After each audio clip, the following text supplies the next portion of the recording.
What's up, guys? In the beginning. Am I excited for the POE2 sit down? What is the sit down?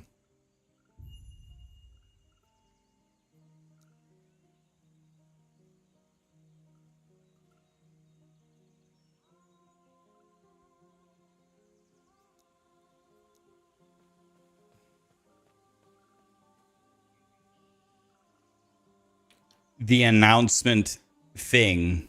Yeah, I haven't heard anything about it. What is it? Where are your tacos? Right here, buddy.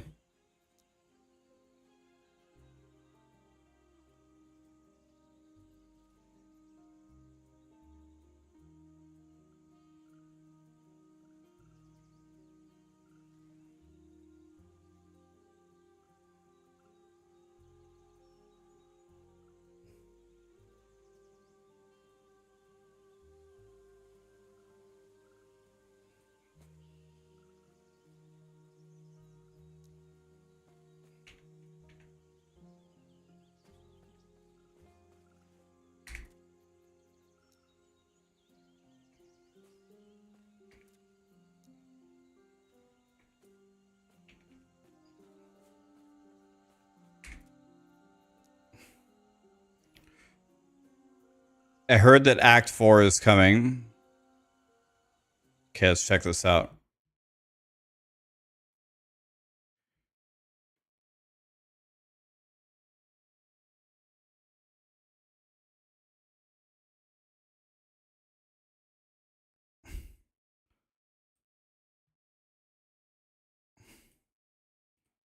Let's check this out here.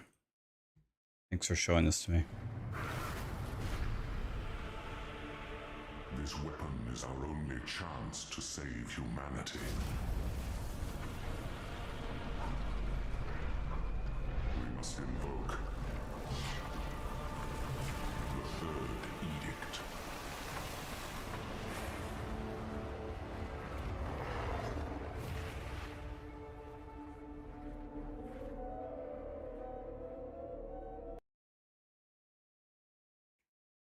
Okay.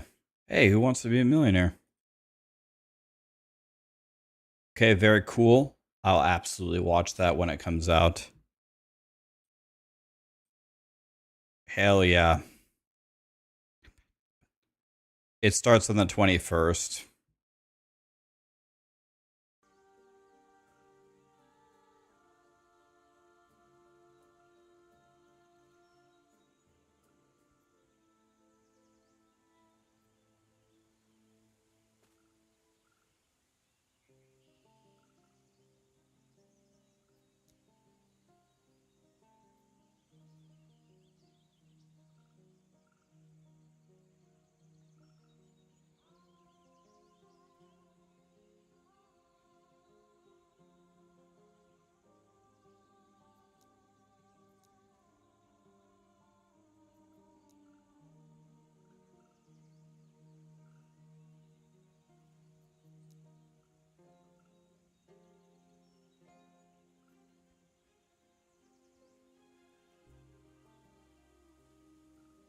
I just crashed my game.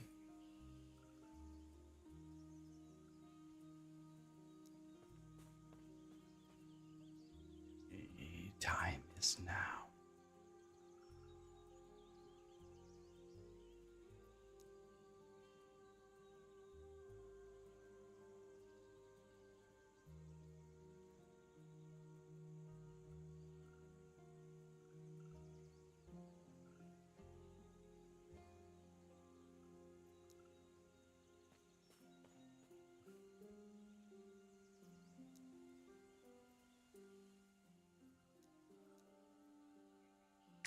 Okay.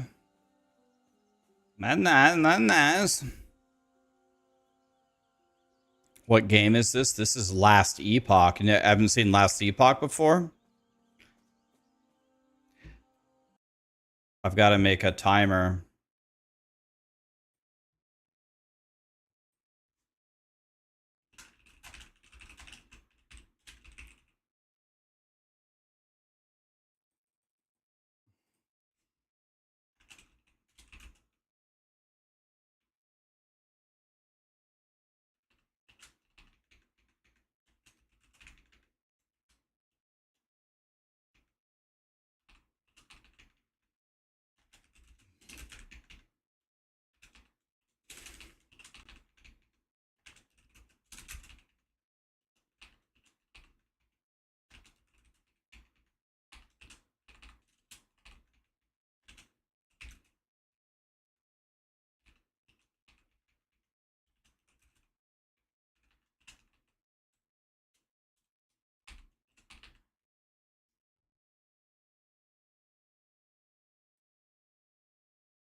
There.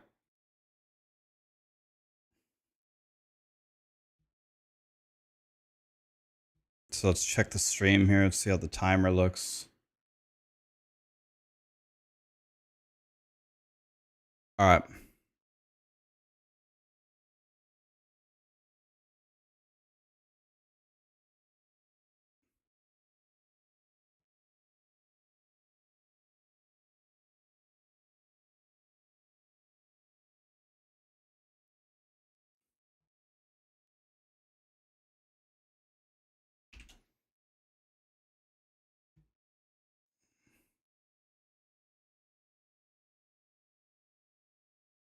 All right.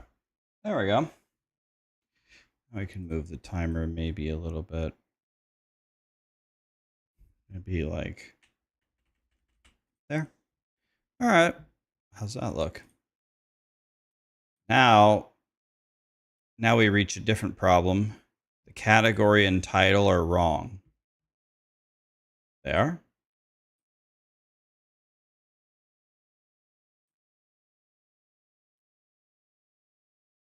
Oh, yep. It's completely wrong.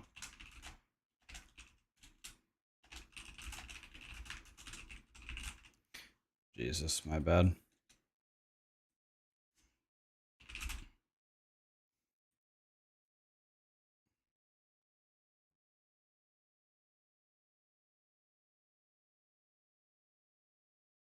All right, there we go. Okay. What do you need help with, Sarah? Okay, we've fixed it. Sorry, guys.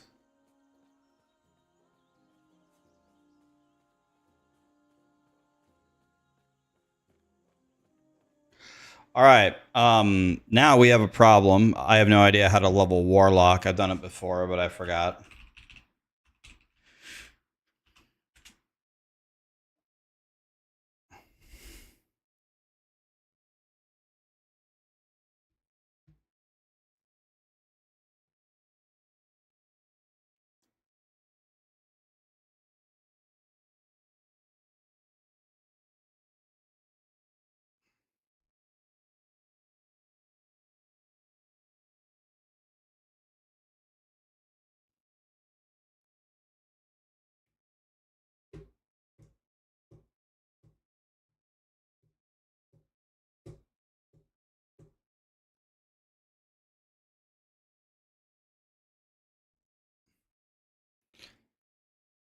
You're trying to figure out the word on a puzzle. What word is that? There's a new Conjuring movie. We can go watch that.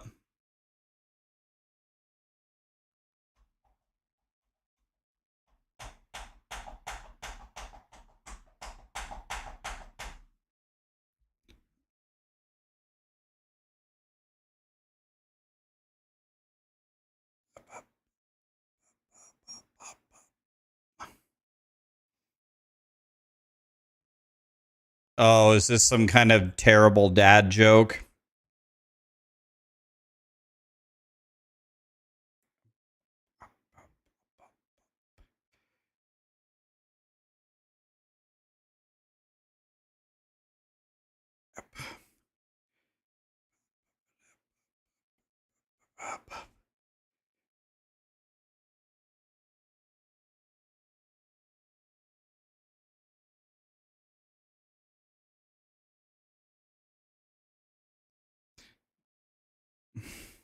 Sarah, the first thing that you got to learn about the internet is anytime you see a P followed by Ness. Yeah. Yeah. You learn that really early on the internet.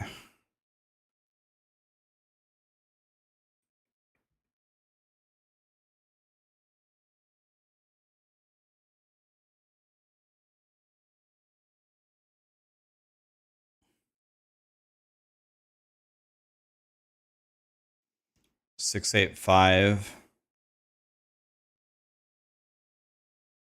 We're gonna level as a warlock.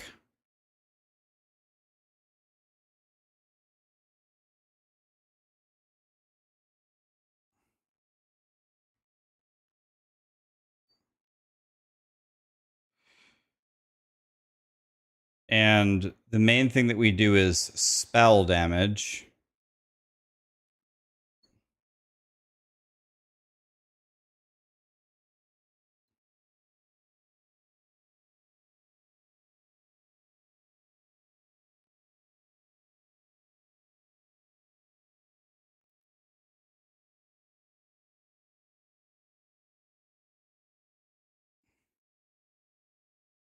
So Rip Blood is a physical spell.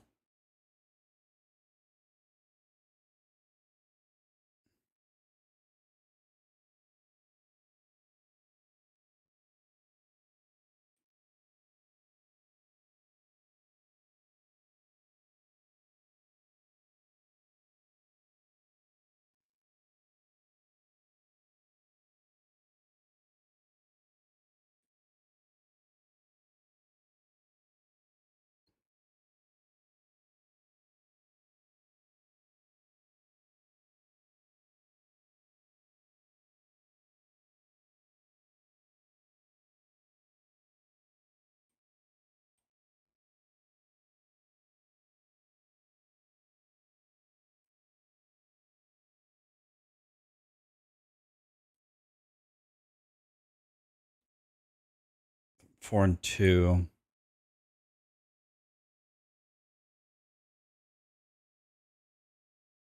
I'm just going straight right.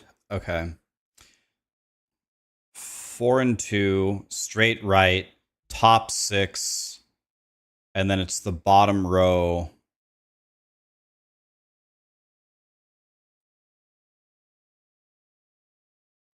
Okay. All right. Let's do a... Oh, all my settings are wrong. Damn it.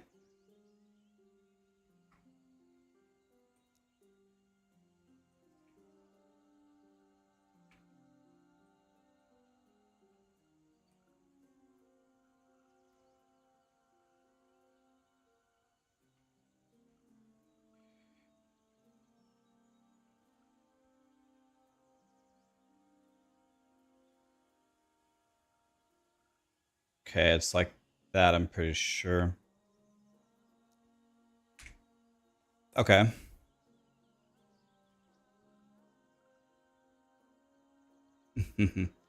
Robbie, thank you so much for the 30 months, man. You just got your hoodie badge. Thank you, my dude.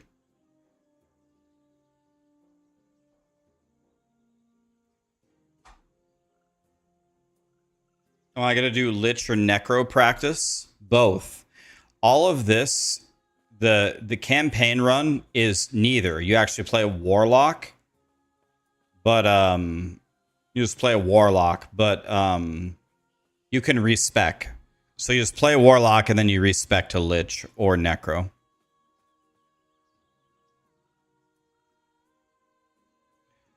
I saw that Banderite excited for POE2.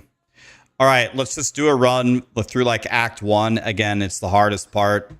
We're going to do real bad and then we'll go again. We're trying to get this in under 40 minutes. Act 1's by far the longest one. Let's just try a run here. So I remember the 420 strat. The 420 strat is you want to be entering the third zone in 420. So we're going to pull every monster right here.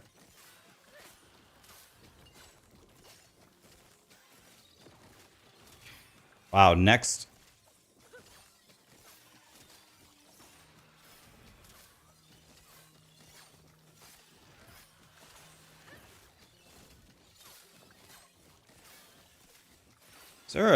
Is there like just an actual just melee attack that I can use?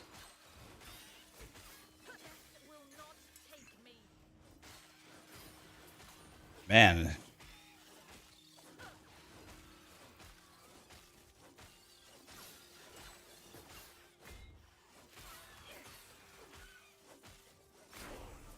Holy.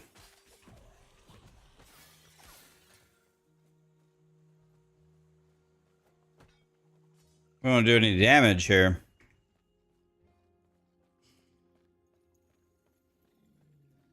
Yeah, that Rip Blood will be AoE on launch.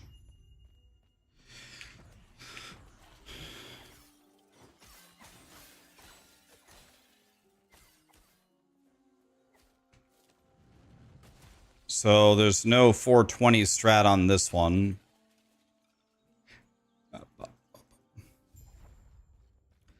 I am going to make a video, Cyrus. I'm not going to release it now because there's no point to release a video on Grim Dawn now when Last Epoch and then POE2 are about to release.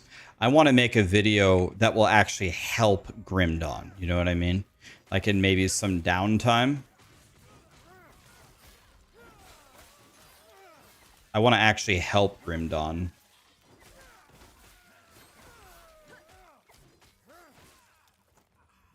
When you arrive, come. Let me watch you fight.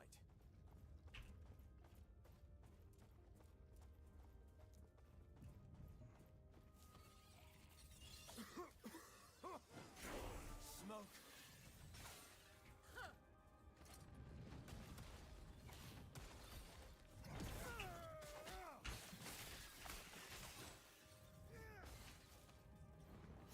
So much destruction. And for what?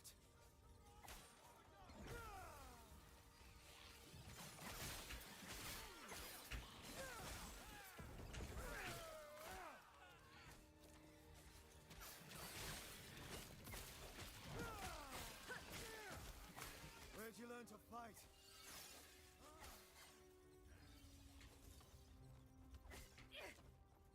It eludes me. Quick, before it reaches town.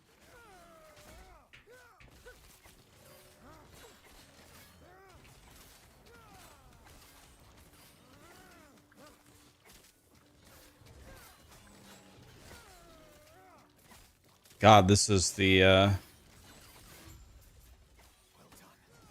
We're almost there. See you ahead. this is the worst starter thing I've ever seen. Okay, so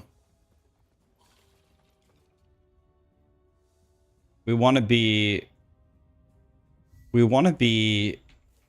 enter the next zone in 420. So we're never going to get that done. Impossible.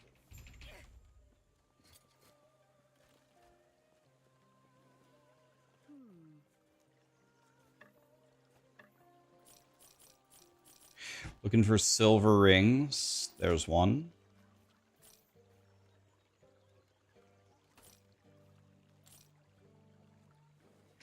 Right.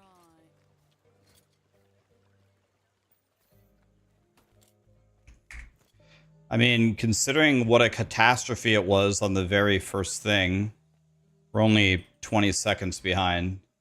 It's not the worst thing I've ever seen.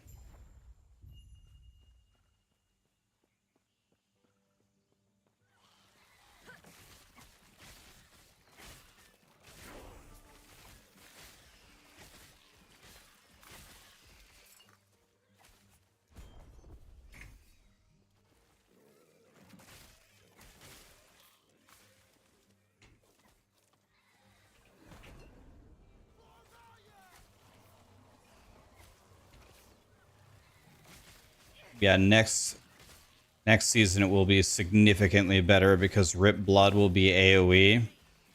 Thank God.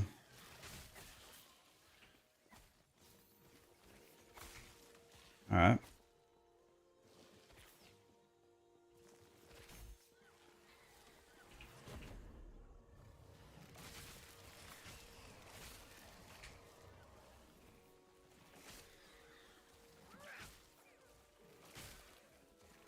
I don't have any potions going into the super dangerous zone, so that's not smart.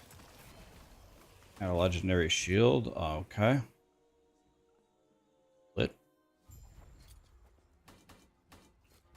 Should probably...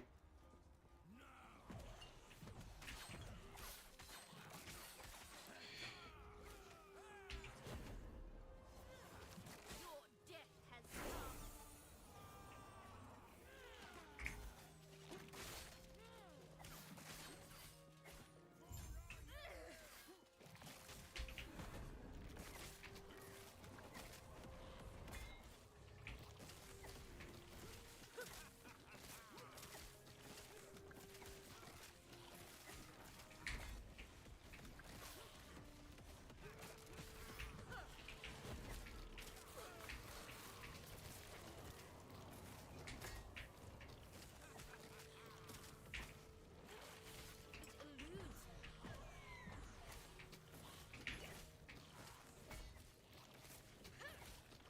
Jesus Christ, my damage is so bad.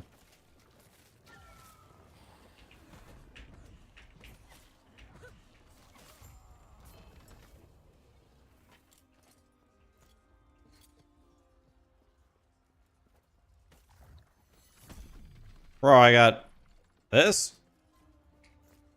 God, I should just auto attack, honestly.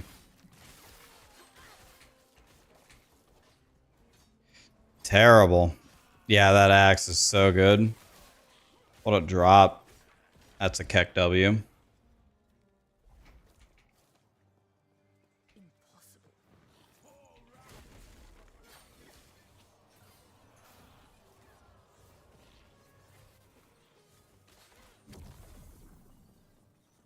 Not the shrine that I wanted, but maybe the shrine I deserve. Silver ring. Oh my god, yes. It eludes me.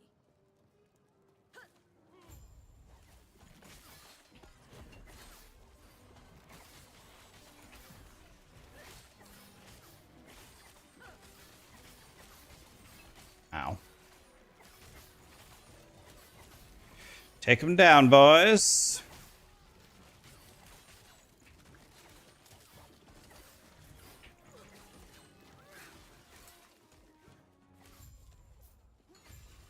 There we go.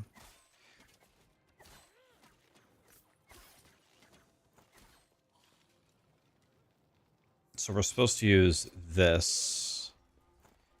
I know we're supposed to use that. Wait. Do I have to talk to this guy? Yeah. I do have to talk to him. Alright. One of the rare people you gotta talk to in this game. Hell yeah, last Epoch! We're doing it, boys. We need a staff.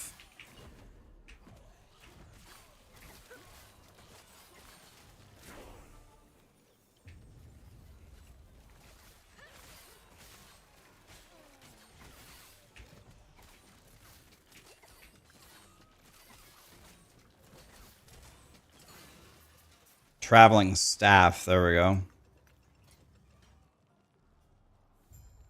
It only has 3 spell damage on it. Bro. You don't have to help this guy, right? Do you have to help him? I can't remember. I'm gonna try to skip it, see what happens. I don't think you have to help him. I'm doing great, Draconian. How are you? Let's try this for fun.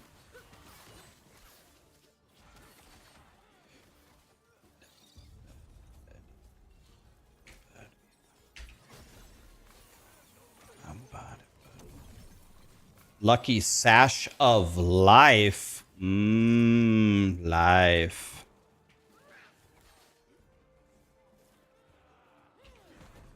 Oh, we got all 3 shrines. God, I love dick. I mean shrines. So far, they've all been garbage, though. There we go. Stormbolt cast.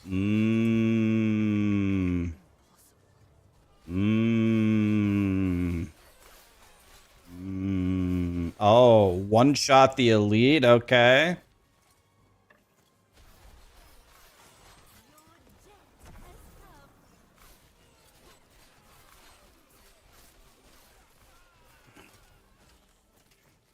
This has 16. This has 13. Has 2 int though. Maybe that's better. 6 spell damage. Yeah, it's just a refresher run. I got no idea what I'm doing. Eludes me.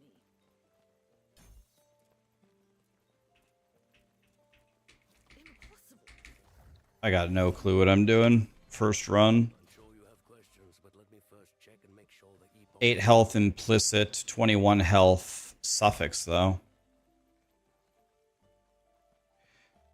So you... Once you see the guy flying, you can leave. Okay, now we can sell all of this. This has Fizz Res on it, which is normally God tier. What does this have on it? Mana int armor, fire res. Sell everything. Do you have any? Do you have a good wand or anything? Let's just go. It's whatever.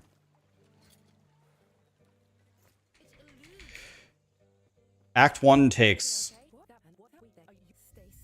Act 1 takes by far the longest, so... My fastest time ever was like 29 minutes, I think. And there ain't no chance I'm going to get anywhere near that time on this character. It won't be even close.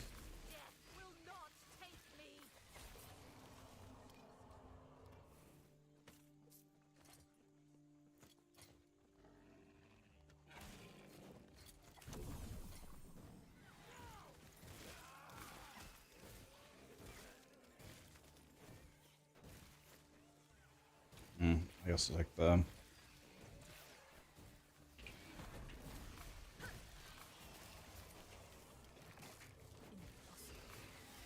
Okay. Alright.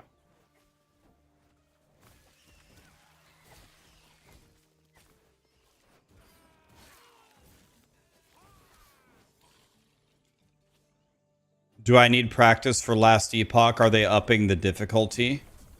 I don't know if they're upping the difficulty. I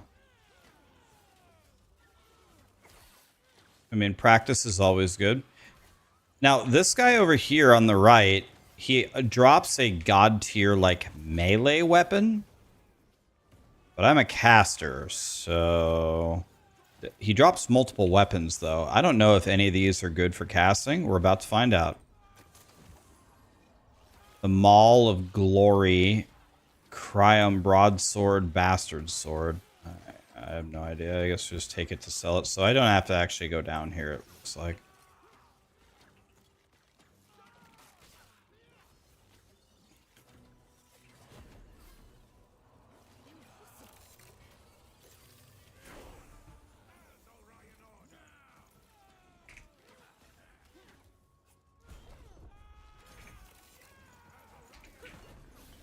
Holy.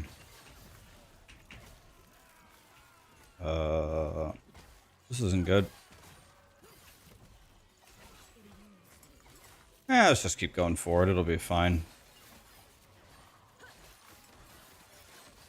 Hey, yellow boots. 6 movement speed. Garbage stats. Oh, a lizard? Hello, kind sir.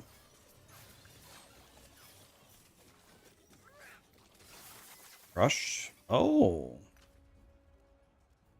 Jade ring. And none of that looks good at all.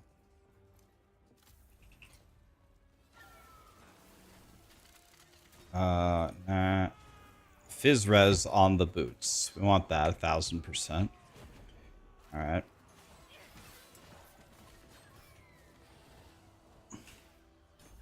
Alright.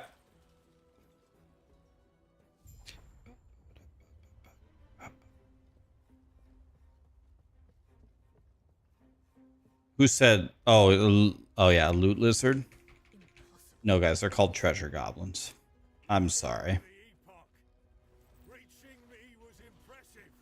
Well, this is probably going to be a terrible fight.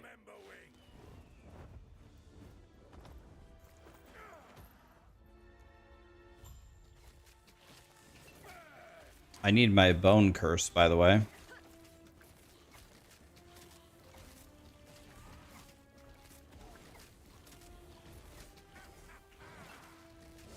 I'm in.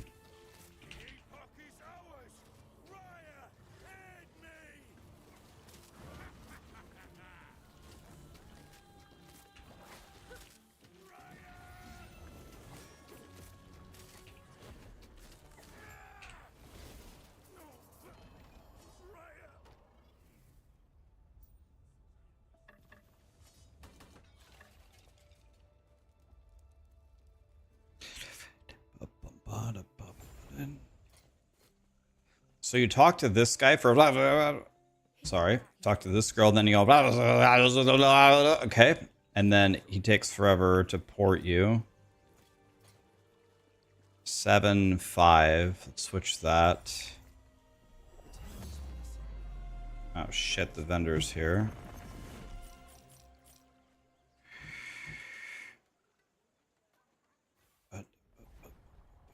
Is the new season live? Not at all, my friend. No, I'm just warming up. How? Where? Not at all. Just happened. This place is The slab! different, but somehow the same. It's the claw.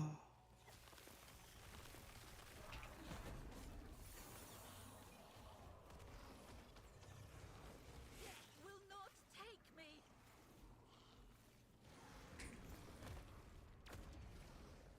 And who are you?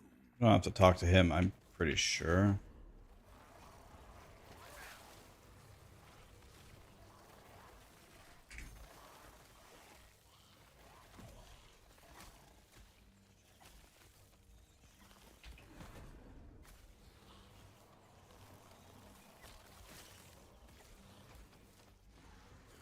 It eludes me.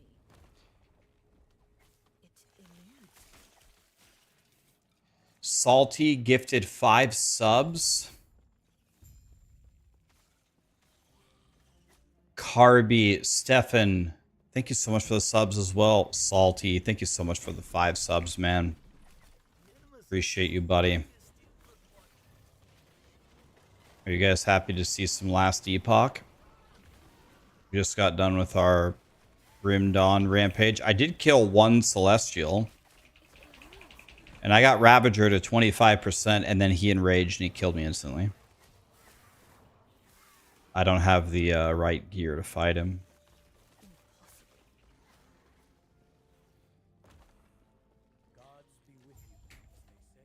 Split? Oh. Well, that wasn't Act 1. We're not done. Act 1 is when we ascend, right? Transplant. There we go. Do our curse here. Oh, where am I going? Going the wrong way. Got him, stupid.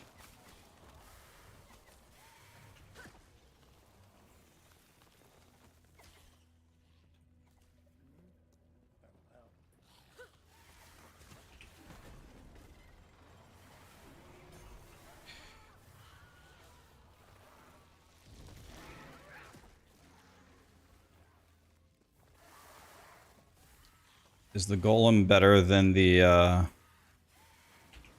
skellies, maybe?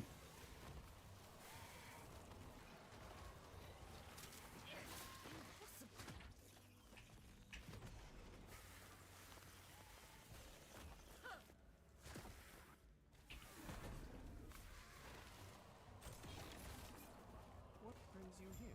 Terra's grace be with you. Excuse me, sir.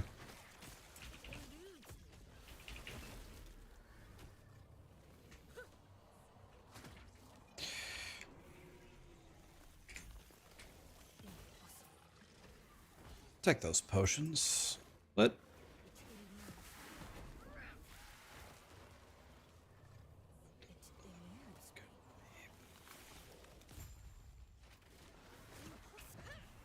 The update is in 1 week, guys, but I need to practice and theory craft and learn everything about this stuff as I can, so that way I can make guides for you that don't suck, you know what I mean?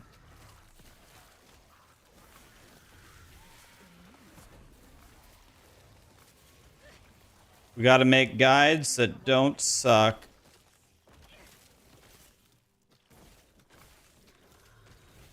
Eh.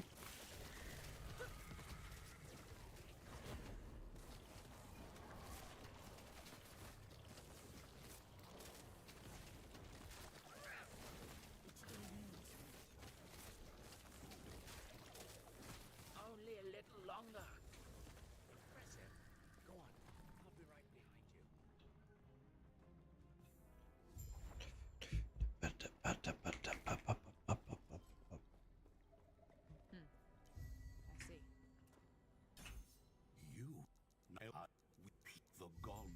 long left this world, but their memory will give 4% increased health.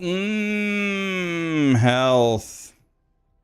Health and Phys Res are the absolute goats.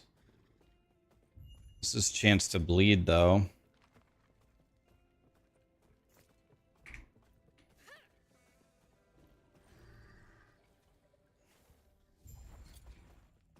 Did they mention any nerfs? Haven't heard of any nerfs. I would be real surprised if Judgment Paladin's defense didn't get nerfed.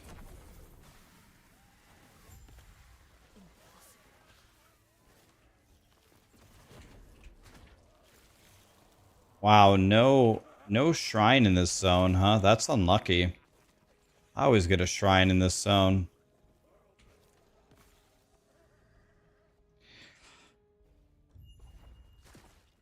What?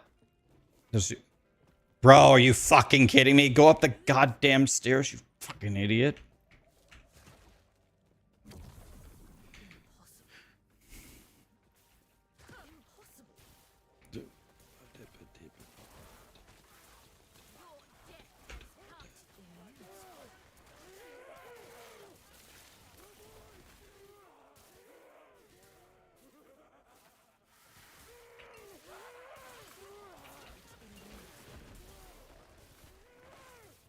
Take these potions. Bone Mask, that's the best base type, right?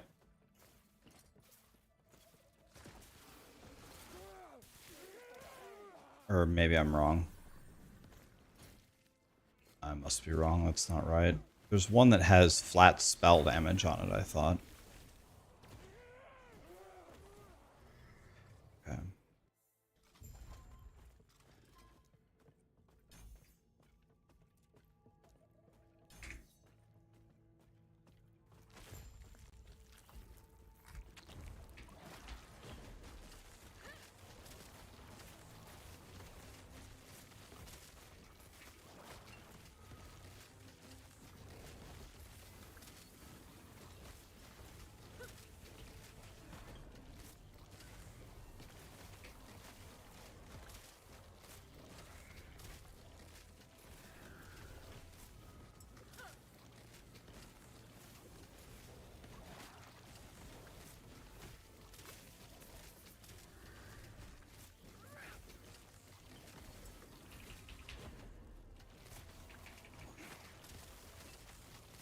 Just let this hit me. Let's see how hard it can hit me for.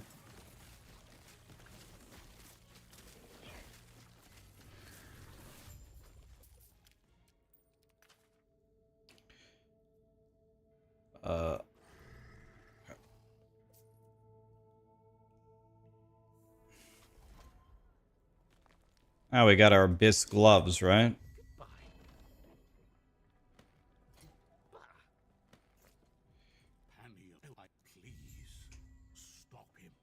These gloves elemental damage leached his health. Am I gonna do any elemental damage? God, I hope so. Draconian, thank you for the sub, my dude. Appreciate you.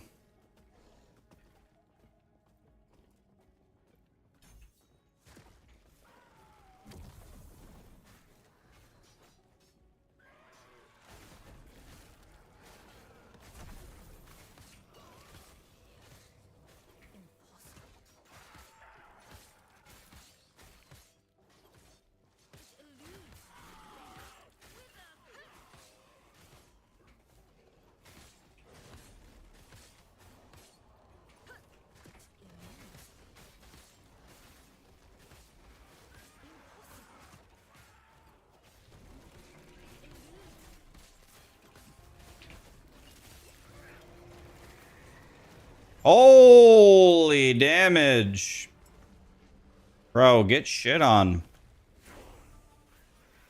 Level 12 easy.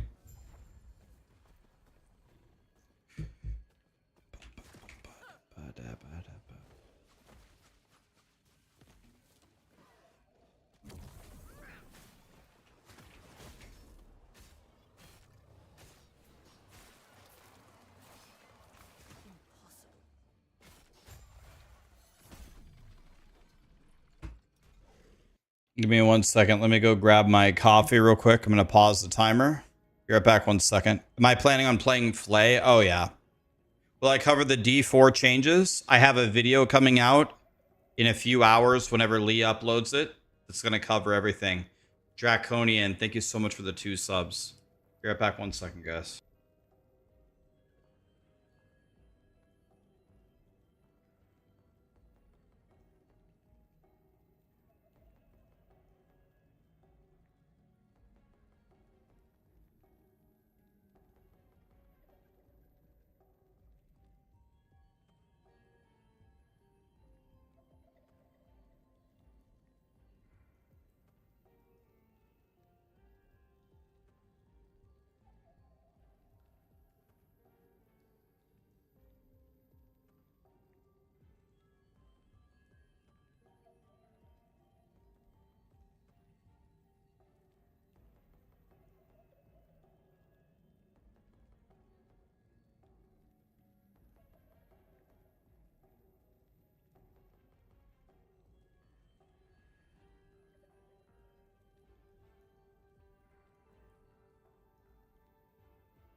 All right.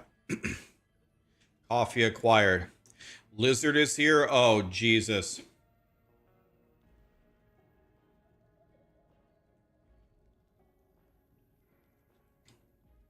We're back, man. Holy shit, Lizard. I suck.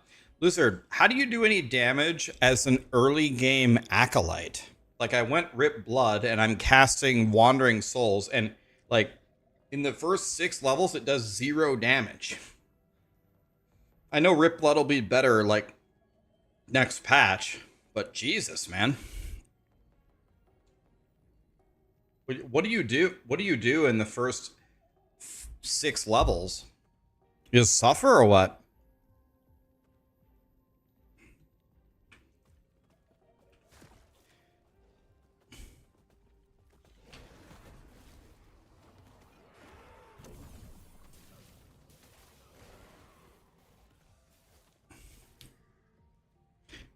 You just suffer?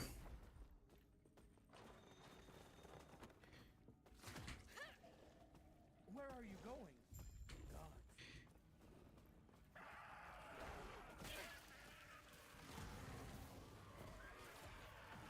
It takes skill. Okay, but skill. I cast my spells and they do 2 damage. Where does the skill part come in? Yeah, what's skill? What skill doesn't do 2 damage? Skill in this economy.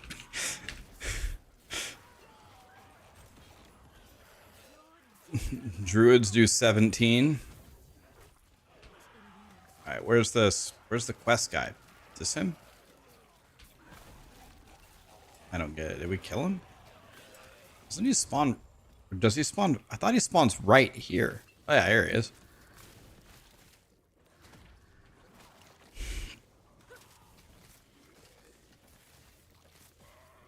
Right. No, yeah. Yeah, so that's what I did on the bosses. I guess. Okay, let me rephrase my question. How do you kill while moving as an early game acolyte? You just cast Wandering Spirits and whatever it kills is whatever you get? That kind of thing? Probably shouldn't go back for this, but especially because of stupid allied beetle stupid ass. Oh, a wand? Excuse me?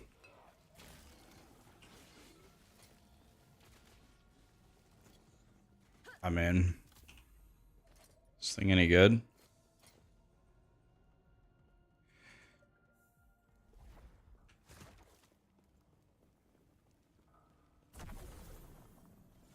All right, get them, boys. Got to look at my wand here. Minions, minions, minions, minions. I mean, all right.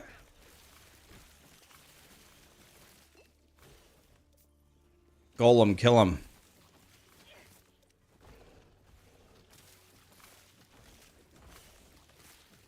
Okay, so you rip blood a few times, and then you Wandering Spirit. Okay.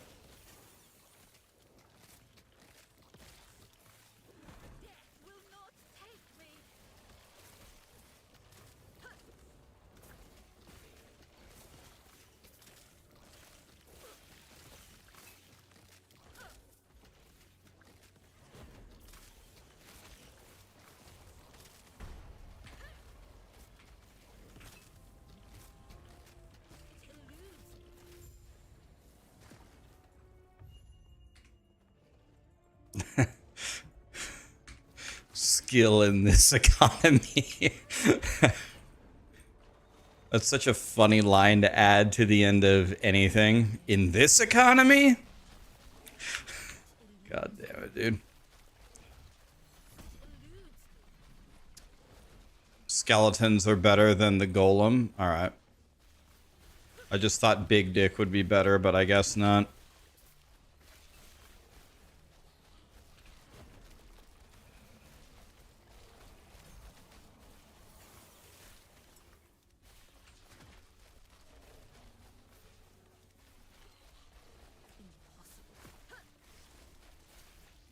Oh, get shit on. DX DJ, how's it going? Pretty good, man. How are you? Okay, this is going to be a 23-minute ascendancy, or a 33 is what I meant to say. Okay, I was supposed to rip blood before I bone cursed. I'm already throwing.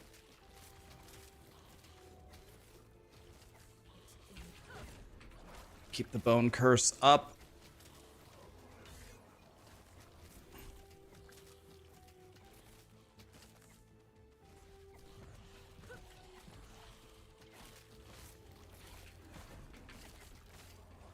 Bone curse, please.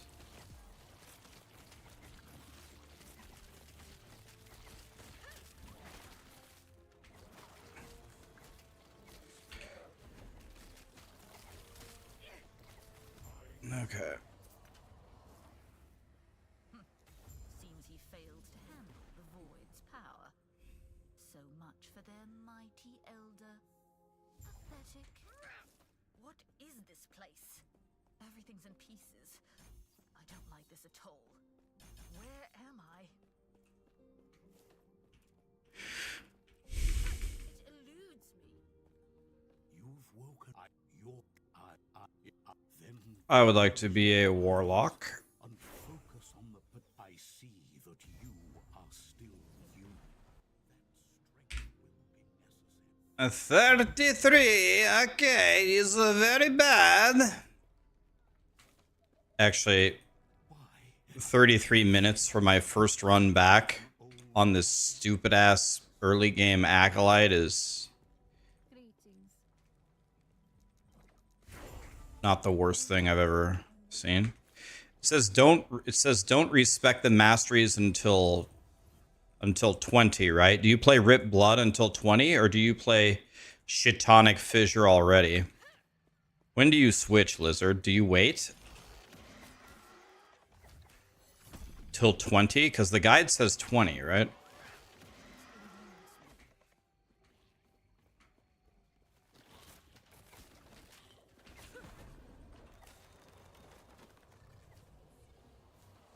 Life gloves. Wait, we're not.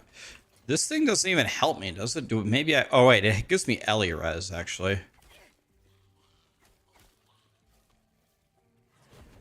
Death will not take me.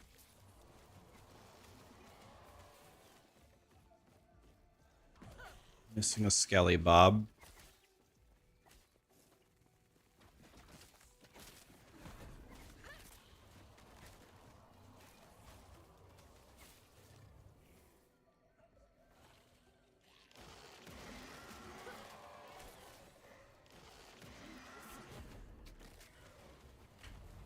Death will not take me. Impossible.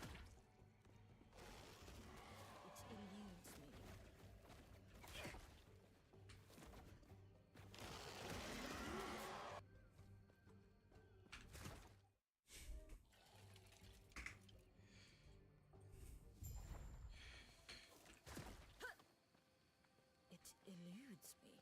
It eludes me.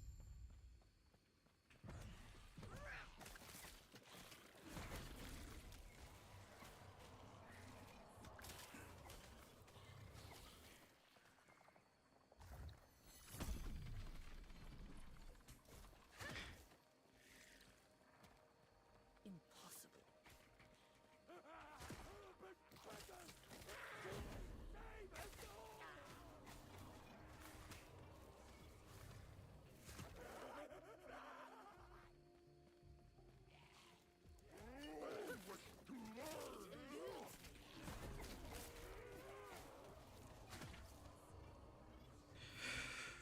What are my plans for season start? Probably go acolyte. We got to try the new stuff, right? If we don't play the new stuff, then the terrorists win.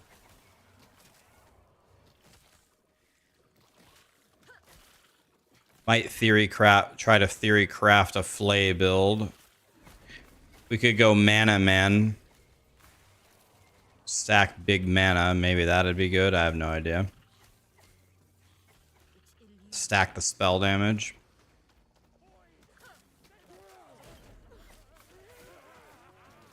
Is a very strong.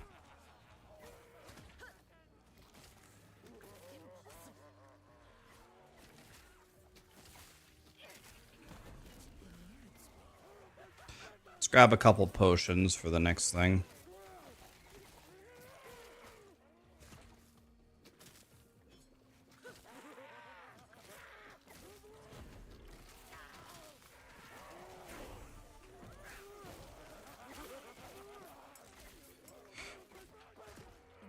I went the wrong way.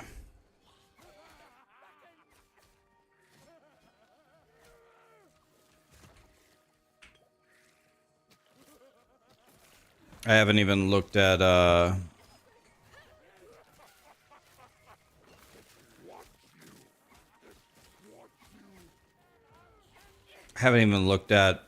what I do in the Warlock tree here.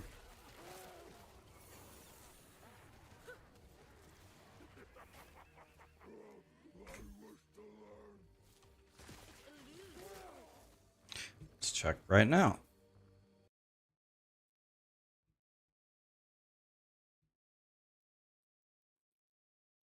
Five of those, and then 5 of those. Okay. 5 of these, and 5 of those.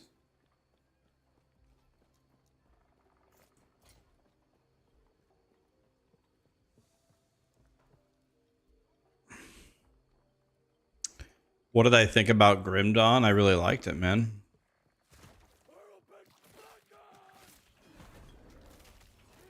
Mate, excuse me?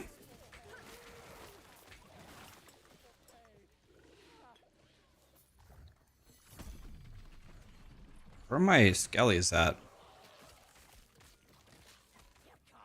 Might get a shrine up here on the right. Let's see.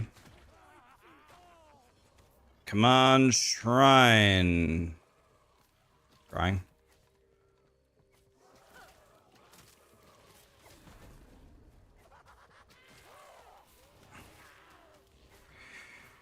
All right.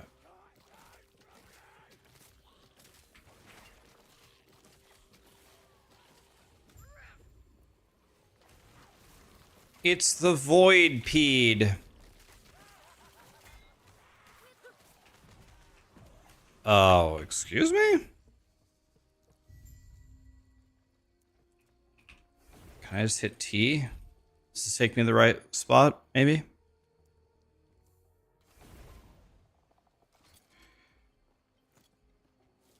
What kind of Pokemon is that? It's like Venonat, but instead of evolving into Venomoth, comes Void Peed.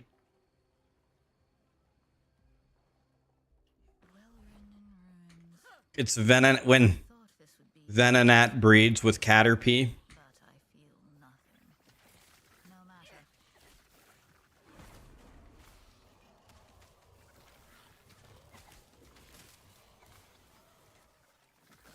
eludes me. It eludes. Holy.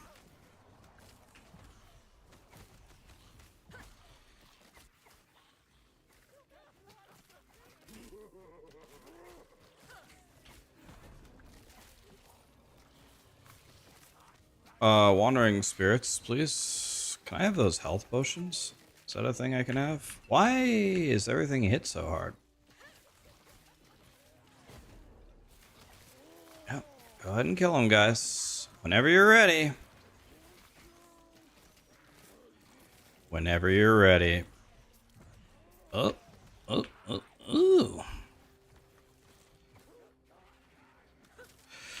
Boy, leveling up as Acolyte, not exactly the greatest experience.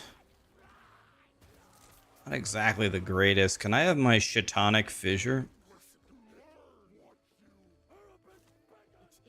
me.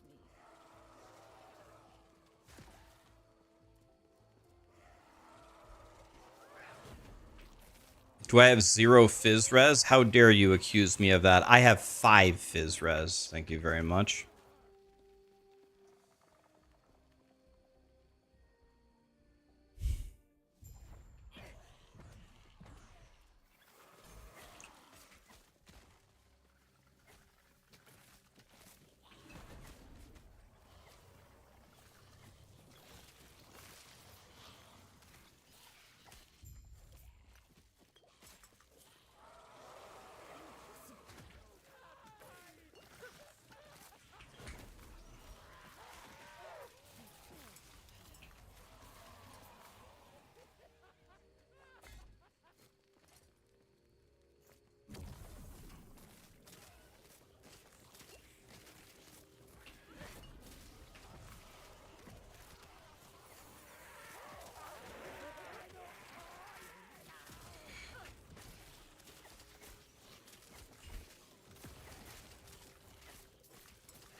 I get stunned there? What happened?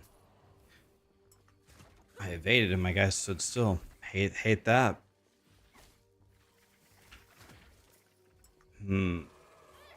Oh.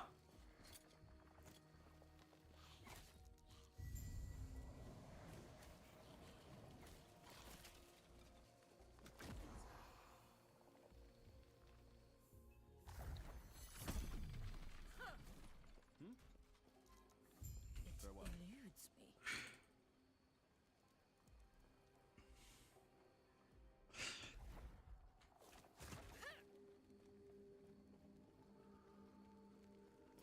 Dude, I still have a wand. I still have a wand from like the second zone.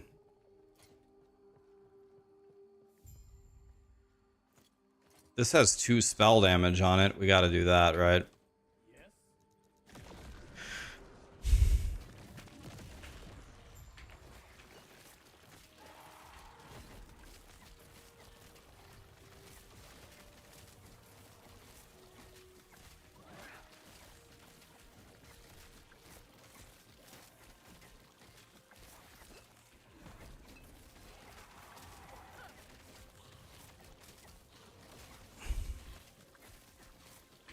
This damage is a bullshit.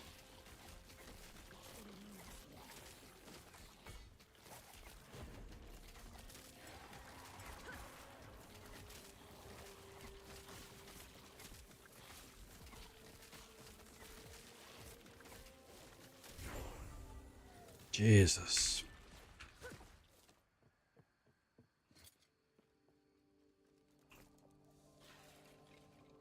I don't have a good staff. I don't have... That's what she said. I don't have a good staff, yet.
Drops gold. Thanks, Satan.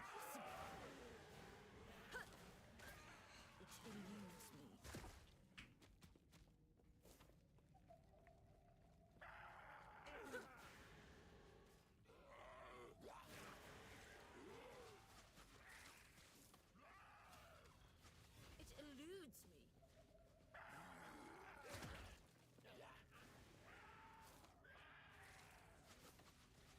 It eludes me. God, how long is this zone? Will you just end? Boots? Well, they're probably better than mine. Don't even need to read them, whatever. Imagine getting a gold shrine. Thanks, Satan.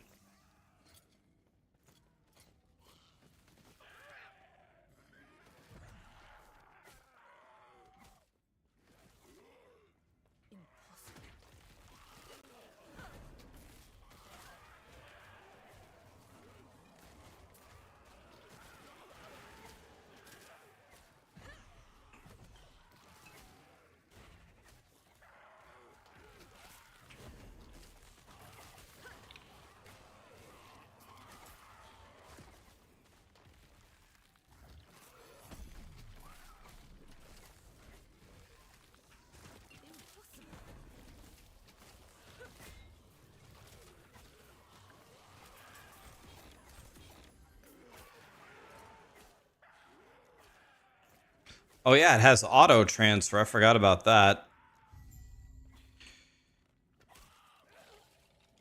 I forgot about the auto transfer.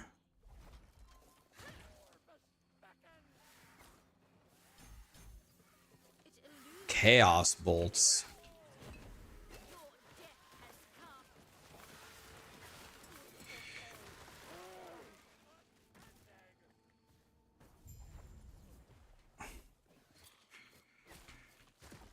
All right.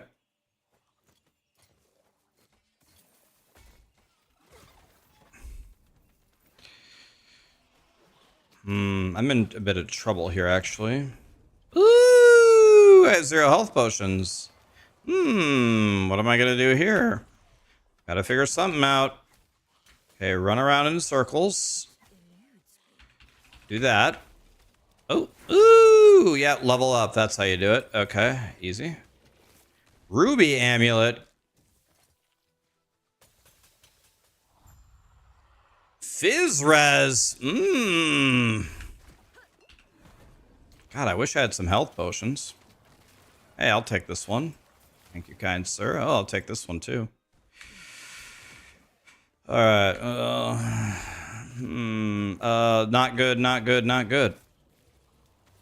Not good. This guy's strong. This guy's strong. I win. Take those health potions. Sacrificial knife. That doesn't have spell damage on it, does it? No. All right. Bad. Another elite? God damn it!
Bitch.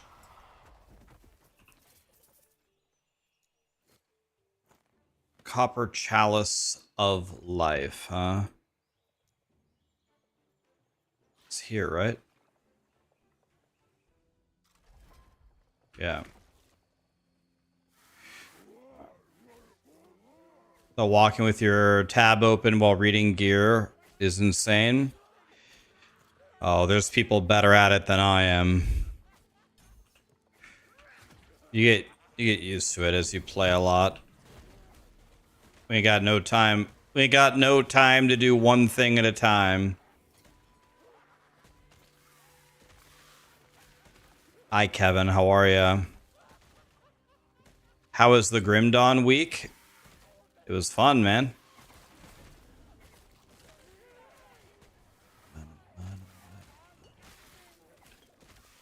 Bro.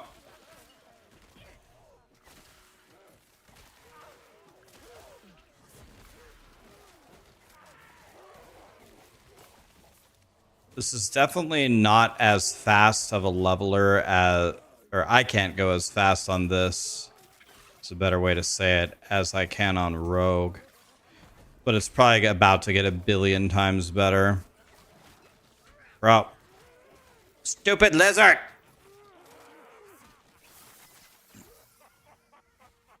That is too much.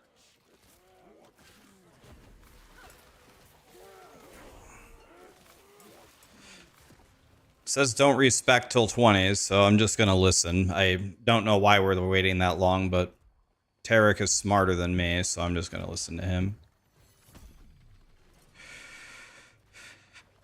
Health and Fizz res. Holy.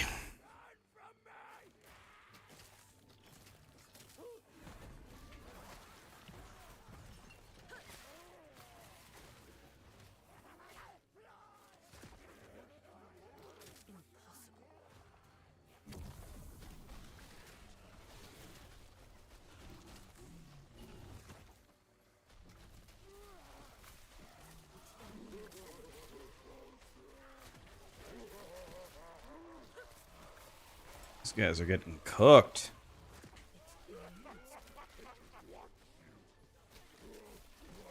Time in this economy?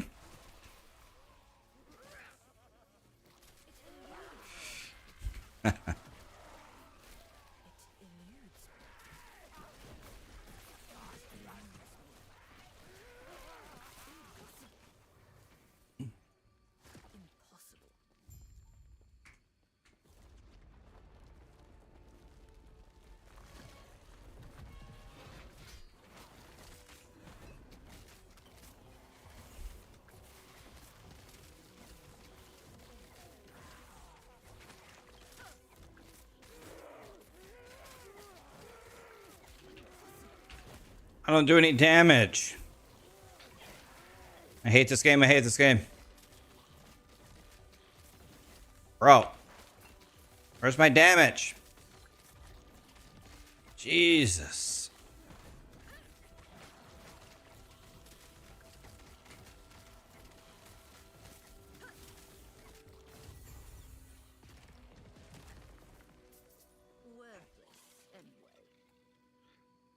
Did they nerf Void Knight? We haven't had the patch notes yet.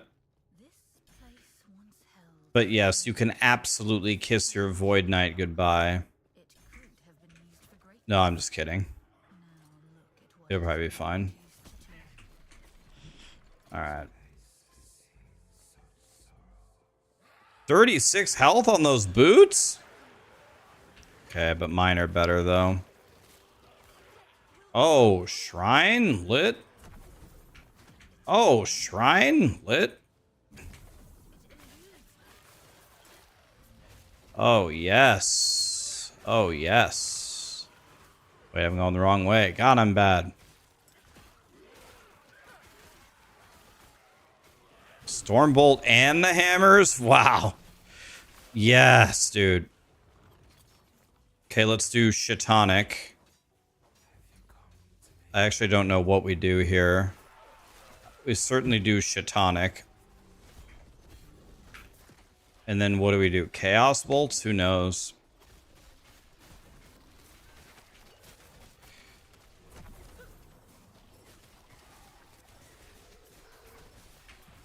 It's gonna be a big time loss to read whatever it is we need to do here, but we gotta do it. I know it's Shatonic, I just...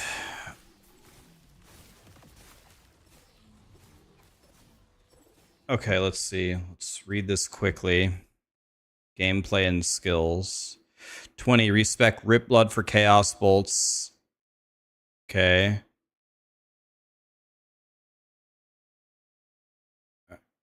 Okay, and then Shatonic is gonna go...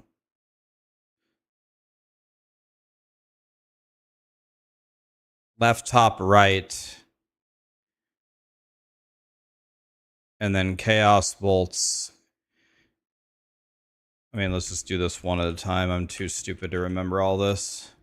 Left, top, and then left is what I meant to say.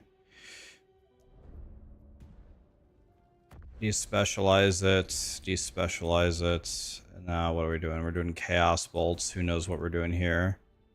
And then Spirit Plague. Okay.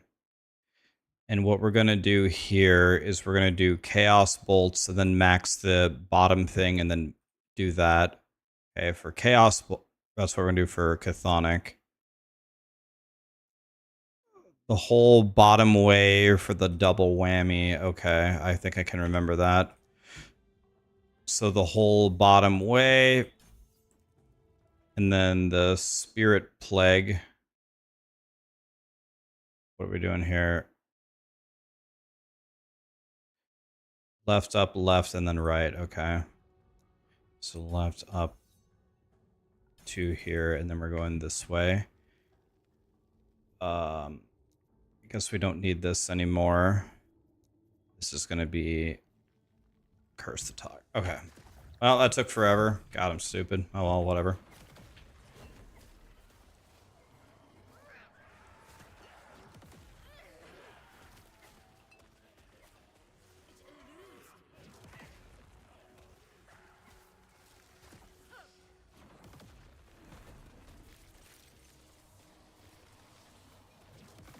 Maybe I should have kept Chaos Bolts. Take that. Hi, Vince. How are you? What's up, buddy? Oh.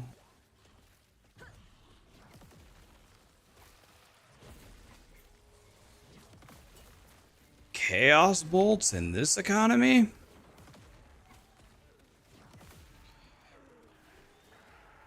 So we need spell damage. Spell damage. Where am I going to get spell damage from?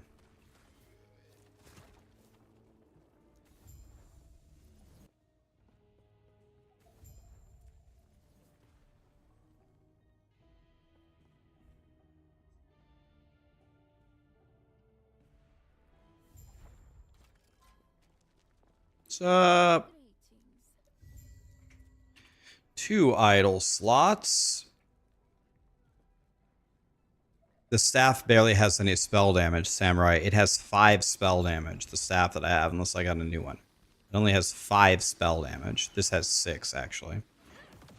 If we have a good staff, then sure, but I don't have a good one is the problem. It's a complete piece of shit.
Please kill him. Thank you.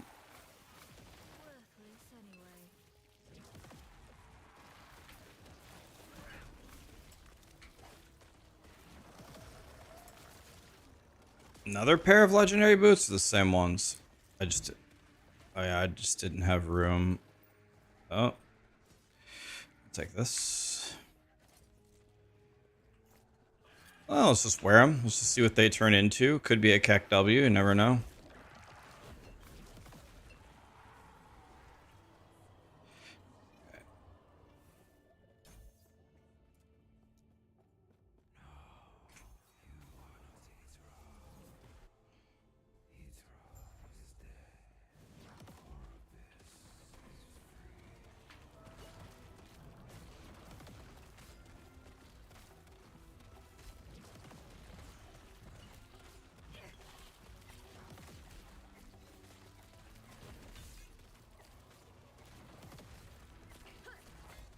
Ow.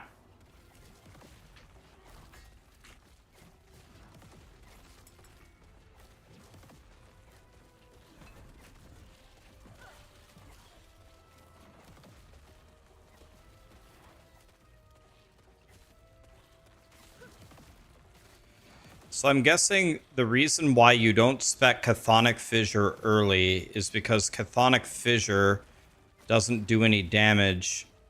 It doesn't do any damage until it starts to throw the Chaos Bolts. So maybe, do I just throw Chaos Bolts right now? Is that more damage? What would happen if I did this? Am I doing more damage doing this?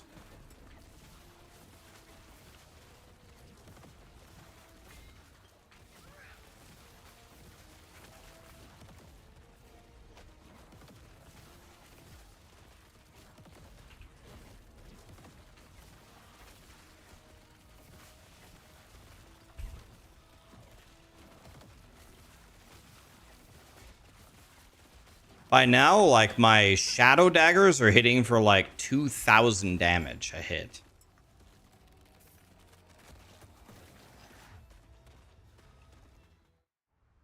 After eons alone,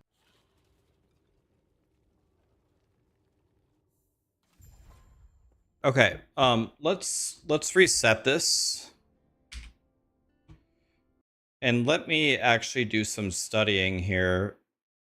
104 is not a terrible time, actually.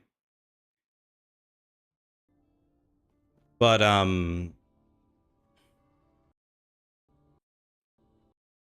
I saw Lizard doing a run the other day. I want to watch him for a moment. I want to see exactly what he does. But he leveled as a Lich, I'm pretty sure.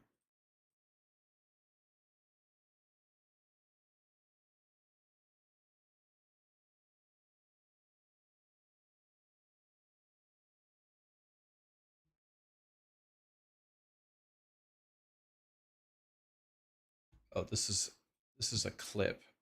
I don't want a clip. I want the actual run.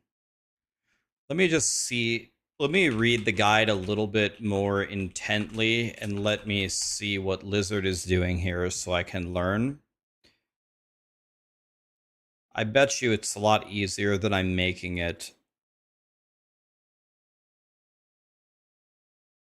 Here we go. Here's the rebroadcast.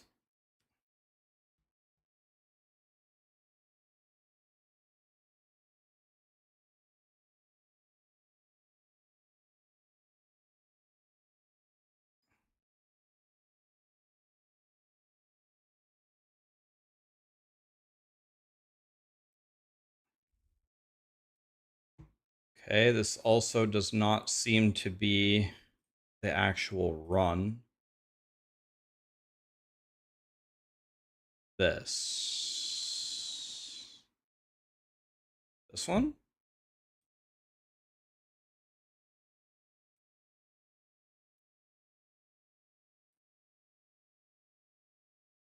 So he's okay, he's doing it in pieces. He keeps pausing the timer.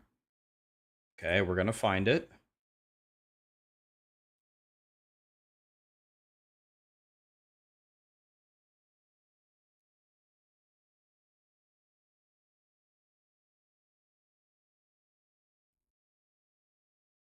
Holy cow, he's done a lot of these.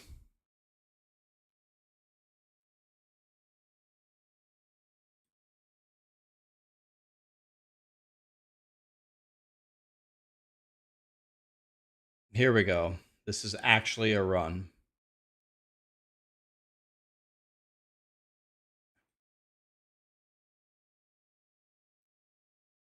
Okay, he literally starts right at the beginning.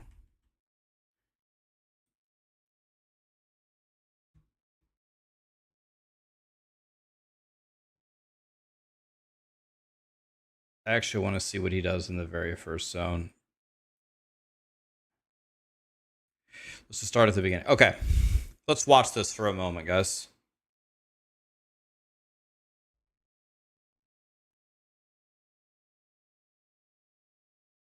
This is the leveling build.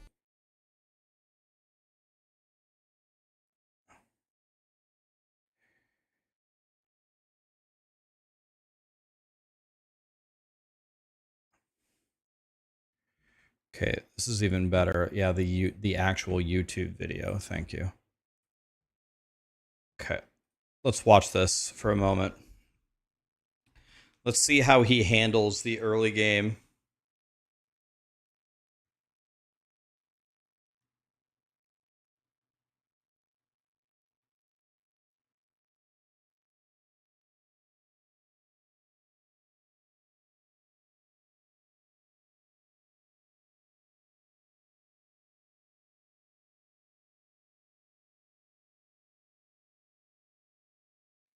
Okay, so he's just right click meleeing like I did.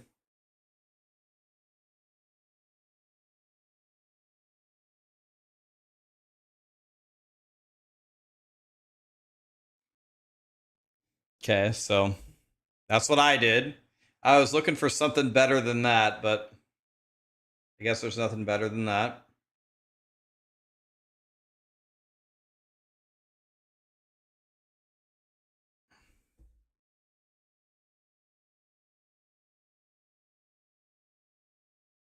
Okay, he enters at 119 with a full clear. I'm thinking about playing Flay, yeah. Yeah, Rip Blood will be AoE. That will help a lot. That will help so much. That it just honestly, it's a good point. I'm practicing for a problem that won't exist in 7 days. Flay is Lich, not Warlock. Guys, remember, you can respec in Last Epoch. You can level as whatever you want, and then respec.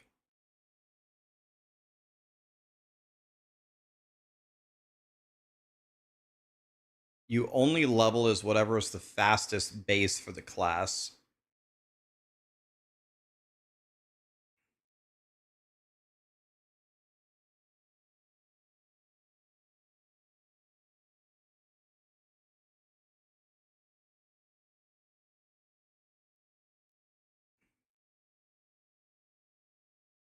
But then why practice Warlock? The only thing that you practice is whichever one is the fastest base class for Acolyte. Whichever one is the fastest, you just do that, regardless of what you want to play. So when you hit 50, you can just respec to something else. And Flay might be terrible. Flay could be terrible until you get like good gear. We have no idea. It might be horrible.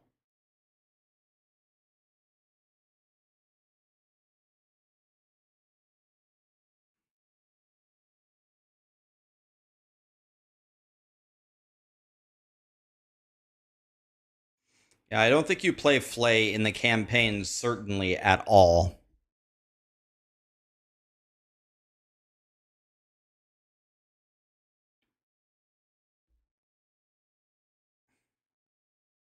So I'm expecting Lizard to go to the vendor and look for some silver rings here.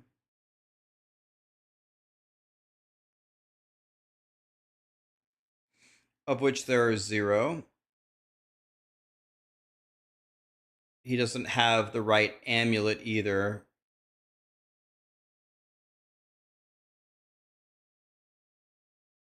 I'm surprised he didn't vendor those items.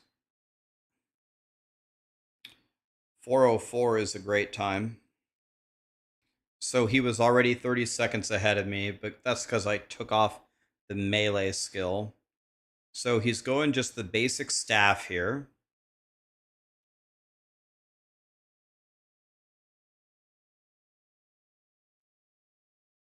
If you would change one thing about Last Epoch, you'd change how derpy the characters look.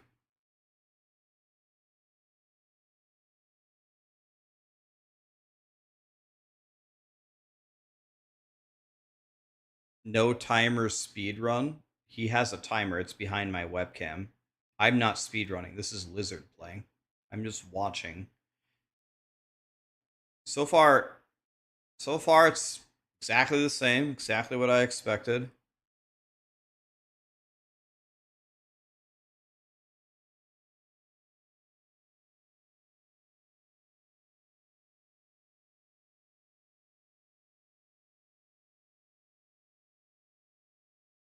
You don't ever play like this. You play what you like, not what's fast. I would say you are 100% playing correctly. Play whatever is fun to you.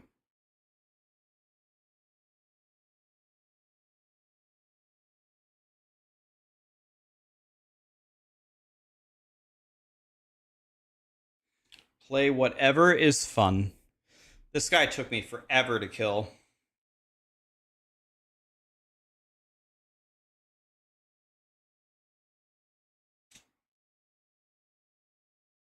Okay, so this is exactly how my fight looked. Just 1 hour fight. He did some insane damage right there, though.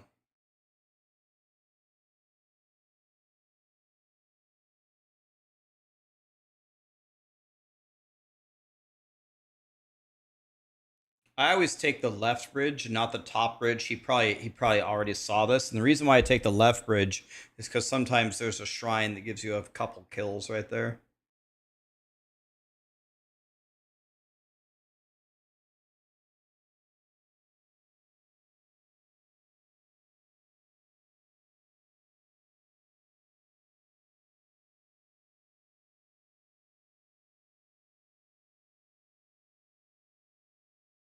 Wait a minute. What the shit was that?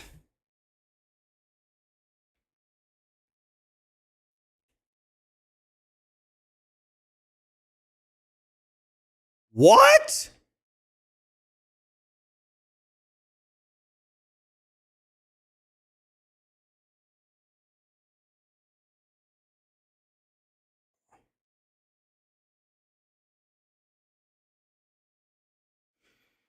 Well, I'm going to be doing that.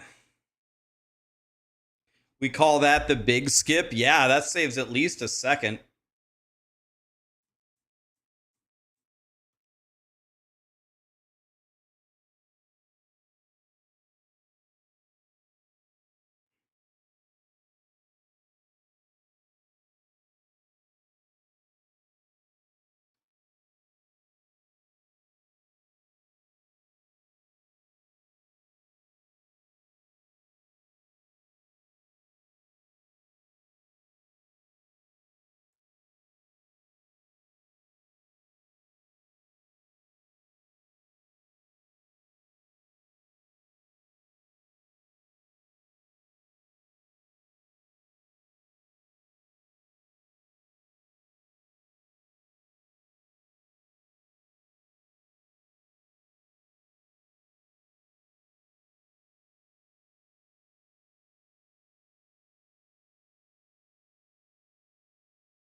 Okay, that was clean.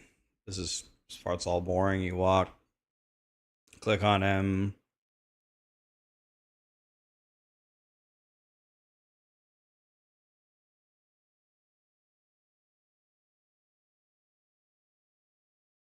See, I don't do it like that because I've gotten screwed before where I have to port back.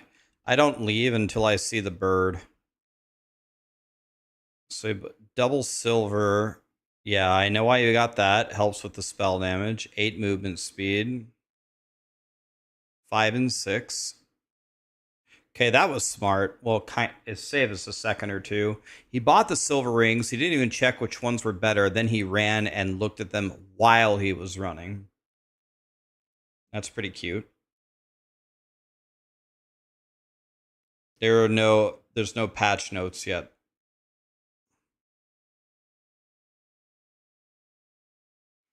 Man, dude, he didn't run south for the shrine? What a giga chad. I would have went south for the shrine. Might kill the whole zone for you.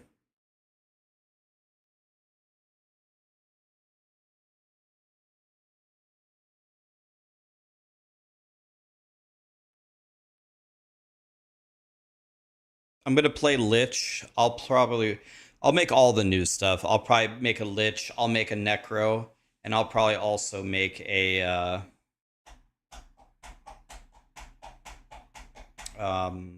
Beastmaster.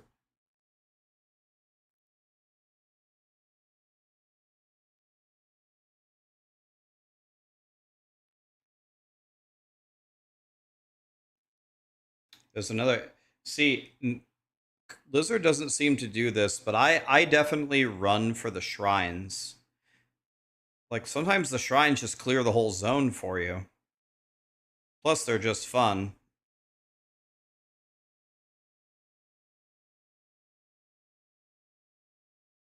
But it's a little bit out of the way. Yeah, Beastmaster, the Raptor, you can get like a dragon, you can get a dragon now, you can get one of the beasts now casts Maelstrom, and one of them casts Earthquake, the bear. I don't think anything changed for Shaman.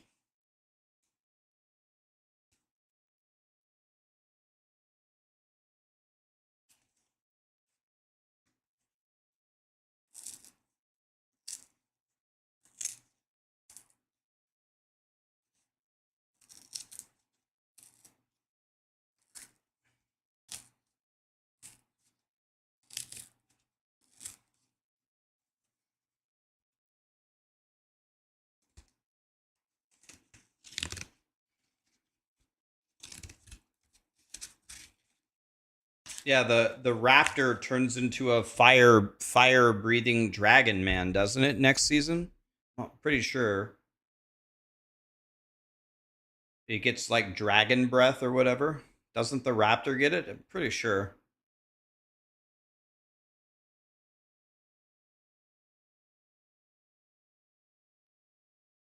So you just went for another staff. Again, that staff I think barely has any spell damage on it.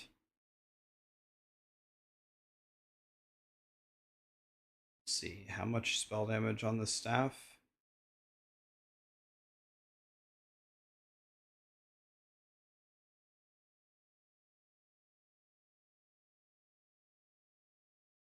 I wasn't able to see. Let me go back.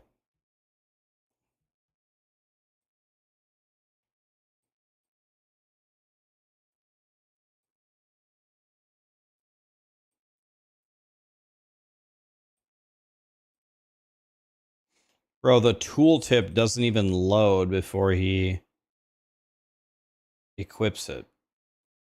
2 spell damage on a skull cage. Okay.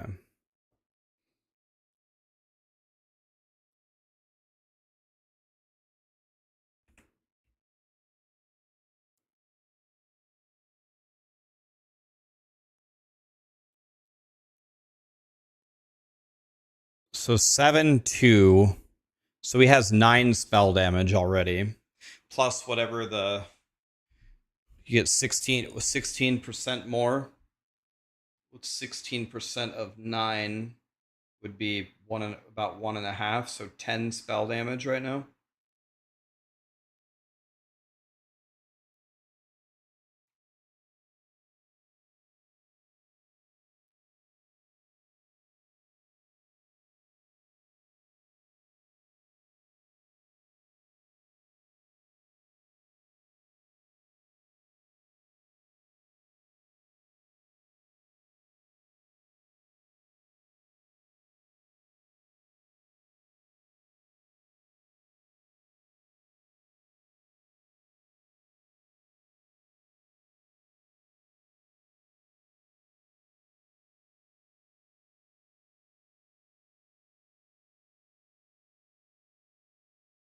Season 3 is right before POE2. It is.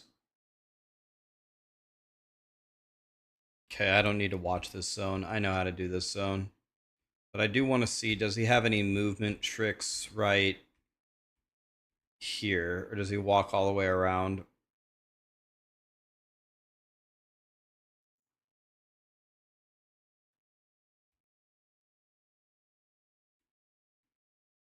Okay, no tricks. Let's see what he does on the boss.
They address the snapshotting. It said it's almost entirely eliminated.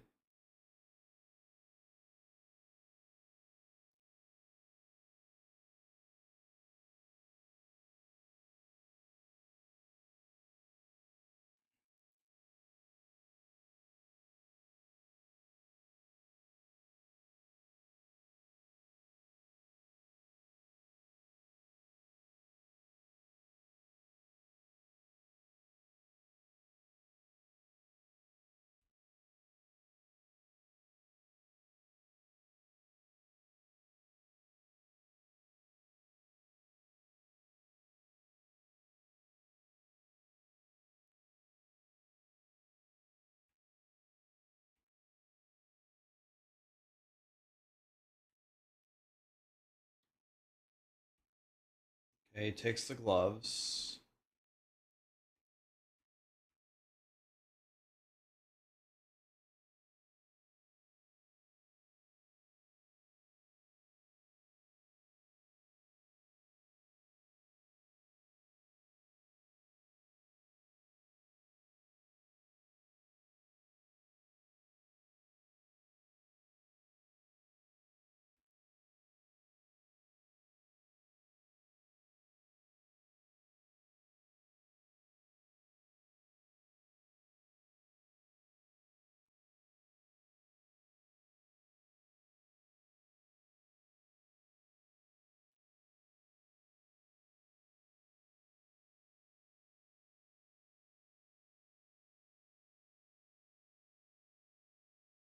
Skips the goblin, huh?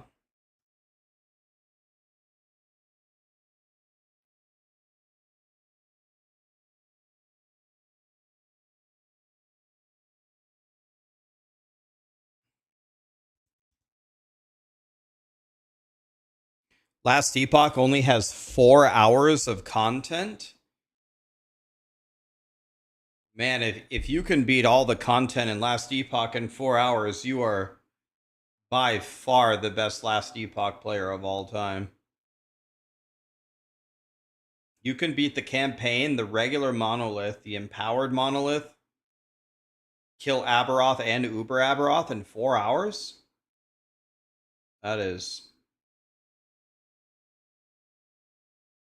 That would be the world record by a lot.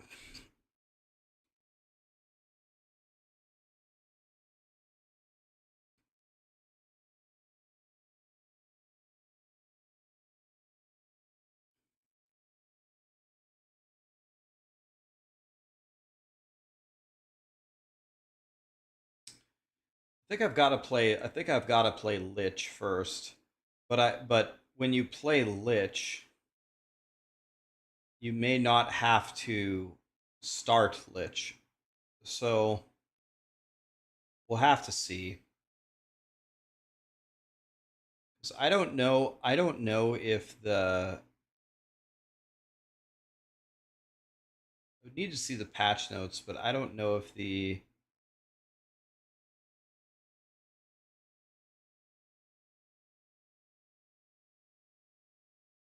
um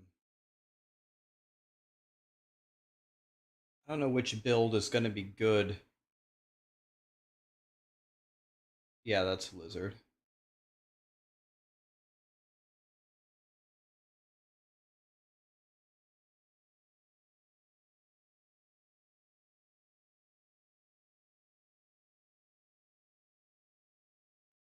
Okay, we know how to fight this guy. We don't have to watch this. This will be very telling. Let's see what he does here.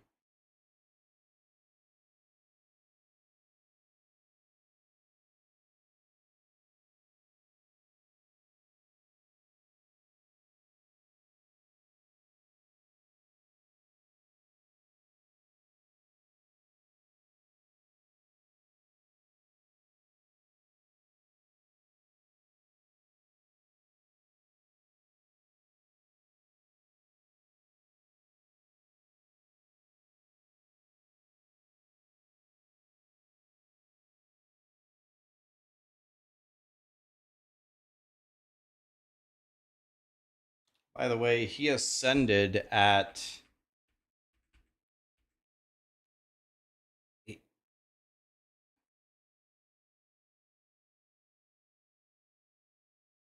26:23 is an absolutely insane time.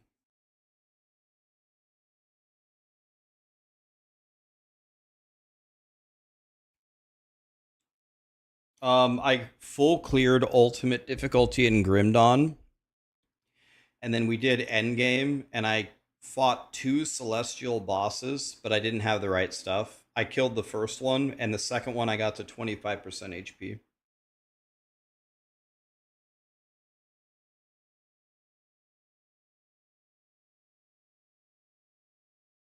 Um, kind of in the middle, Diggler. I got some sleep, but barely any.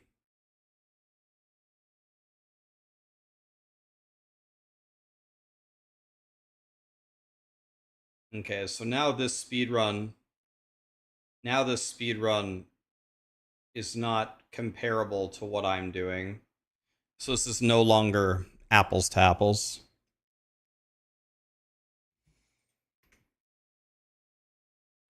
Okay.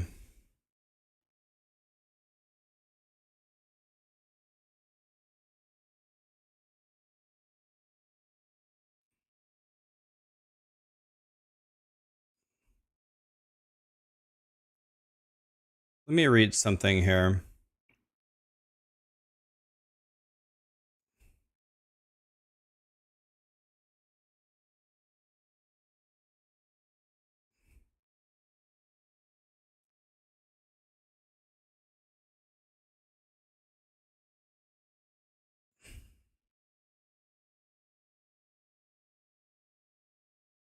I see.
Okay. Okay.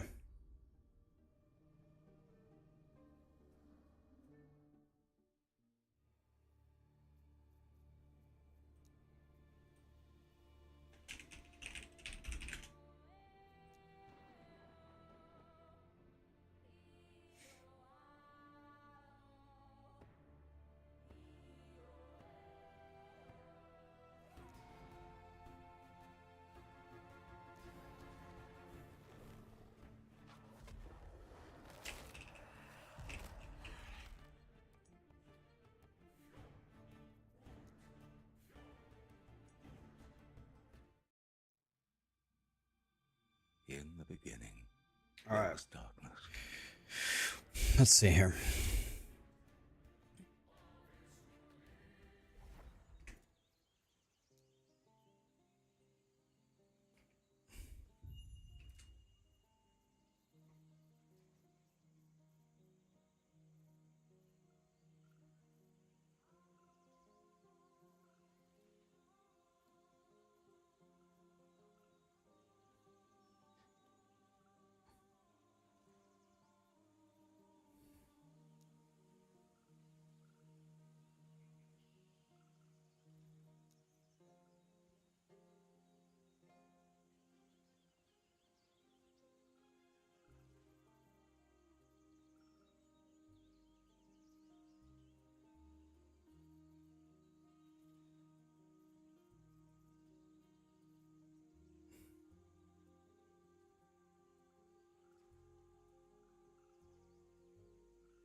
All right, so I was actually doing like no damage there because my gear was so bad.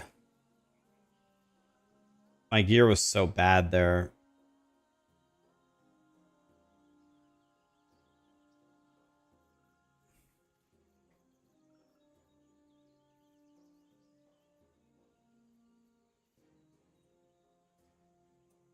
I'm gonna go here and duplicate this and edit it.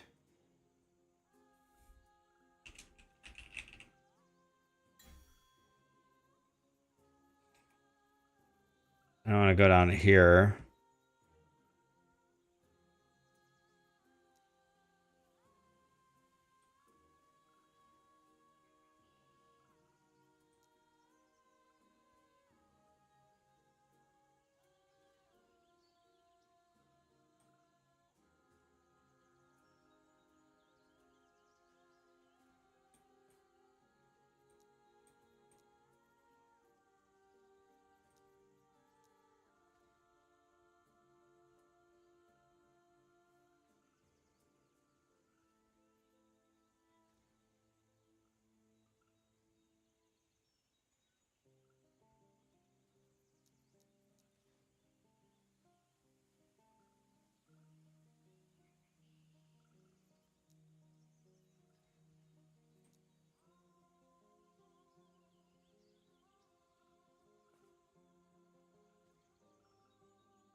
I mean, I could make this so much. I could make this so much better if I wanted to really min-max it. I'm just trying to understand if I have the heart in me to min-max this to like an insane level.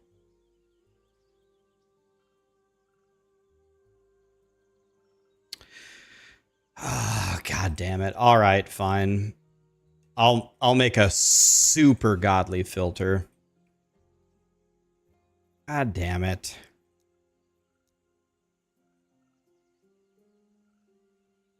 I'm gonna take my my rogue filter is probably my best. Duplicate it, edit it. I'm gonna name it the Acolyte leveling filter.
Okay.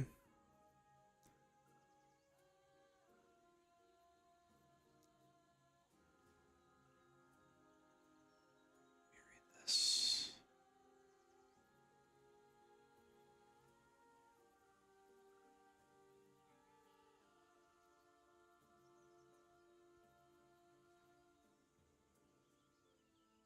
I mean,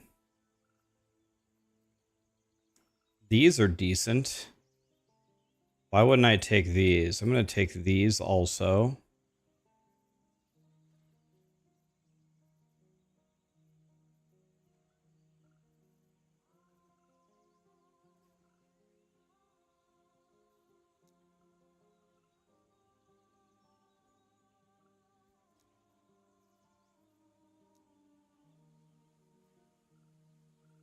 Huh.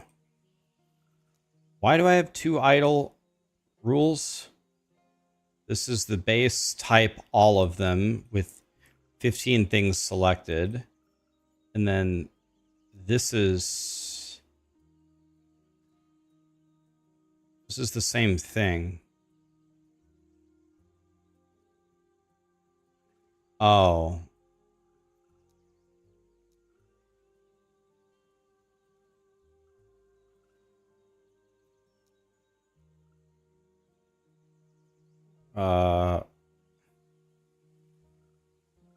Wait.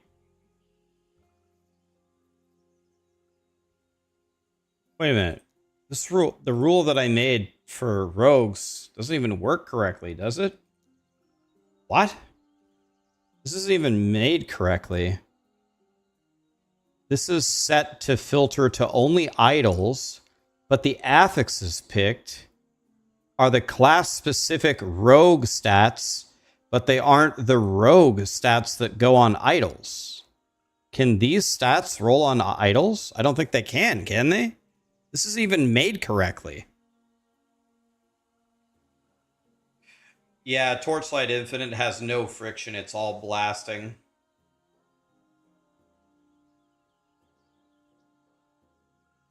This isn't even right. Jesus Christ. The fuck, man. Jesus.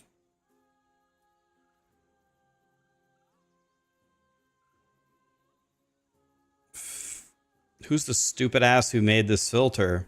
Oh, it was me. Never lucky.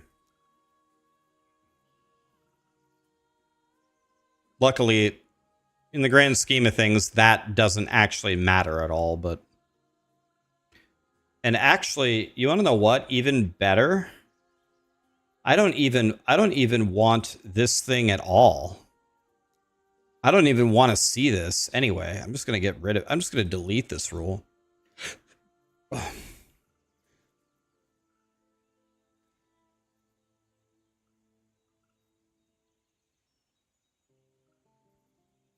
Oops, I accidentally duplicated it instead of deleting it.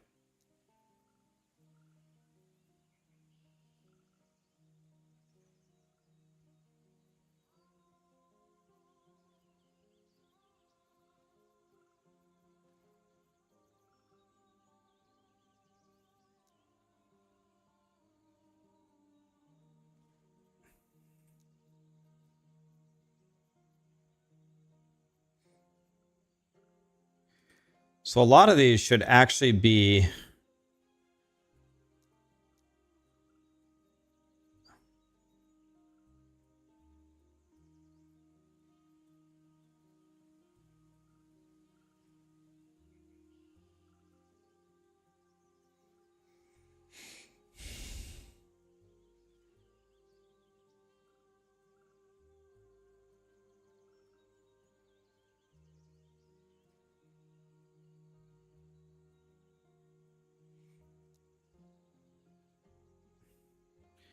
so the only helmet that's actually good for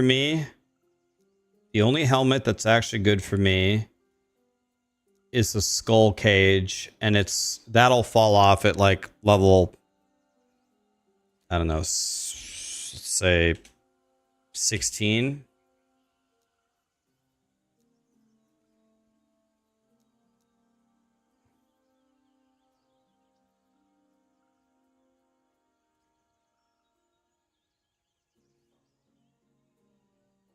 So these two are godly.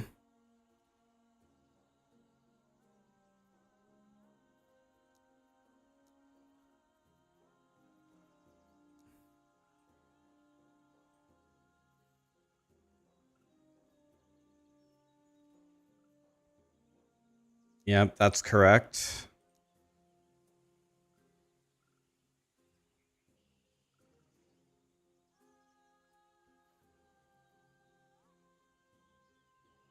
Yes.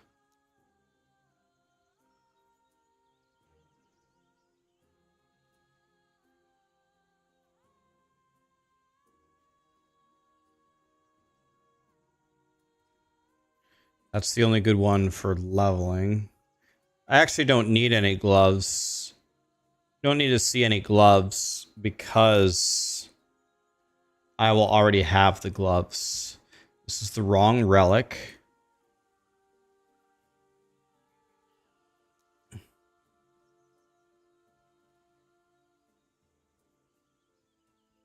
That's the only good one there.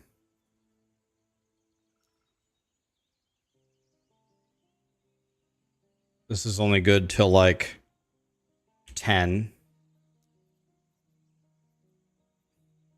This is dog shit.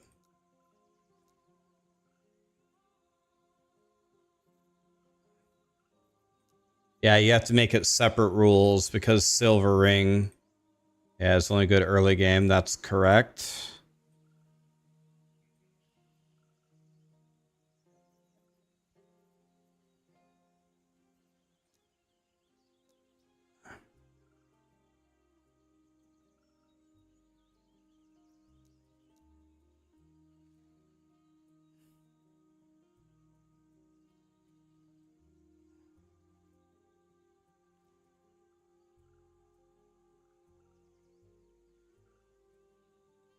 I mean, honestly, any amulet is decent. Let me see here. So, what else are we doing with amulets here?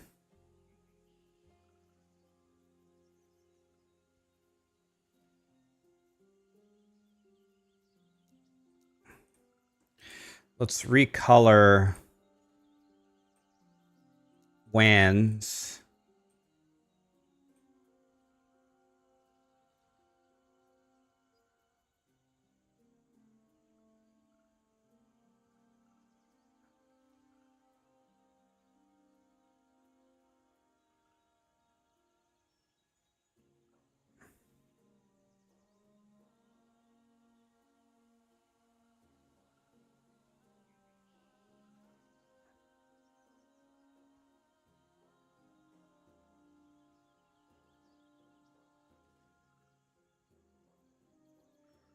Um,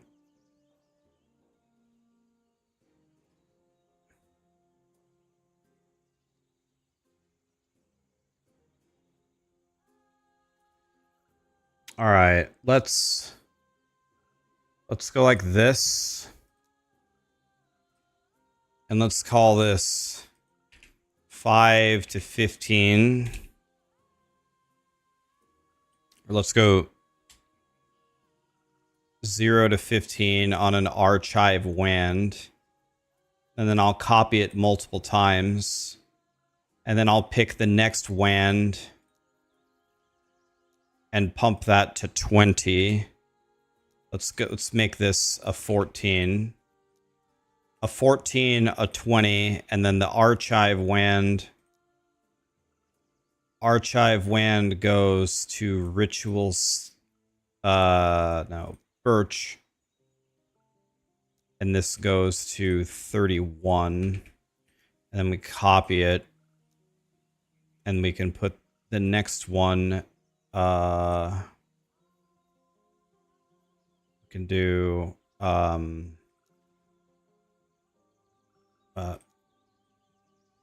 I don't understand. Oh, I see. Here to 47. And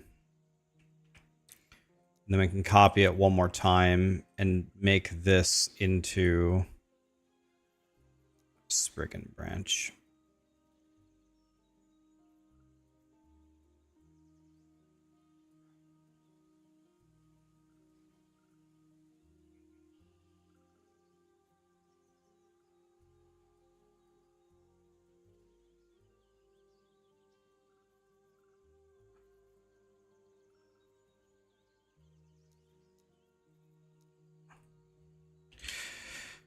Okay. So that should take care of all of my weapons the whole way. Don't need a bow.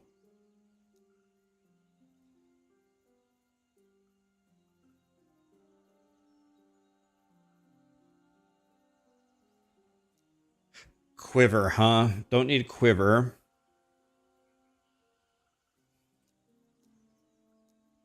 The catalyst would be...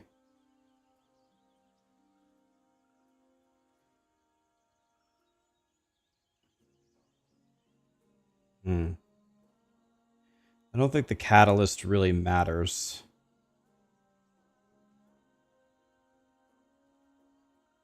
I'm not sure that this matters. I think we just delete this rule entirely.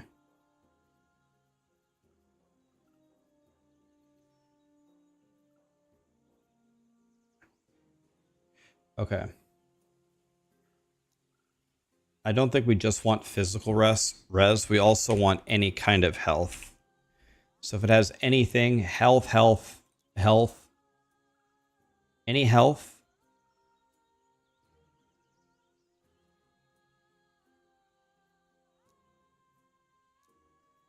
Okay. Okay. We also want, I want you to show me everything with movement speed.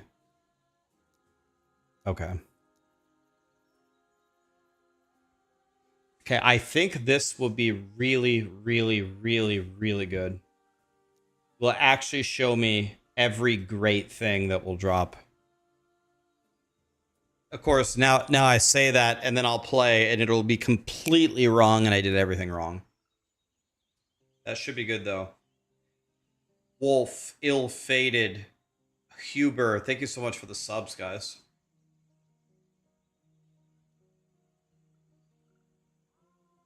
Should you go blind for the first time on Last Epoch, or should you start with a guide?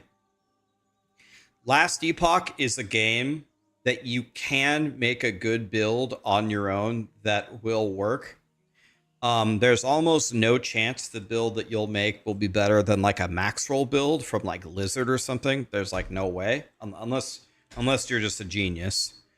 But you can. This is a game where you could get away making your own build, and it will do decently. You could definitely do that. You can YOLO it in this game, unlike POE1.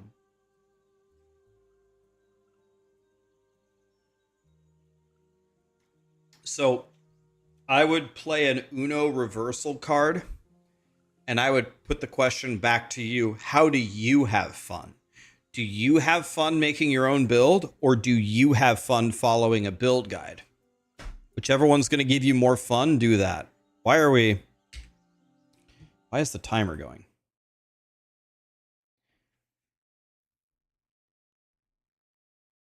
But this is a game where you could make your own build and it will work. All right. Let's do a run here and let's try to do better. Let's try out my new filter. We're going on 9. What are they? I wonder if these keepers will accept my aid. They would be fools to deny. Are the necro changes already live? No. They aren't. By the way, that is kind of an interesting thing. I wonder if EHG could do the changes like half and half. Like, could they do half of the changes, like the changes to the core game right now?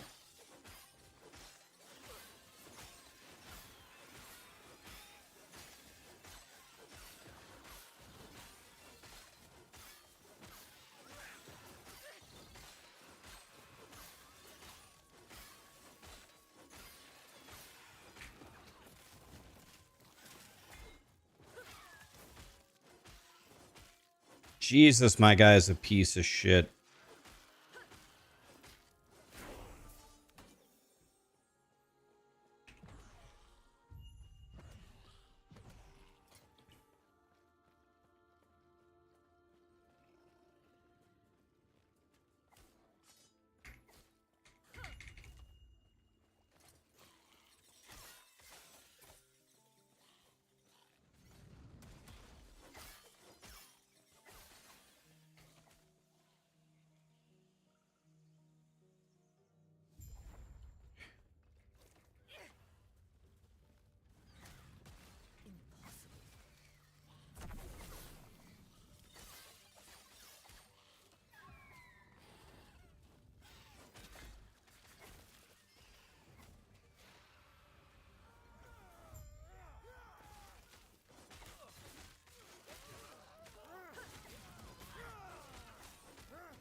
When you arrive, what are you? Come, let me watch you fight.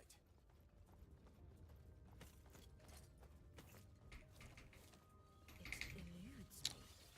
What's up, Cristiano? Smoke. It eludes me. What's up, man? Everything's all good over here. We're chilling. Oink. Took your kills. Adam boys. And for what? Oh, we got a shrine, by the way.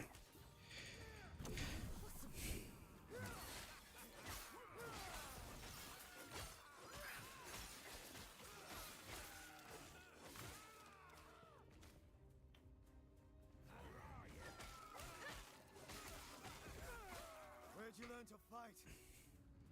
Impossible. Quick, before it reaches town.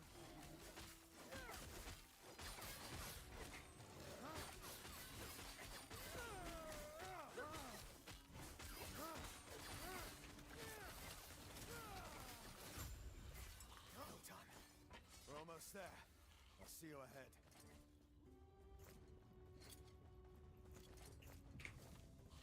Okay, 321 is really good. My XP is a tiny bit lower than I would like it to be, but...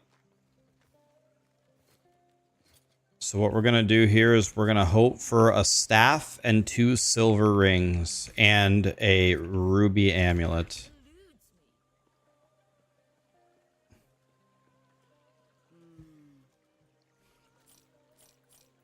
And we have silver ring, this. Wow. Dang, I don't have enough money to buy the thing that I wanted. This is only worth 1 gold. I'll try to talk to that guy. Okay, 413 is a billion times better than what I did last time.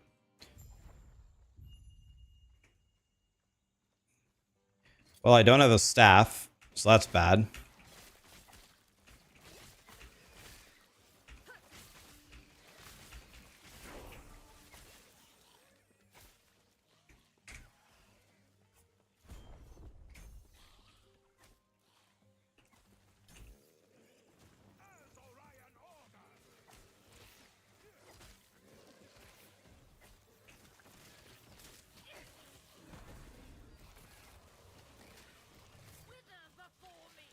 So those should kill everything.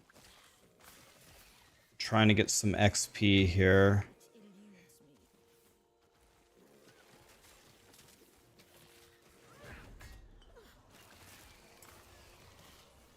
We need to find a staff immediately. I'm missing 3 spell damage, and 3 spell damage this early is devastating. That's alright. That probably happens a lot.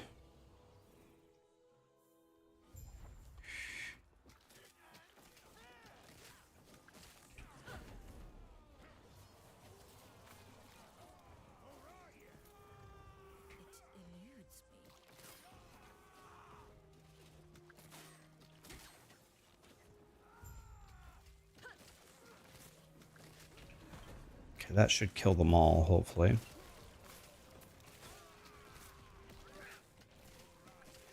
I don't have my skellies up because I'm stupid.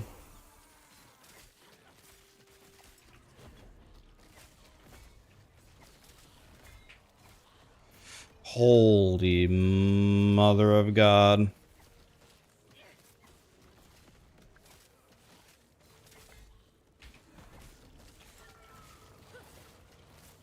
Wish I had a staff right now.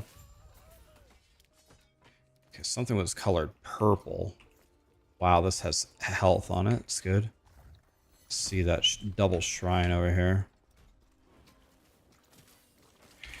That should kill them all. Go like that. Let's grab this.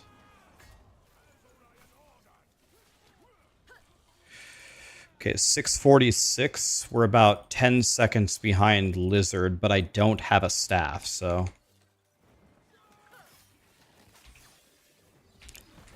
Having no staff, I'll take that. Do we know when the patch notes are coming? I wish, buddy. Okay, ready for this tech? It works!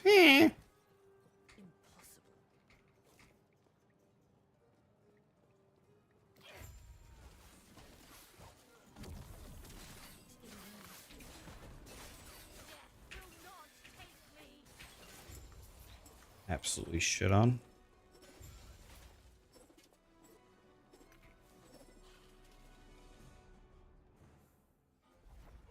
Patch notes are coming today? Huh. Do you know that for sure, or are you just guessing? If you're just guessing, I'm calling the police.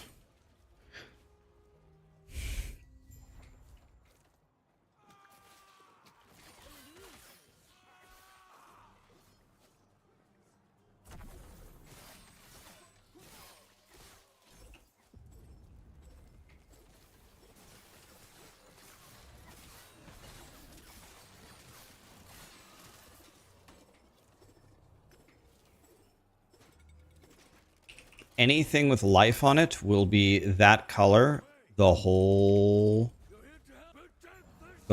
time.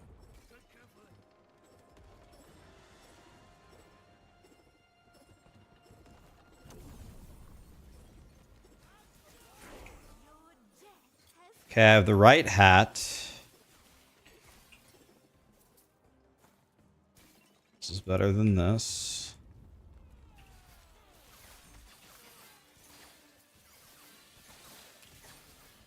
Okay, no shrine at the bottom. Legendary offhand. Okay, why is this showing up? Guess we just a salvage, I guess. Another shrine. I'm going for this. It's a couple seconds out of the way, but I get free Rip Blood cast now. Did I quit Grim Dawn? We'll go back to Grim Dawn at a certain point, but I wanted to start practicing for Last Epoch. At some point soon here, I also need to start practicing for POE2. I don't know when I'm going to do that. I got to figure that out as well.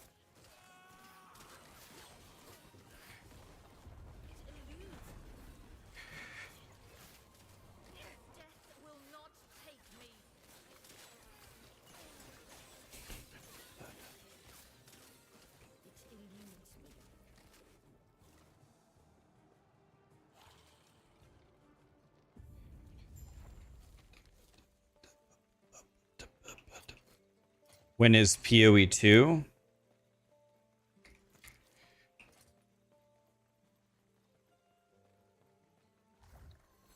POE2 is the 29th. Questions, but let me first check and make sure the Epoch's safe.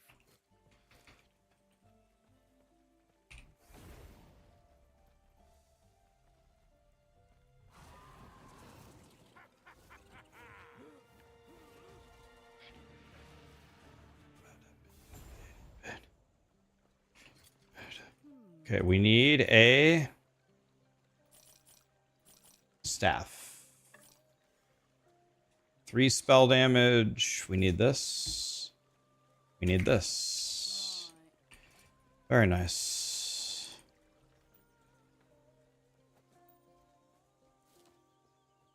Everything okay? What? And what we then? Oh, you stay safe. Stay alive. And bring up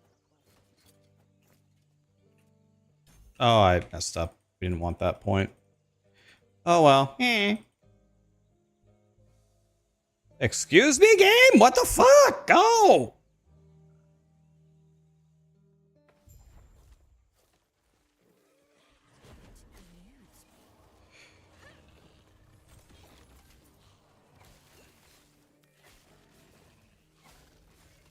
That's 9 spell damage. Got an archive wand.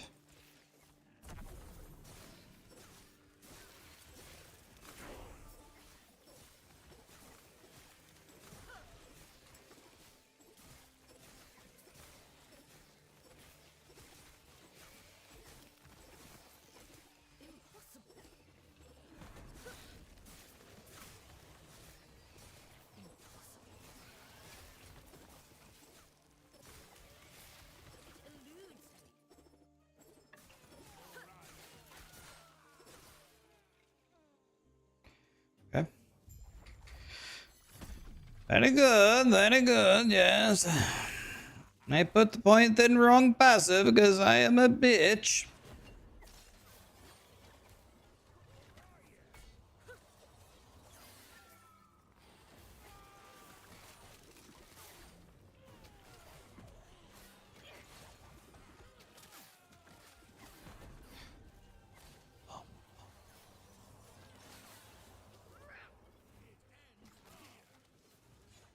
Did I like the chaotic unique thing for Diablo 4? Definitely better than what they have been doing. It's certainly better.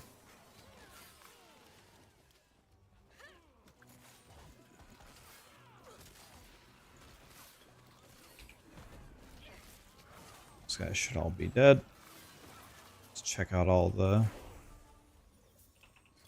I got this silver ring. 6%. Much better than 4. It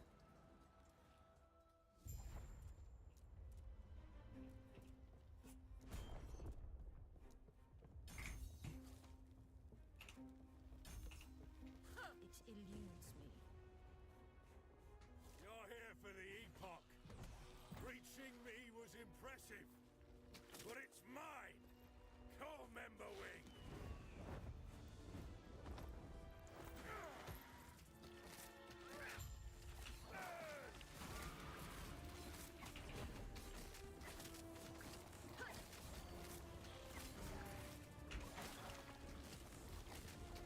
The Epoch is ours. Raya, aid me.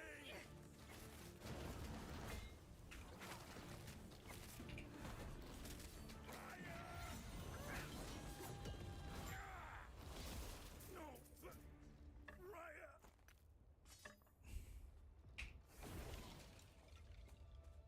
Okay, so that was significantly better. We're far ahead of where we were last time. This is much better. He's back. He's been. You're back. Okay. If you make that noise, you actually talk 30% faster. A lot of people don't know that. Now you know.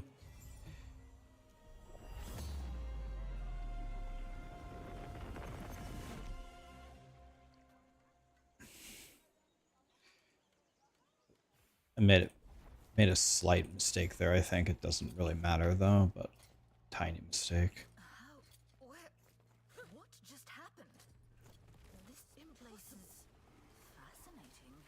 You won't have any friends after the fact, but let's be honest, we didn't have friends to begin with anyway. And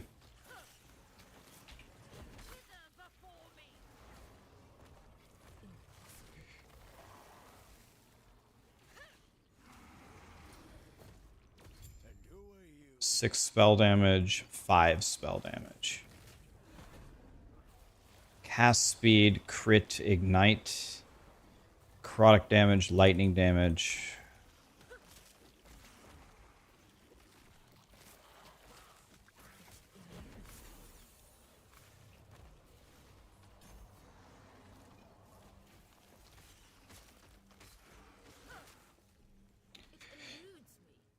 Friends in this economy? That's never not gonna be funny. Enema, 6 months already. Thank you, my dude. What a guy.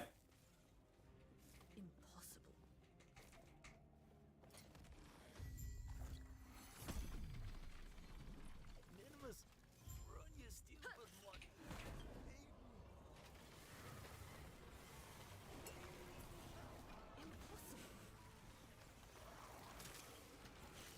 I really need to hit 9. Oh.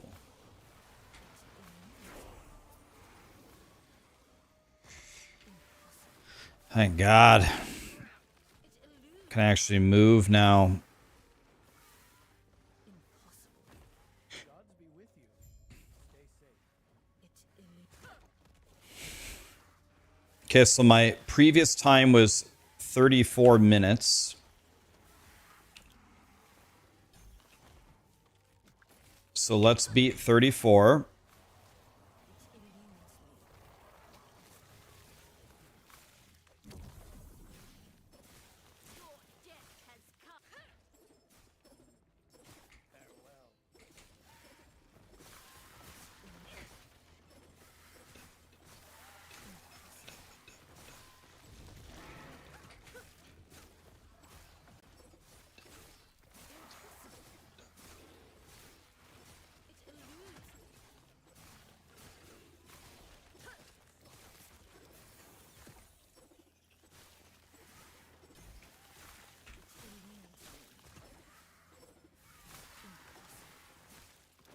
Ba, ba, ba, ba, ba. What brings you here? Eternal Oh, grace be with you. it's not very good. It's better than mine. How good is this silver ring? 7 versus 4. Wow. Ow. Pieces of shit.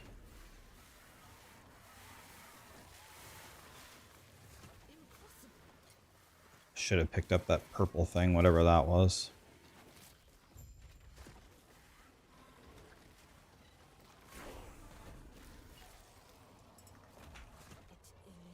What's up, boys? I'm here.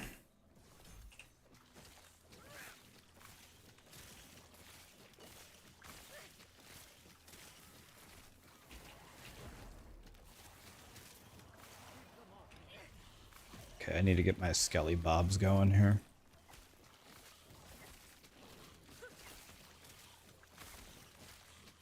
will not take me.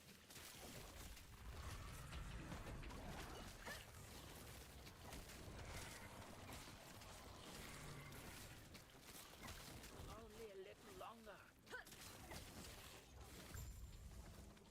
it. Go on. I'll be right behind you.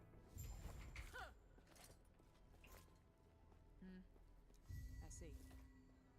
You. The gods have long left this world, but their memory will. Impossible. Actually, I think I'll take the void res for now. Chance to poison, chance to ignite. It eludes me. All damages over time this early are really good. But I'm about to run into the void res zone.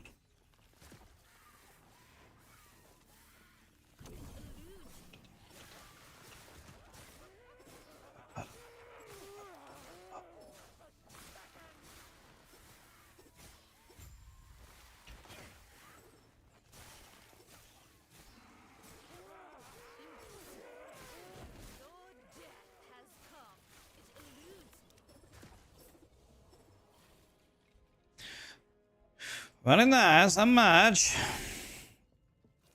Okay, we do have a shrine. Let's get it. Please be good. It is rotating beam. I mean, better than nothing.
Good morning.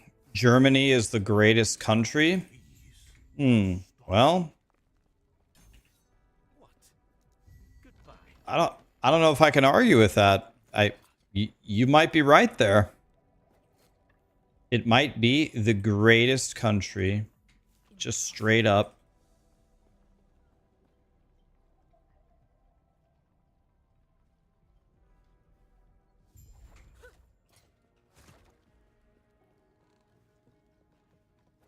This is bad.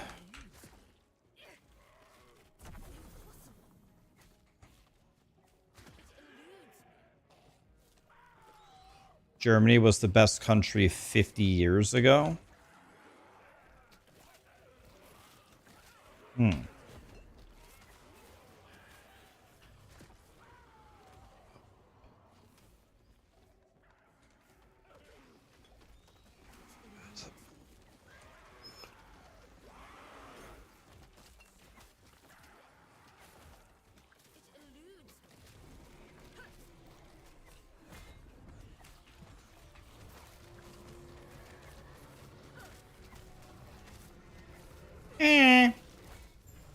Got him, boys.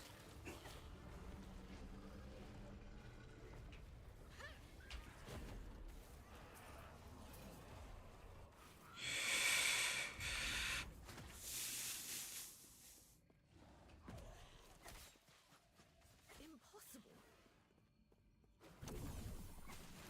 It eludes me. It eludes me. It eludes me.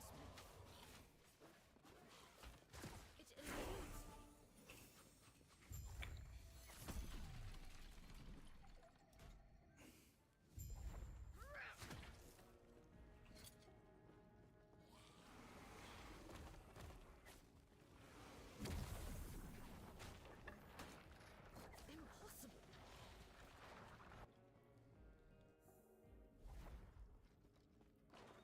You get beaten up in Germany if you wave a German flag.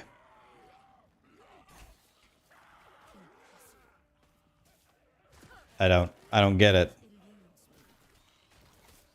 What's wrong with waving a German flag in Germany?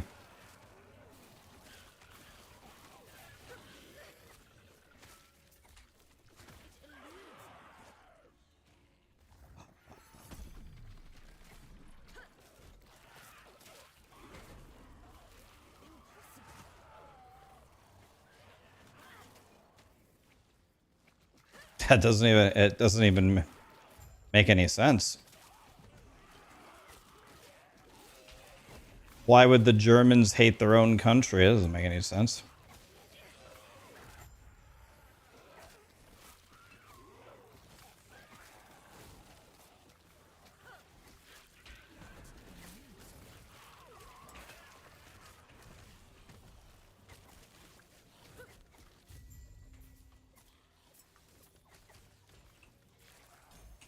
It does not make no sense, okay?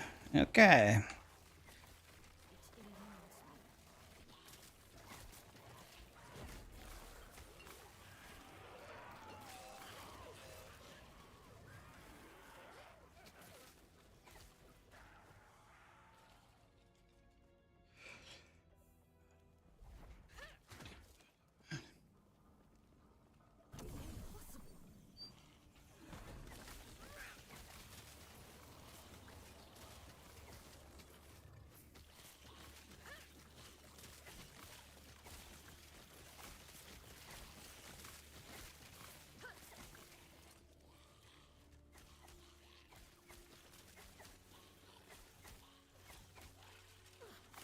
Oh, what?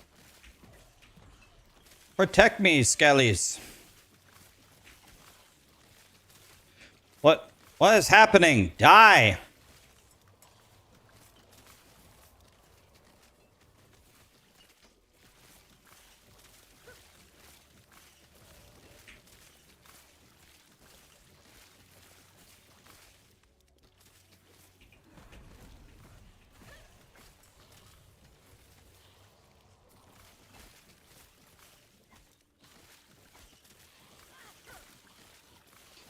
Okay, this is definitely showing me way too many items.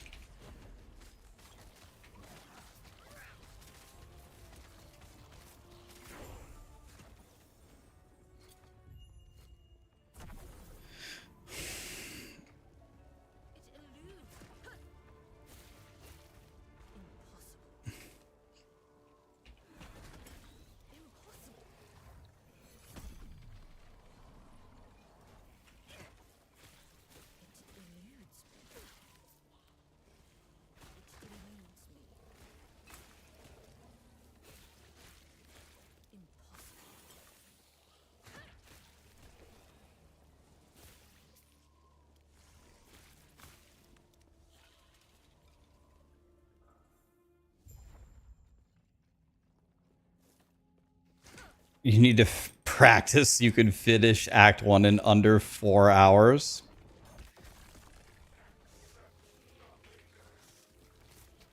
Something tells me, my friend, you can do it in under 4 hours.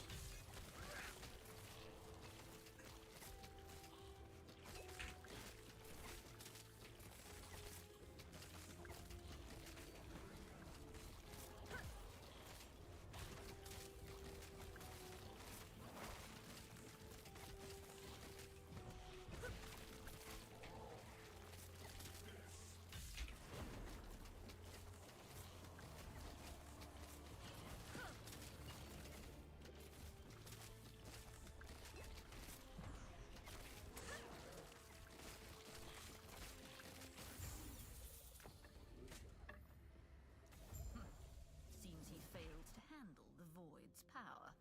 So much All right, well, we cut 4 minutes off of our time already. That's pretty good. pieces. I don't like this at all.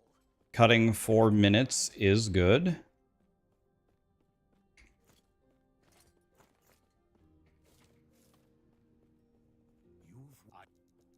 Then close your eyes and focus. I see that you are still human. 4 minutes off the run.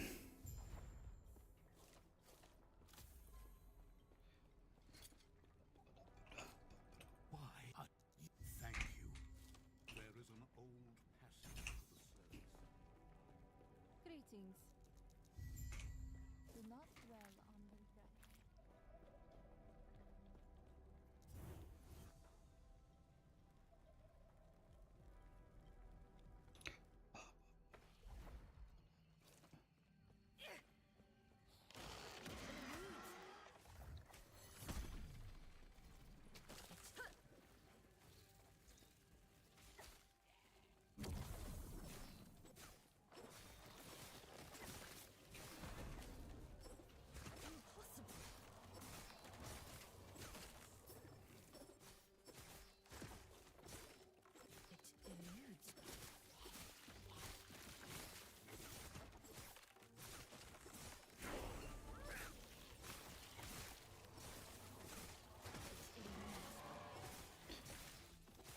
What is that?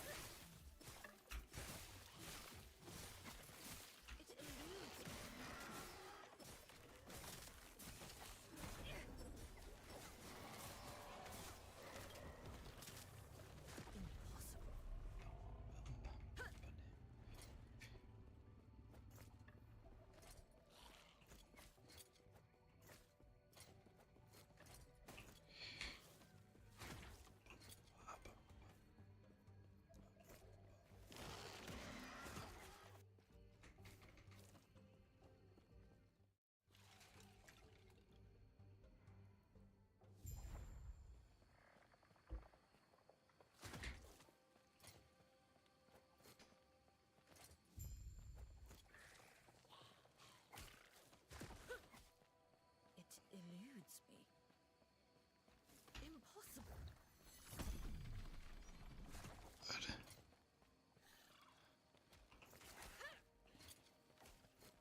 It eludes me.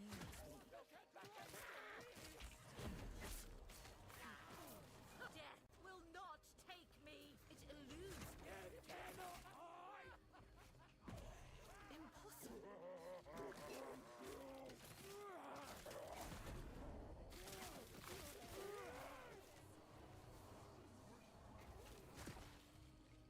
Okay. So our next split was at 1 hour and 4. And we definitely want to try to lower that. An hour and 4 is a bullshit.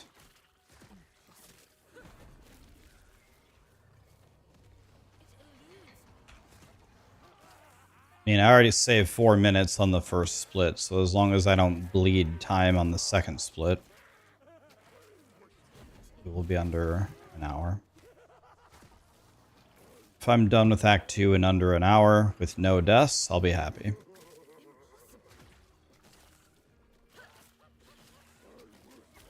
Just save this for when we get up here with this guy. There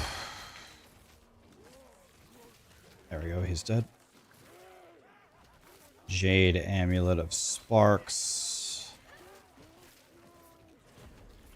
Okay, those guys should all be dead now.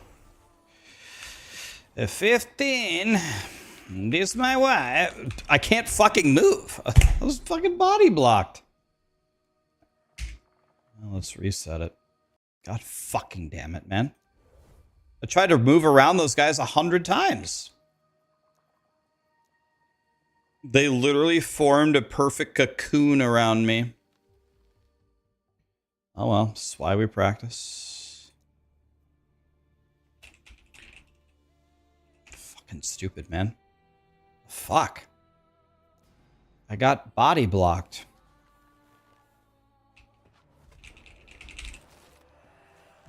No, no, no. Actually, In the beginning, there was... well, actually, it does matter. I was gonna say it doesn't matter, but I think it does matter. Let's make a new character. It's the wrong guy.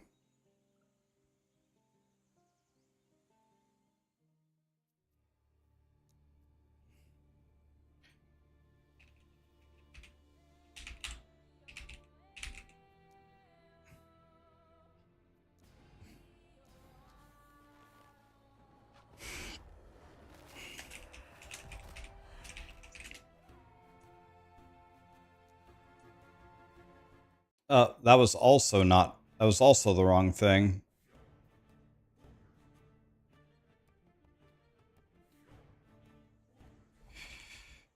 Let's see here.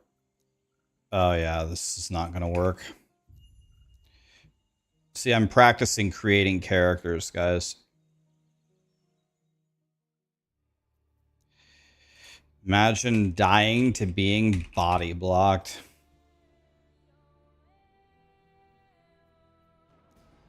Fucking stupid, man.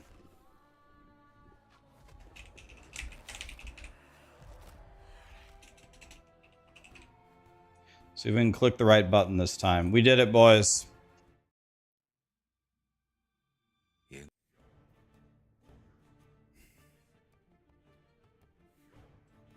Dude, I have such a headache from wearing these glasses. I've got to take them off.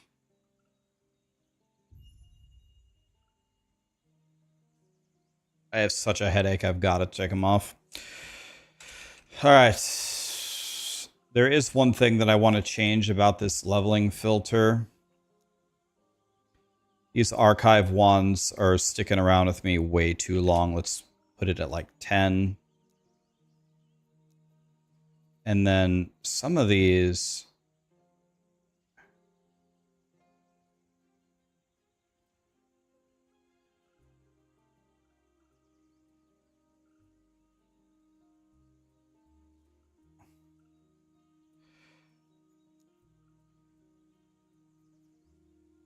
I'm not sure any of this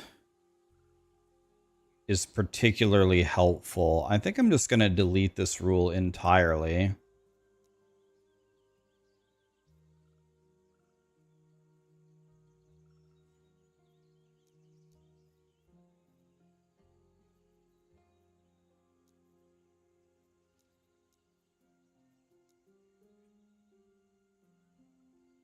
Give me fuel, give me fire, give me dubba jebbaza.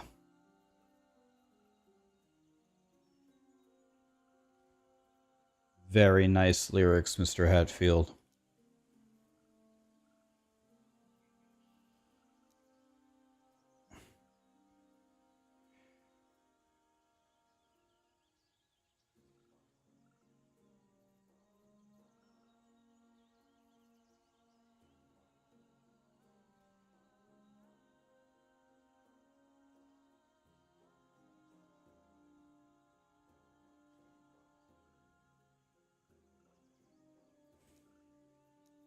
Okay.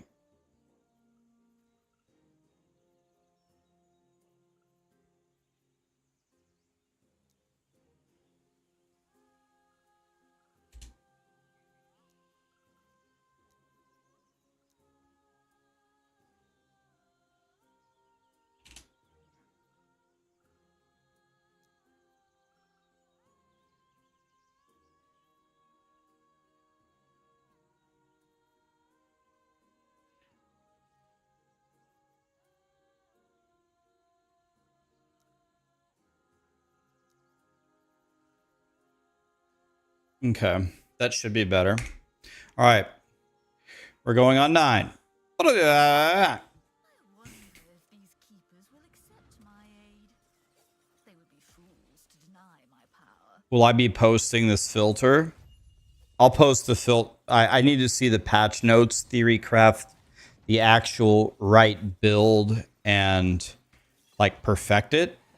And then I will post it. Yeah. Everything that I've got, the guide, the build, the loot filter, the...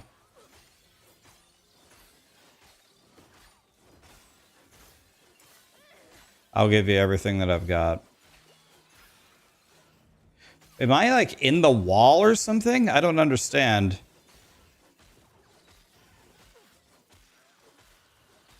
What? Oh. Oh, I bricked the timer. Oh. Oh, character number 700. Here we go. I think it started the timer because my keypad is my timer keys when I was changing the loot filter, I think is what happened there.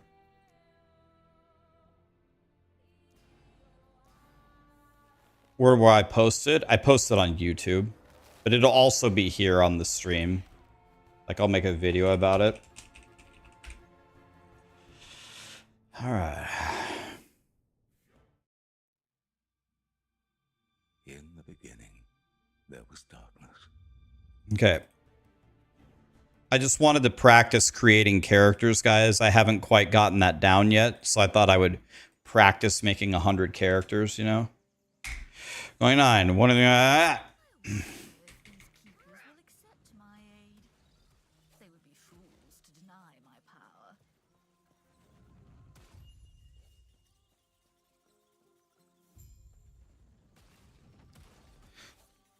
Wario, are you a Last Epoch player? Are you playing on the new season?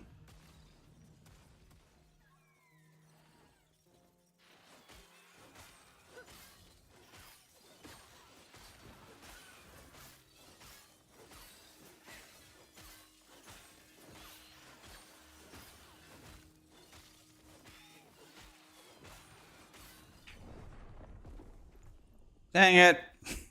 I want to see. They crit me for 3? Holy shit!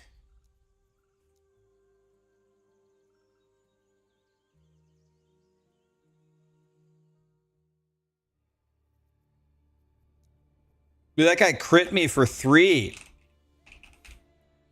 Jesus. And people say last Epoch is easy?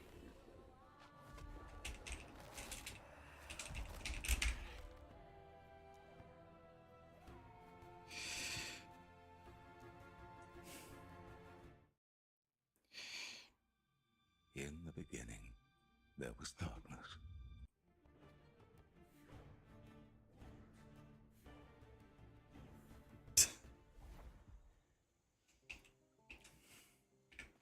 I wonder if these keepers will accept my aid. They would be fools to deny my power. It eludes me.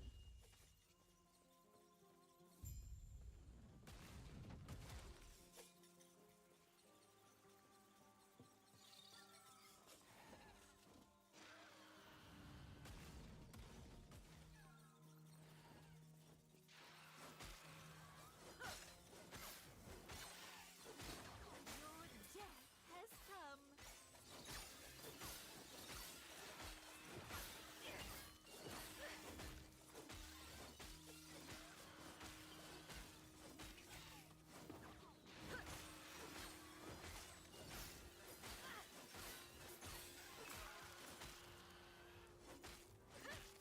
That guy's full health. Ain't got no time for that.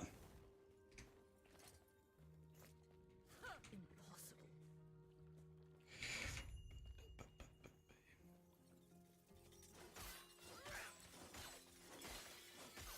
So I actually lost some time not killing that Phoenix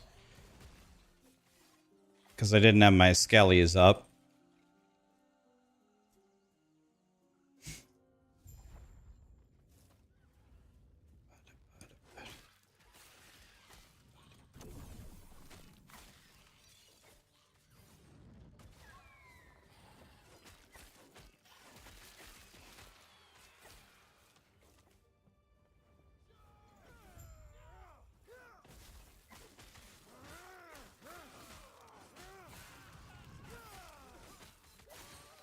Let's see if we can get an early staff this time. Because last time we didn't have a staff and, well, let's just say it wasn't pretty. When you arrive, are you a name? Come, let me watch you fight.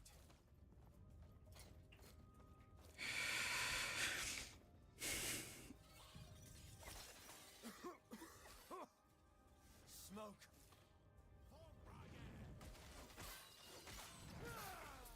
Okay, we did not get a shrine there. Let's see if we get a shrine up here.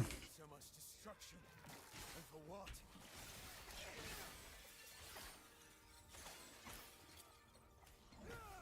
No shrine there either. Here's a shrine. Take those health potions. Why not? Where'd you learn to fight? Just got the worst shrine ever. Lit.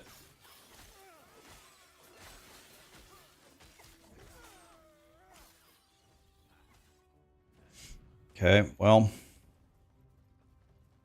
This isn't gonna be pretty. Well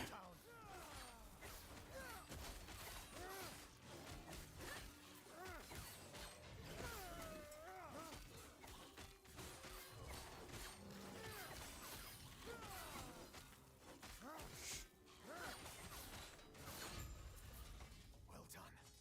We're almost there. I'll see you ahead. So it's about the exact same as I did last time.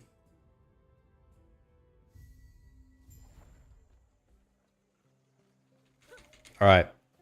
So we want to be entering the next zone in under 420 blaze it is the goal. So we're looking for silver rings, a ruby amulet, boots with movement speed.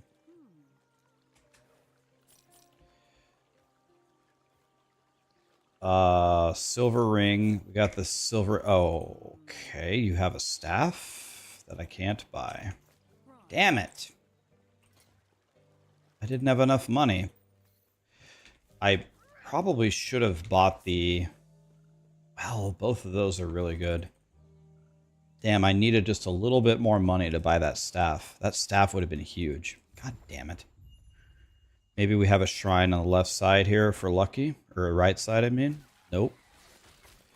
No such luck. Never mind. Yeah, I know how the game works. Last Epoch. Can't believe it still brings that up. Let's put this as rip blood. Let's put this as nothing.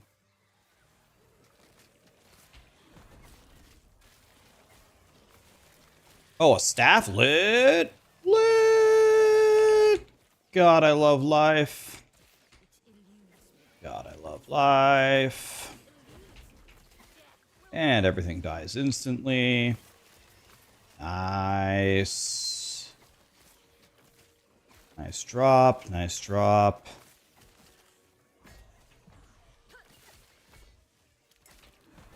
You guys please die.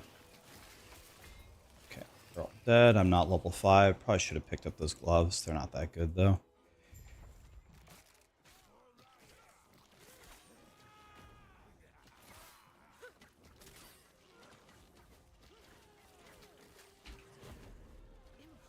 Okay, that should kill them all, hopefully.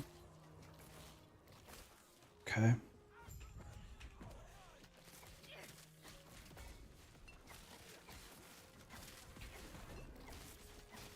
Should be pretty good damage here, in theory.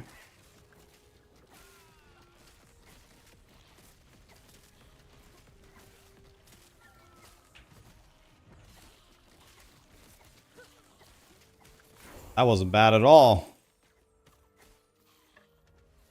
Let's see, what do we have here? 5 damage over time, fizz 3. Okay. This is bad. Armor, cast speed, leech rate. Cast speed seems decent. So let's throw this away. This has got to be better than mine. This seems to be here. Okay. Take that. All right. Cool. You guys are never going to believe this tech you're about to see. Watch this. Whoop! Oh, straight through the wall. 1 second saved, boys. Can't teach that.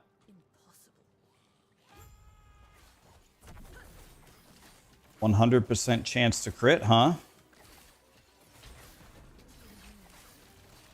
Hope you like being crit, bitch. Can't teach that, boys.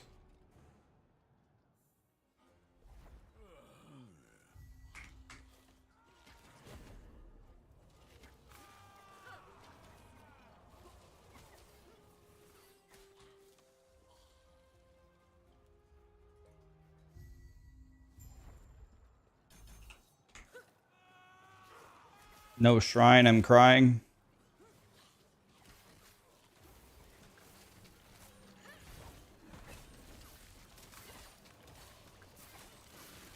Absolutely giga-dicked. Can I move up? Take a Jim Tome, why not? Alright. That wasn't that fast, so let's see if we can play better up here. This is bad. This is bad. Throw a nearby, throw a fireball. Love that.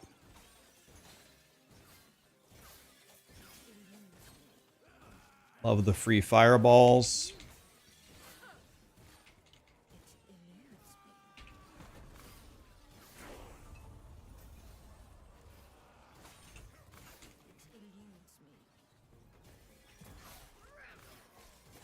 We got a shrine here. I'm gonna go for it. It's a couple seconds lost, but damn it, it's a bad one. Oh, a couple seconds lost for nothing, crying.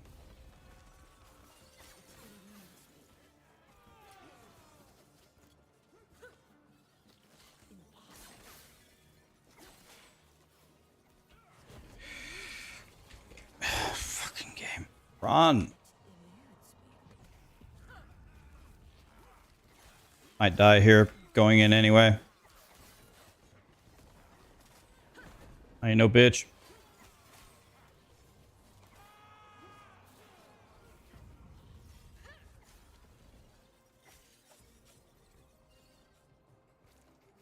Okay, I'd like to be in here in sub 10, so 942 is pretty good. What's the world record for last epoch? The problem with asking that question is there's way too many different categories. So, do you play, like, to me, the most natural way to play last epoch would be solo character found hardcore online. Because when you play offline, the game actually changes.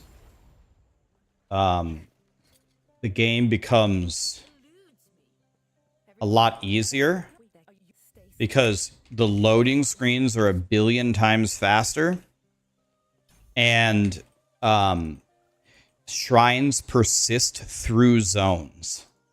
So you save minutes playing offline, but then you don't get to play online on the season start. So the fastest I've ever seen someone beat last epoch under those stipulations is like, got a yellow staff, by the way.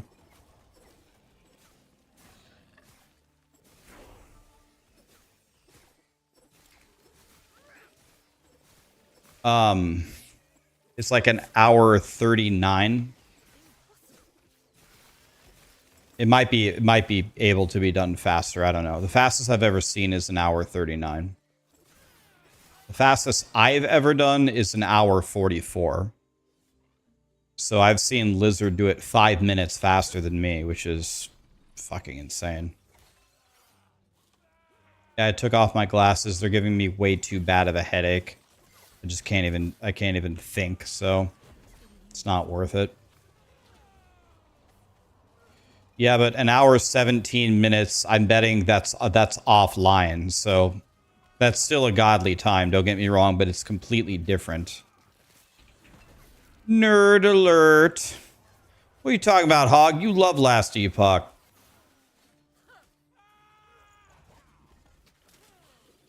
What's up, buddy?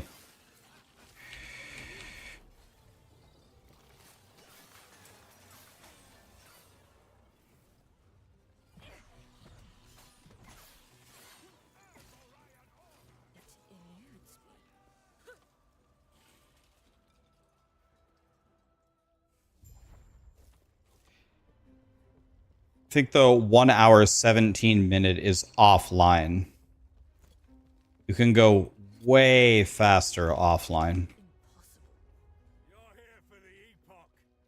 But that not to take away from that achievement though. That's a godly time. Oh, the only thing I'm saying is it's a different category.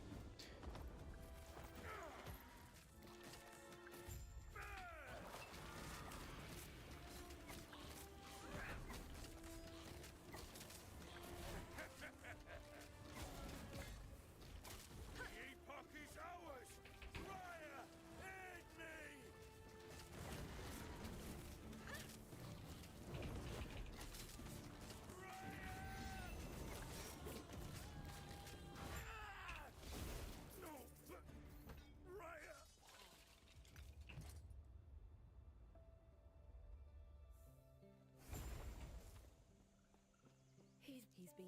You're back. Arena. I'm sorry to you too. Impossible!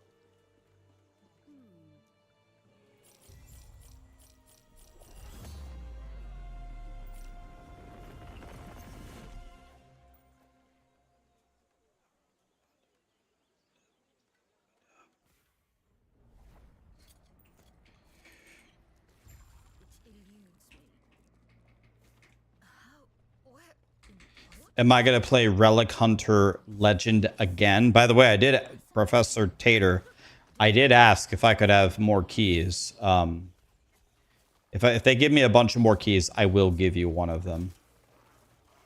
Because I made a mistake yesterday. You won the contest, but I thought you already had the game because you were playing with me.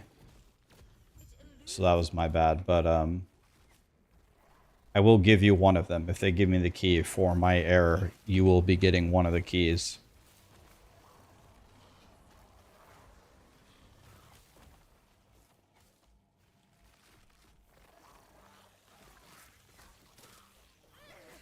Hog, you can't beat Last Epoch in an hour. Could if you practiced. I bet you could.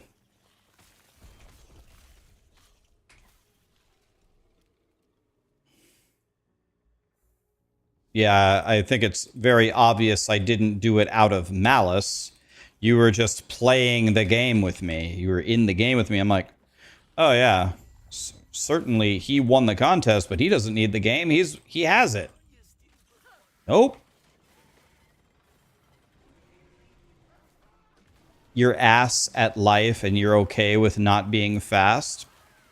All of that is perfectly fine, but all I'm saying is if you and I sat down for 2 runs, like just with some very, very light coaching, you could beat Last Epoch certainly in under 3 hours and probably under 2.5 hours. And under 2.5 is great. Is a great time. You could easily do it. We would probably need to do 2 practice runs. That's it.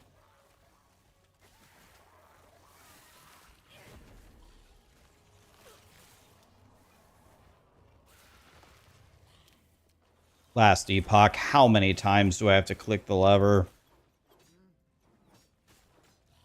Jesus.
Oh shit, I dove right into a wall because I'm stupid. Did they nerf Sentinel? Well, I think at a minimum they're going to nerf their survivability. They're going to at least nerf their survivability.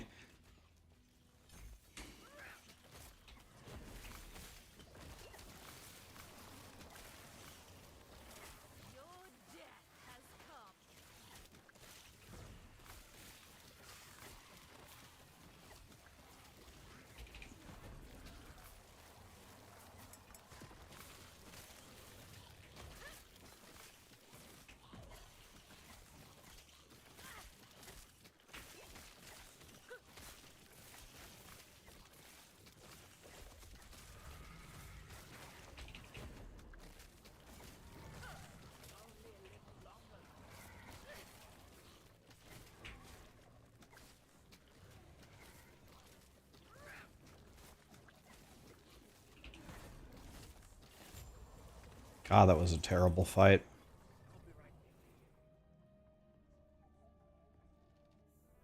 What are my thoughts on baked potatoes with cheese and beans? Beans in a baked potato? The gods have long left this world, but their Beans in a baked potato, huh? Dosmo, Rack, just want to say thanks for the education in the games and the many hours of entertainment. My man. Thank you, my dude. Good to have you here.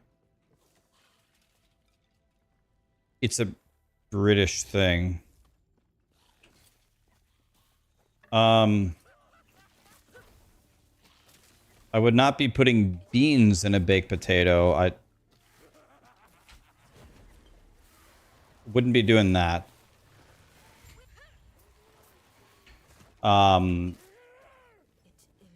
What they usually do around here, around my neck of the woods, we put like cheese and sour cream and like chives and bacon and shit like that.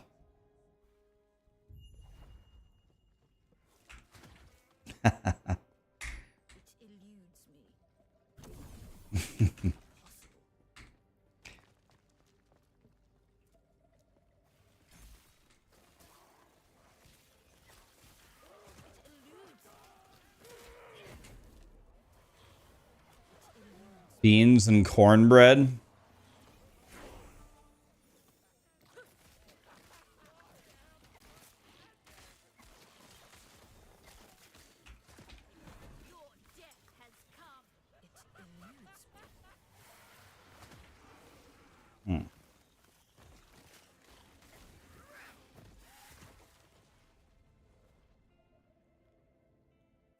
You guys put beans on top of beans?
Jesus, these guys have got so much health, man.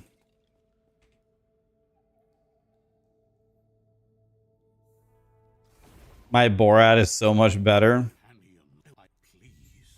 You don't like my southern drawl? That hurts, Hog. That hurts.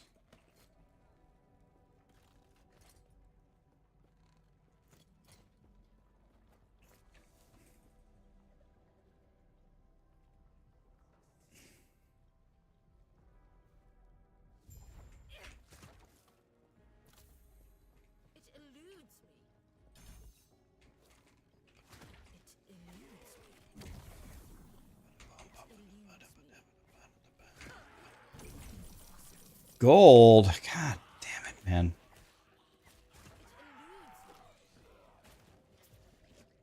Skull cage. We need that.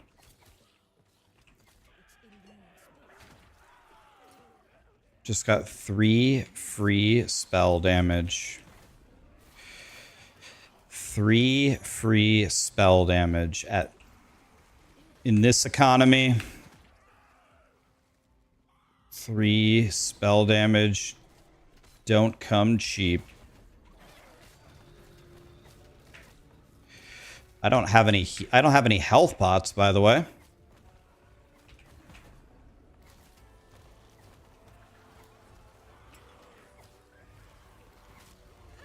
This is a massive time loss.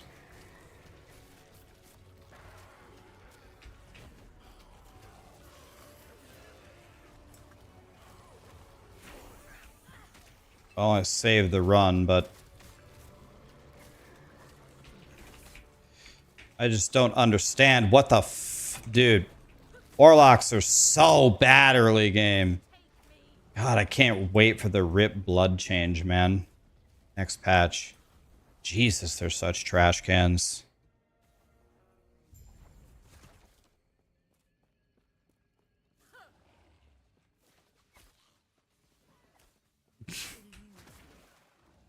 Hog, I think you're just jealous of my southern drawl. I think it's just jealousy, man.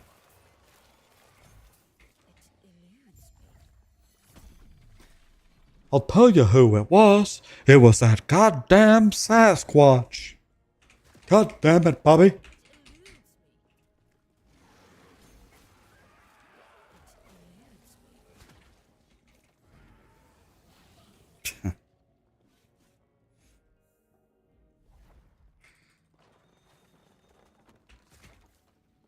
Where are you going?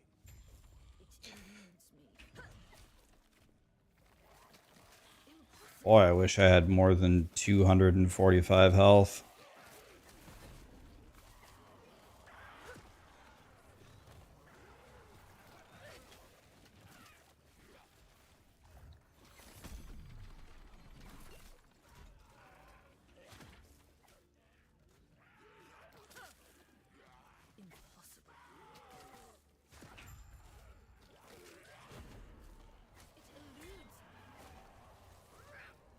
God damn it, man. They gotta fix these fucking shrines. Why is summon a goddamn ice beetle an effing shrine is such dog shit, man?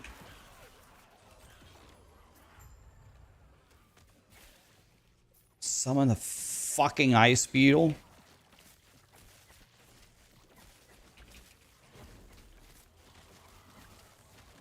Stupid piece of shit, worthless ice beetle.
I love how he was dead and he still did his big ultimate attack. Void's power. So much for their So I lost almost 30 seconds on that fight place. Everything's in pieces. I don't like this at all. Where am I? and still came out ahead. Because last time we did... You've woke. Then close your eyes. I see that you are still you. So we have the exact same time, except I lost at least 30 seconds on that one fight. So we did it about 30 seconds faster. Why? Thank you. It eludes. There is an old passage. Greetings. Anything under 30, I'll take.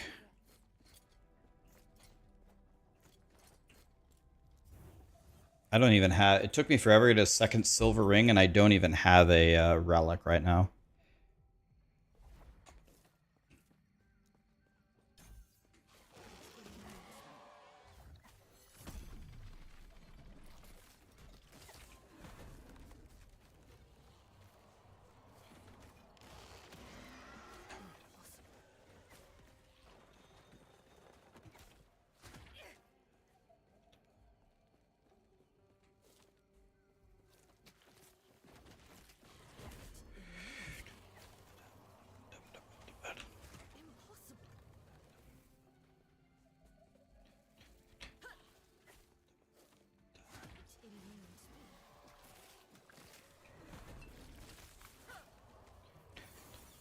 There's a shrine down there, but it's a little bit out of the way, and I'm almost done with this zone, so let's skip it.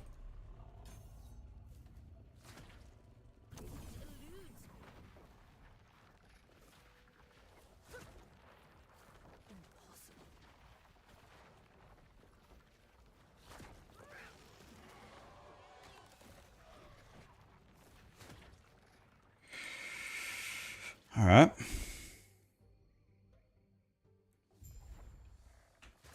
All right. Let's play well here. I'm sure we won't, but let's attempt. It eludes me. Impossible.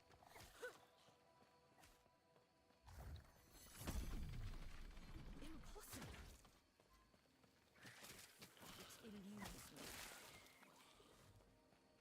eludes me. It eludes me.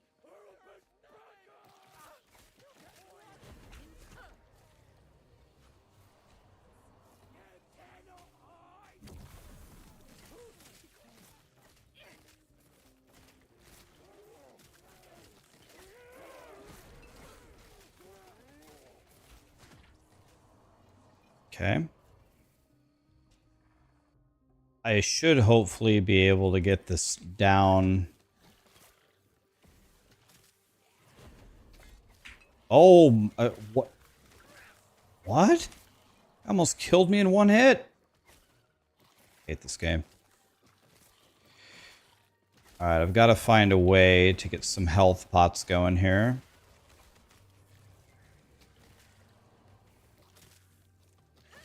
Should have picked up that shrine, oh well. Here's another one. Please, if this is pick up gold, I swear to God.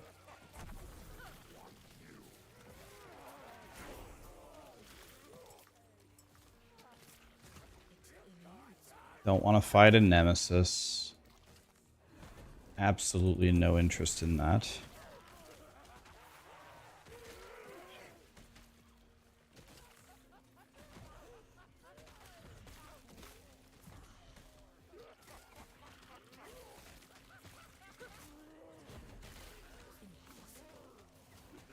Up, here's the stupid gold shrine right on Qui. Right on Qui.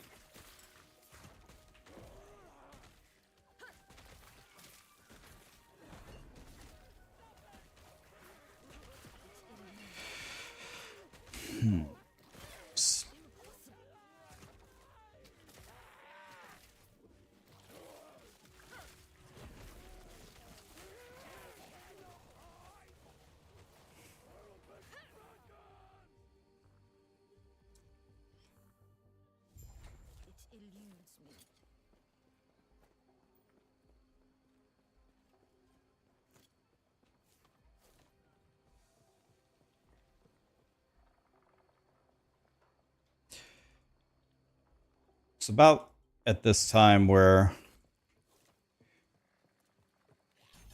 we're gonna need to find some upgrades here, like, real soon.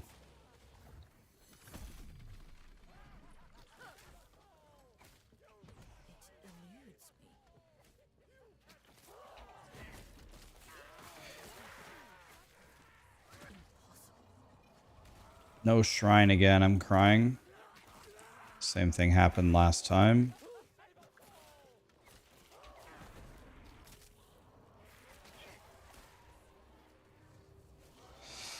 This guy almost one-shot me last time. Let's see what happens this time.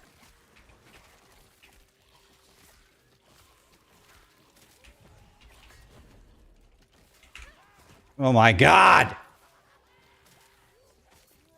Can I have that health potion? Nice. The guy body blocked the health potion. Oh, that's a new one.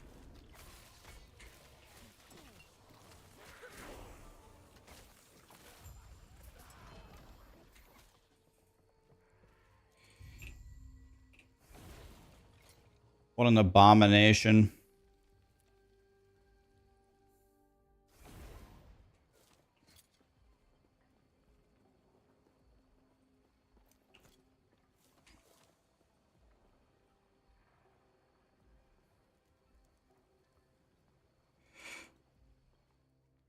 Well-ridden ruins.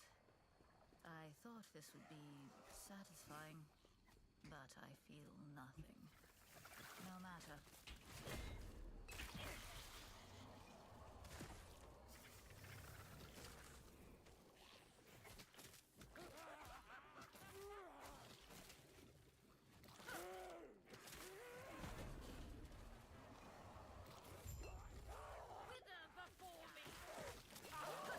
Just did 0 damage with my strongest attack. Love that. These guys should all be dead.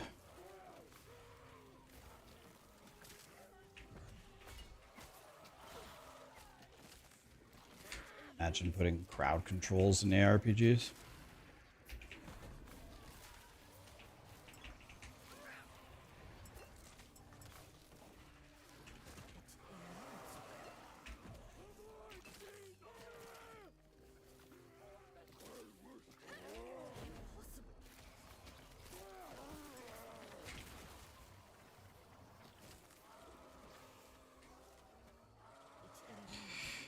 Absolute nightmare here.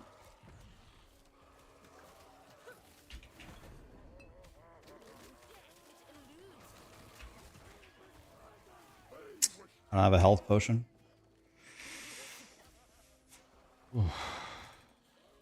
It's never easy, boys.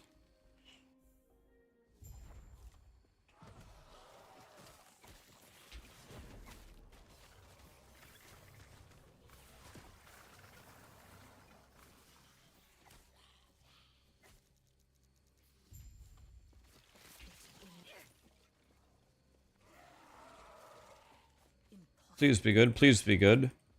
300% reflected damage. Holy cow, some of these are so bad. 300% reflected damage. Satan. You've got to knock it off here.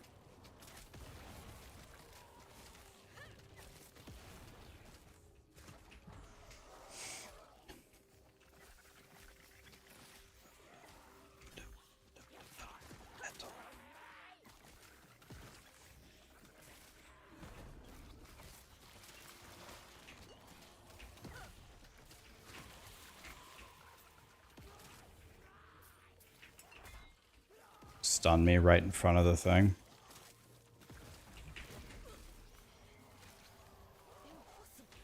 Dude, my guy is so terrible. I do no damage. Oh, I just ran right over the health bush. I didn't pick it up. Oh my god. I ran directly over it.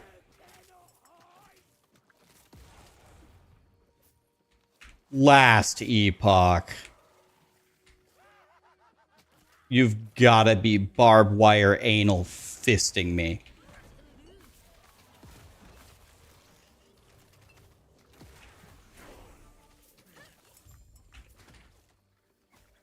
Jesus Christ.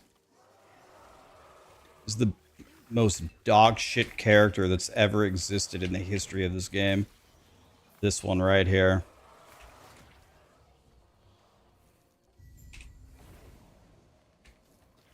Already went through the portal. Thank you.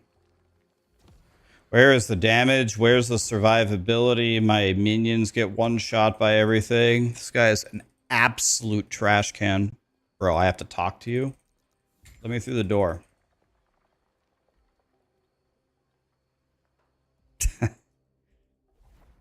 Thank you, Hog. I was worried. And the record for shittiest character ever made goes to Rax. No damage, no survivability. Lit. Oh, I can't wait for this boss fight. This is going to be great.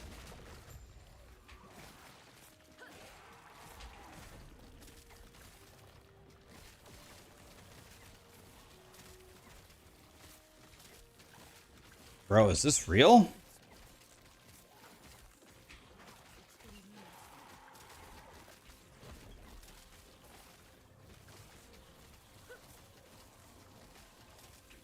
Am I healing this guy?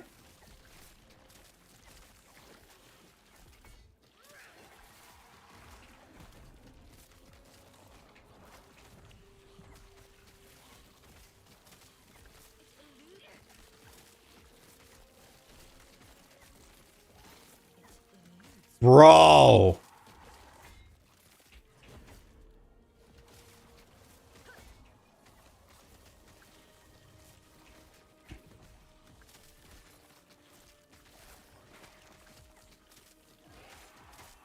Bro, we're gonna have to find some new leveling guide for this for the early game. Like, this can't be it. This can't be right.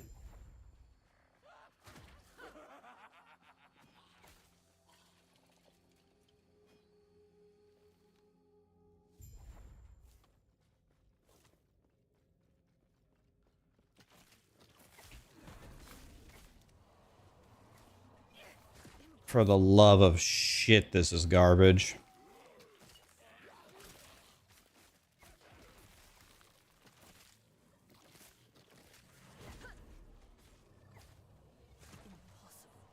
Yeah, I'm using the max roll leveling guide. I'm not insulting the max roll creators. I'm insulting early game Acolyte. My God, this is a disaster. Compare this to Rogue. Go play Rogue and then play this and you're gonna cry.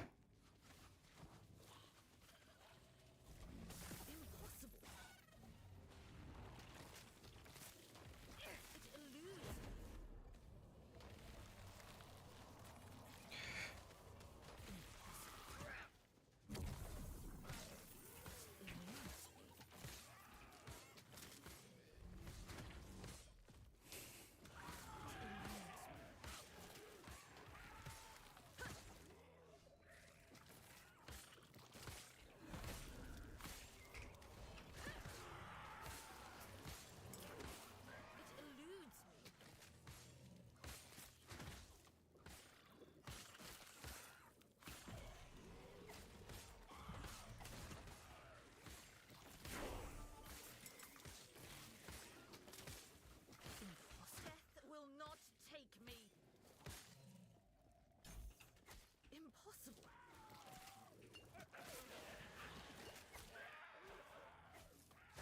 You hate leveling Rogue?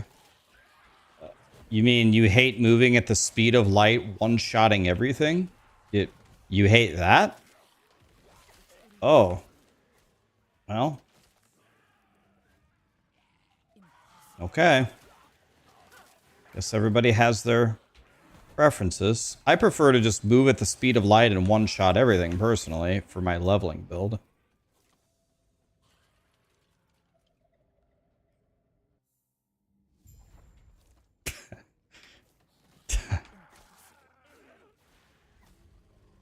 I love Hogs singing the lyrics in the chat.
So that has 16 spell damage. This has 10 spell damage. It eludes me.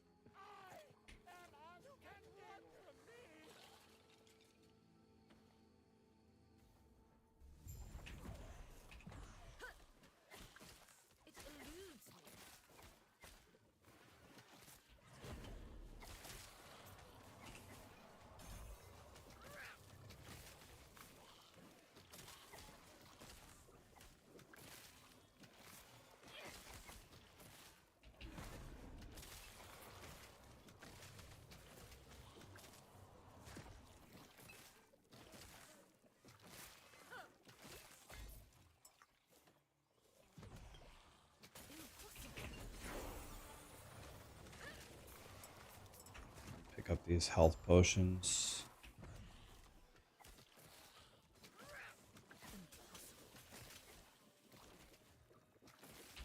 Because I already know the dicking is coming.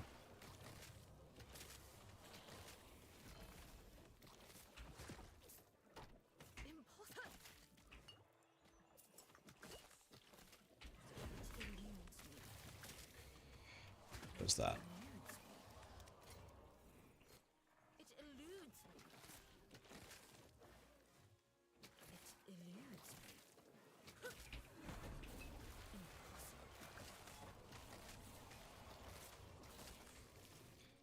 Dang, no potions, huh? Maybe this will help me. Okay, cast Lightning Blast, lit.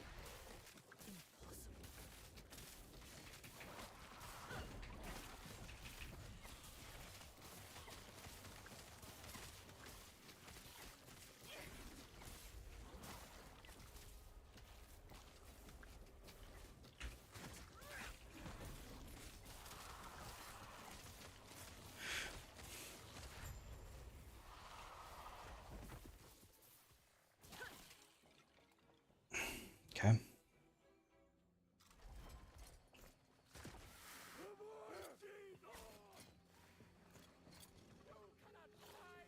Minion health, huh? Doesn't seem great. 8 void spell damage. 10 spell damage. 8 spell damage. Let's do this one. And then I can throw this away.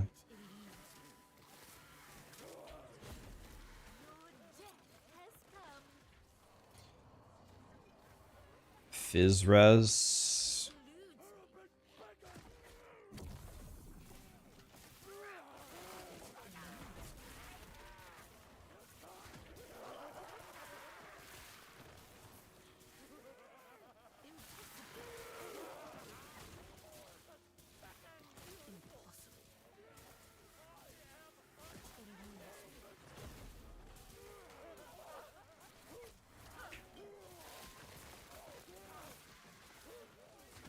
Okay. Making our way downtown.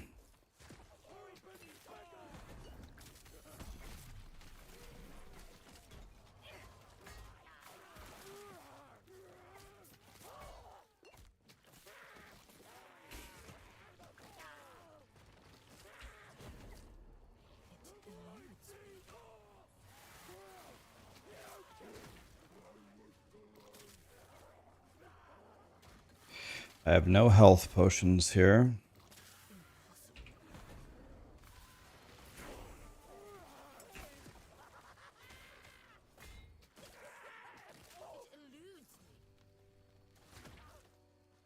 Damn, I'm only level 19.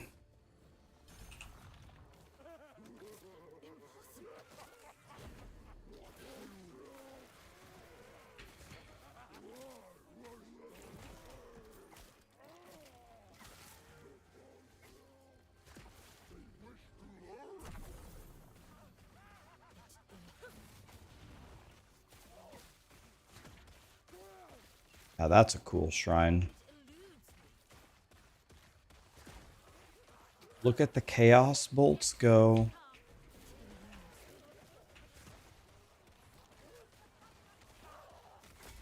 AI has a health potion.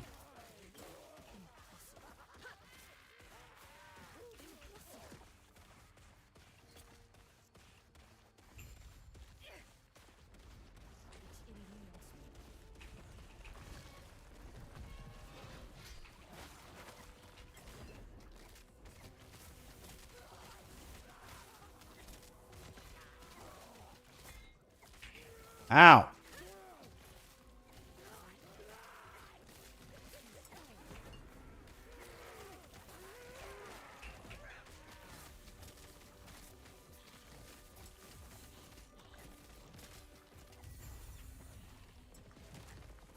See if I can get an offhand of some kind. Wait, do I have a don't I have a shield? Yeah, I have a shield. There we go. Better than nothing. Once held so many secrets, so much power. I don't know that one. It could have been used for greatness. Now look at what it has been reduced to. It eludes me.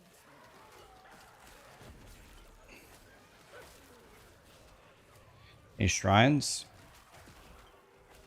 0 shrines, huh? Crying.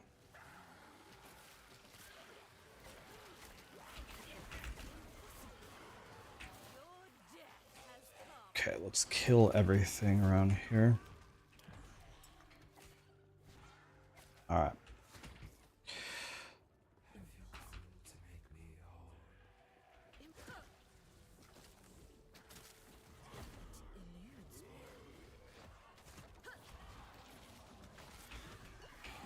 I do not think this is going to be a super easy fight because nothing is going my way here. Jesus.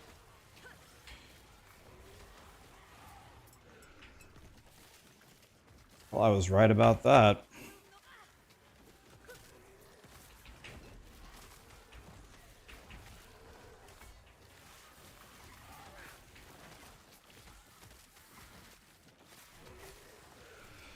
Definitely losing a bunch of time here. Because my damage is so bad. I actually, I don't know, I don't quite get it. Because I'm not supposed to respec till I'm 20, and I'm not 20 yet.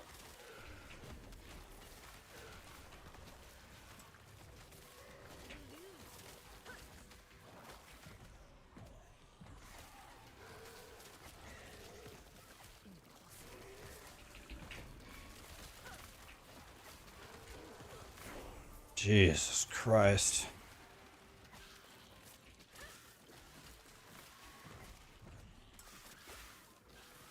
Can you guys please kill these guys? Let's put Shatanic Fissure right there.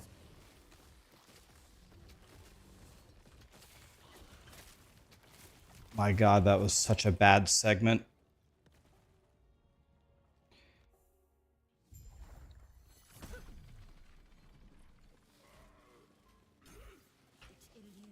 That was so bad. Death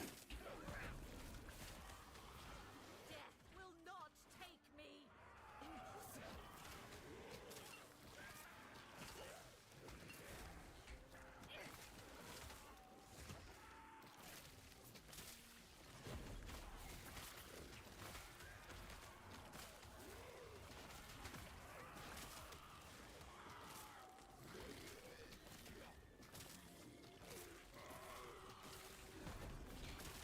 All right.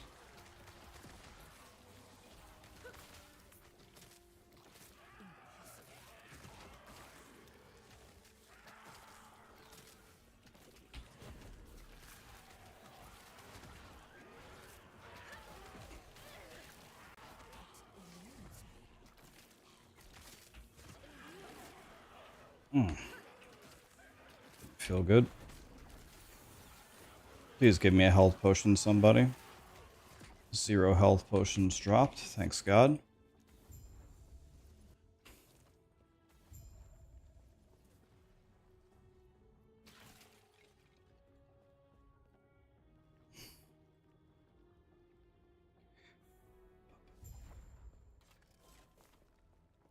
Greetings. Impossible.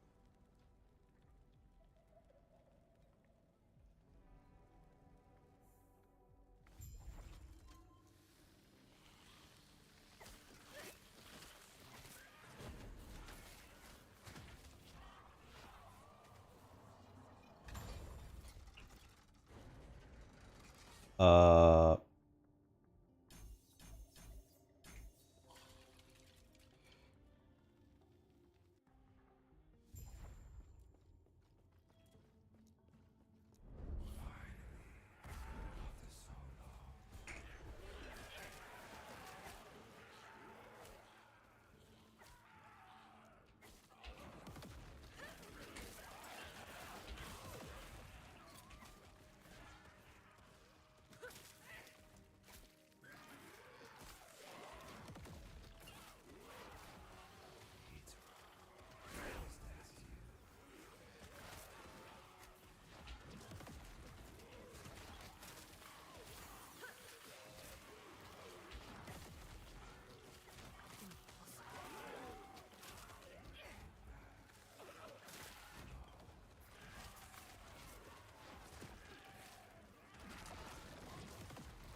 better not go into the boss with 0 health potions. Might want to actually pick these up. Ritual stone, huh? 6 int ward.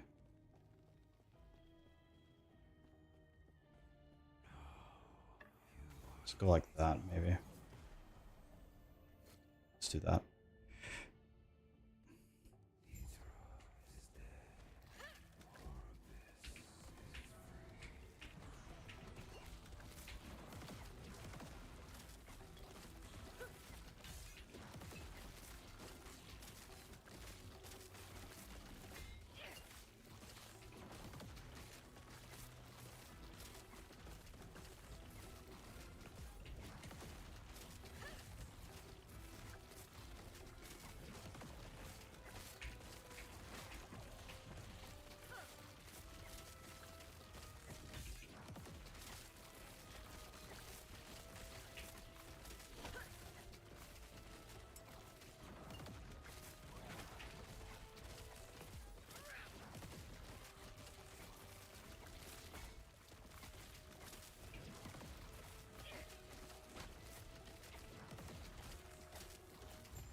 After eons.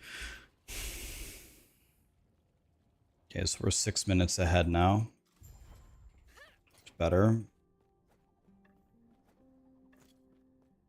You may find a treasure, my friend.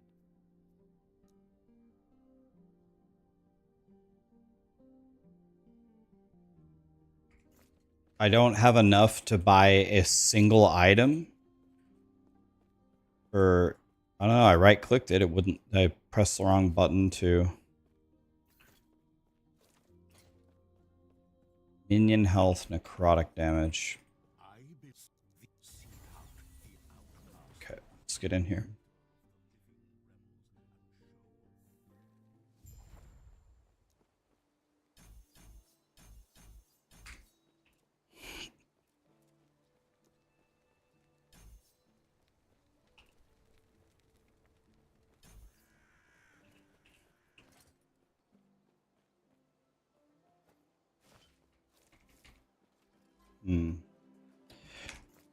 Well, my boots are terrible and my offhand is non-existent.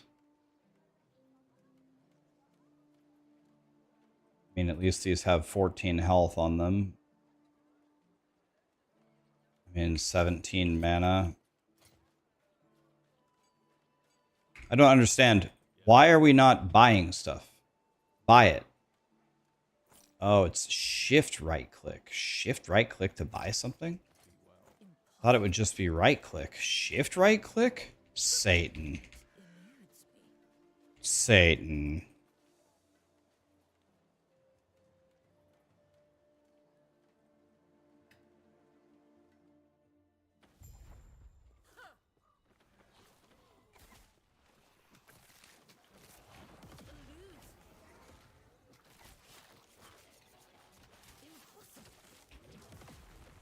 Two buttons to buy something. Jesus. In this economy?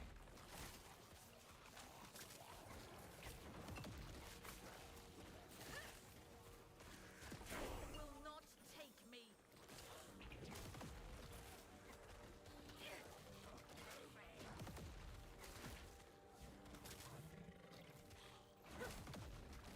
eludes me.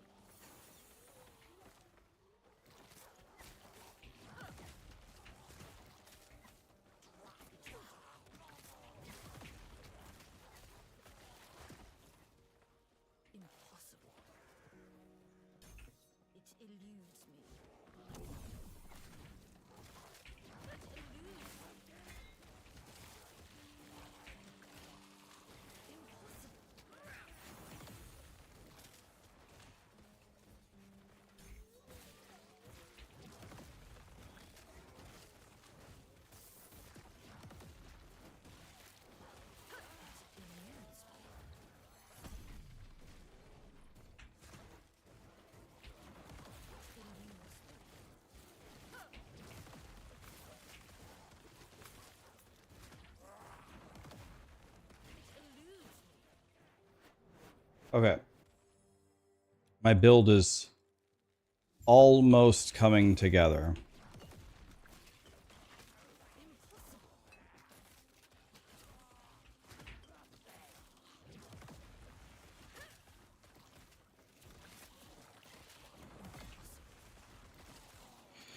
Might want to get a health pot or two here.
Did they change that quest?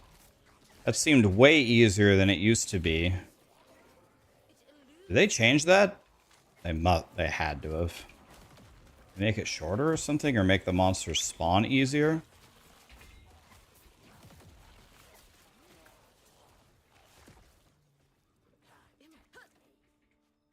No, I'm just a Giga gamer? I don't think so. Seems like they...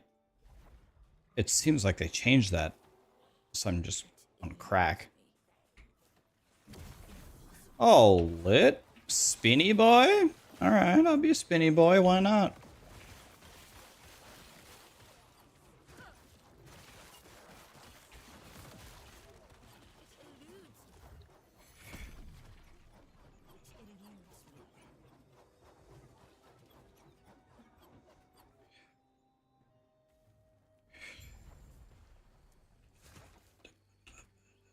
I actually don't know where to go next.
This guy has killed me before. Wait, it's not him. Or wait. Oh, that is him. Yeah, that's what I thought. Wait, did they nerf him too? Wait a minute. That also seemed way easier than before. Sir.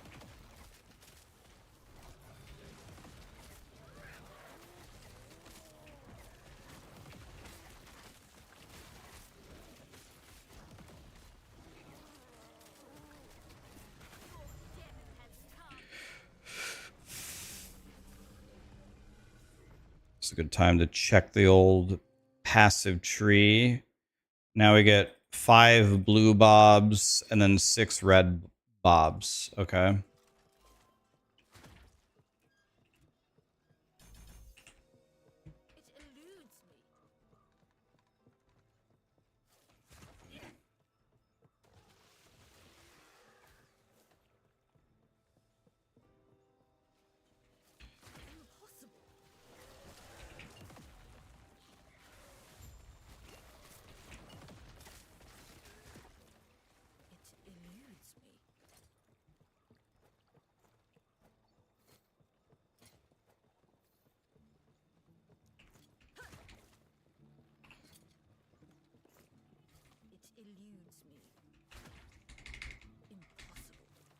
Are we getting the full patch notes today? God, I hope so.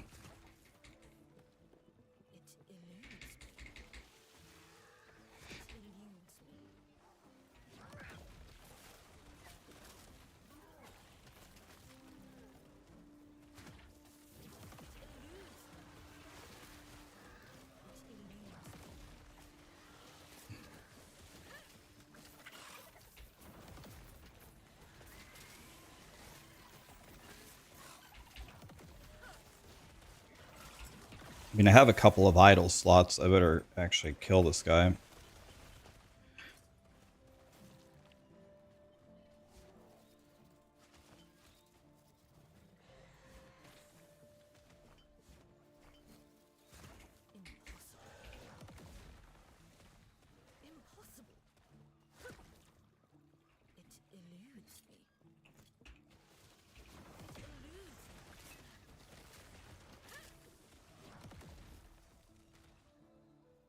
Hmm. Oh no.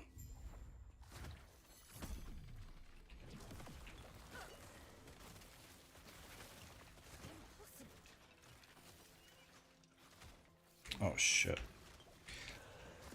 Of course, there's a nemesis standing right where I need to go. Boy, do I hate that.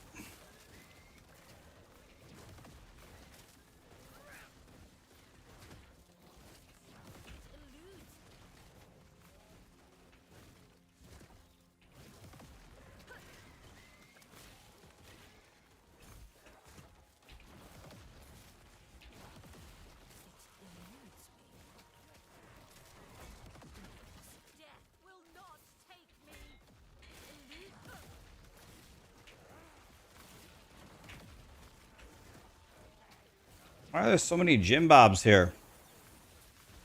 Leave me alone.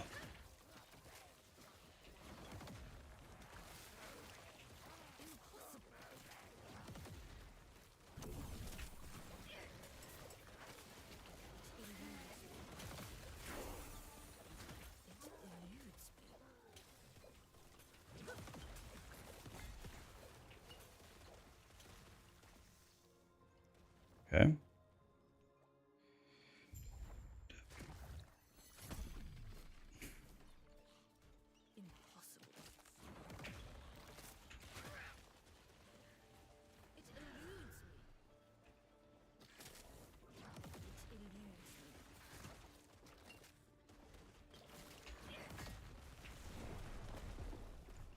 I just actually got two-shotted. Hit me 2 times and killed me. He went punch, punch. 500 damage gone. But how good is my fizz res? It's only 14. 14 fizz res is bad. He killed me in 2 hits. Boop boop. Dead. The thing is I don't know, like I'm actually like I'm very used to leveling as a rogue, which probably has this is probably like completely ruined. This is probably completely ruined like leveling for me on any other character. But it's amazing how shitty this acolyte is compared to the rogue. On my rogue, I would just be 100 owing every monster instantly. Like with no chance for them to counterplay.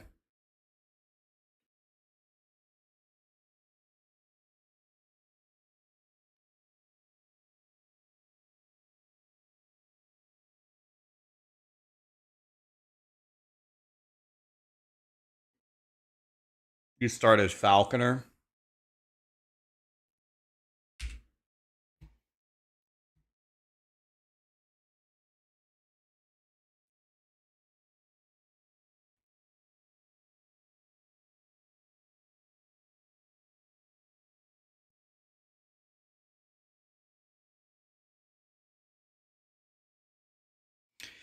The problem is these middle levels. It's the levels until you actually get Chthonic Fissure online are so brutal.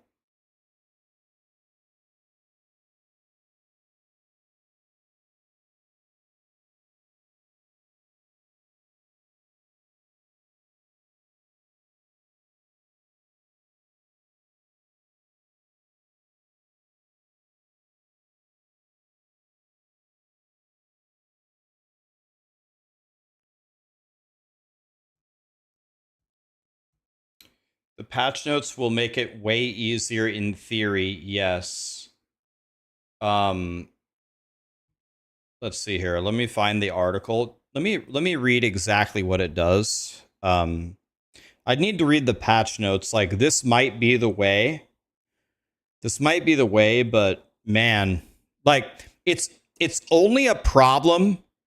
It's only a problem if you play like this. Like, if you're running forward, crafting nothing, just complete balls to the wall, just running in a straight line, you have problems. If you even take it back 10%, 20%, you'll be just fine. But if you're just trying to rocket forward, God, man, it's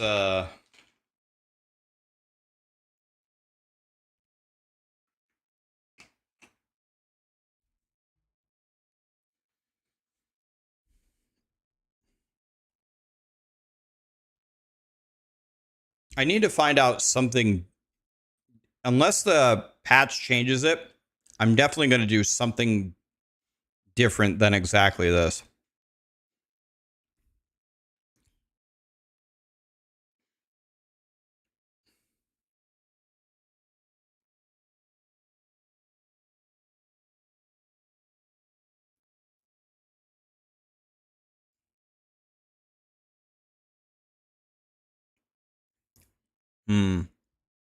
Let's see.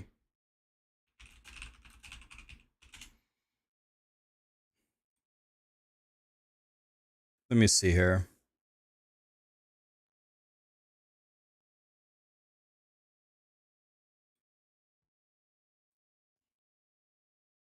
This. All right. Let's read exactly what's happening to Rip Blood here and compare it.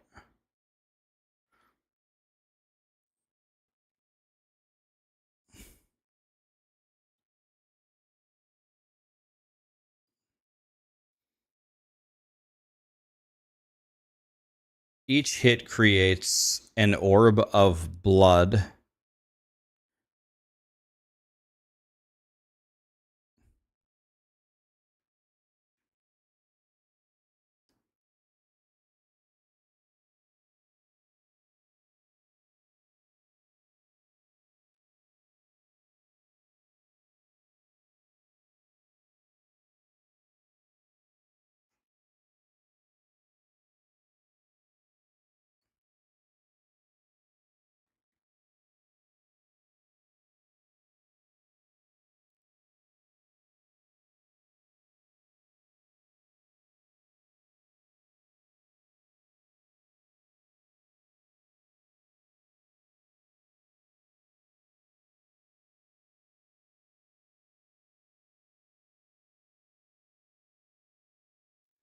Hmm.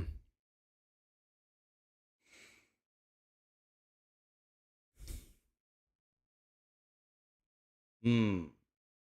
So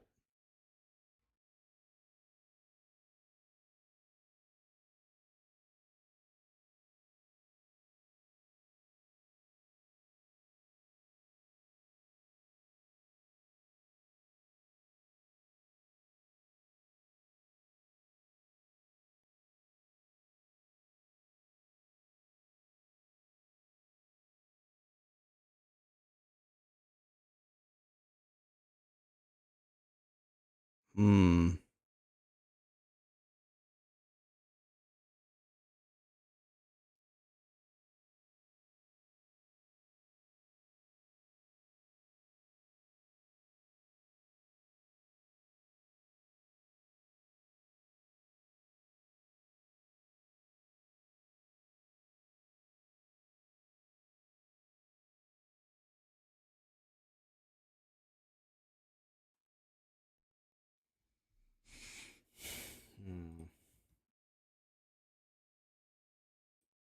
So the blood tether thing, is that the blood tether thing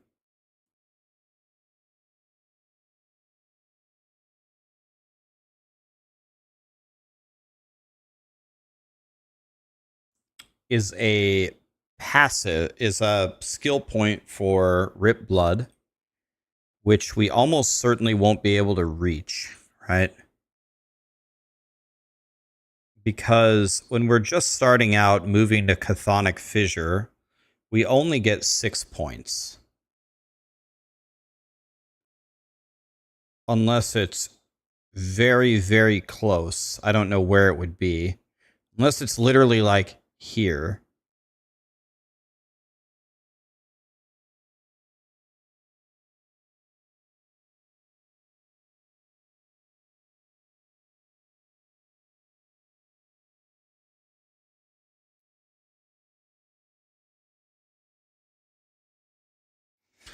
No, the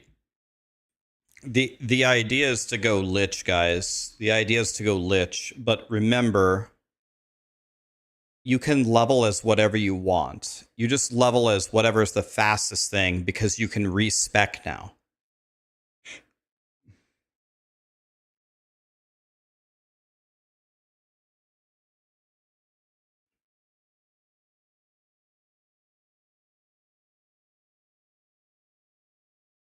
Hands down, the fastest for Acolyte is minions until Chthonic Fissure.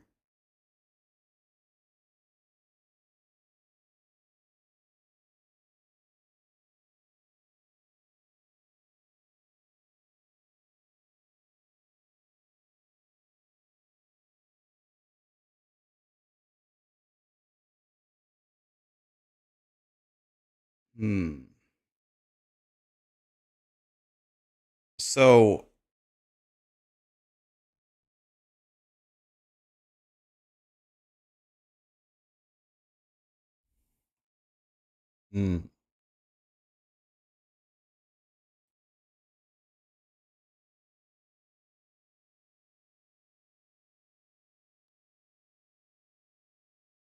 So early on, when you're leveling minions, you have Summon Skeleton.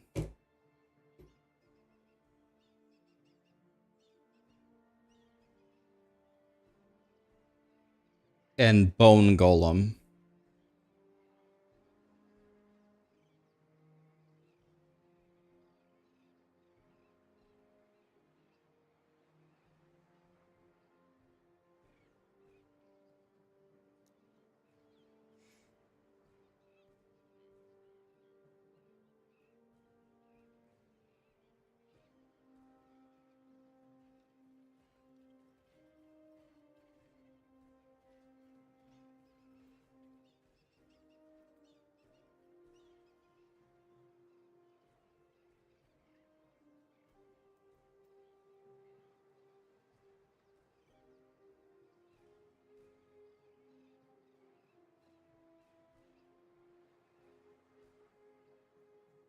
Do you guys have a leveling planner for...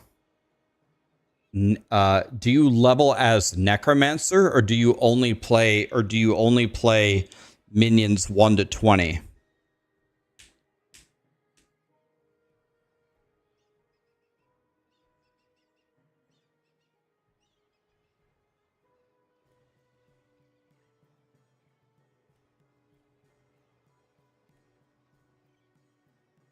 You do minions 1 to 20. So do you spec Rip Blood then to stack the spell damage? Do you still... If we stack spell damage, I'm trying to see how that would help our minions. This guy scales... Okay, they do... Looks like they do scale off of int. They scale off of int, but that doesn't help me with Rip Blood.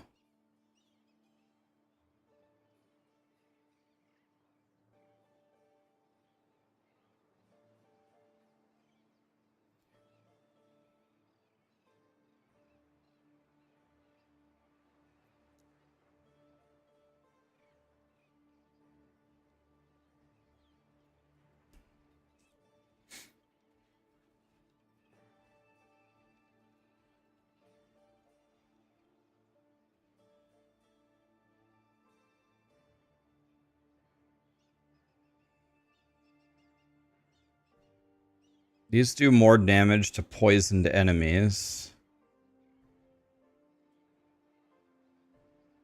And then it auto poisons them. So it's okay. It's applying the poisons themselves.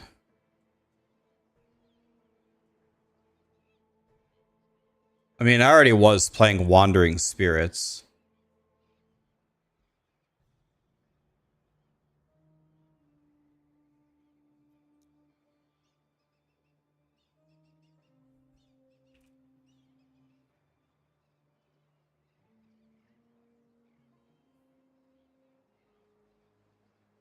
The thing is Chthonic Fissure.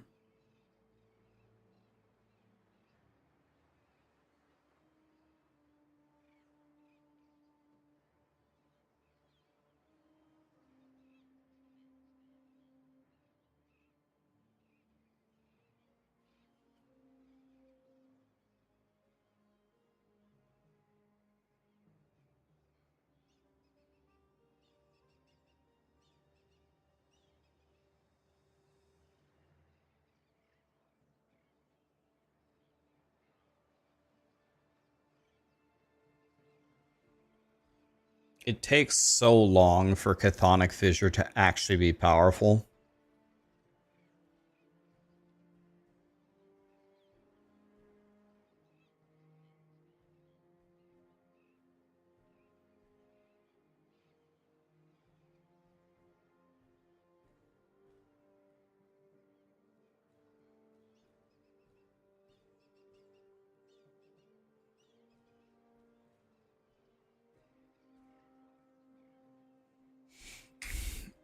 My DPS right now with Chthonic Fissure?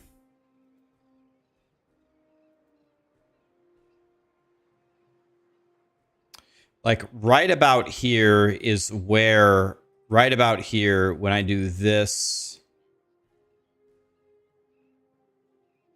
and this. Okay, it doesn't even calculate it correctly.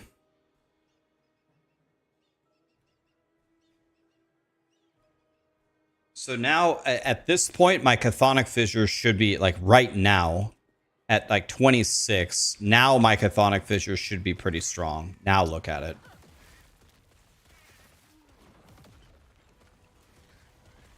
I mean, that's still not very good. Look how long it takes it to kill a blue. I guess these guys resist necrotic damage, so it's not exactly fair.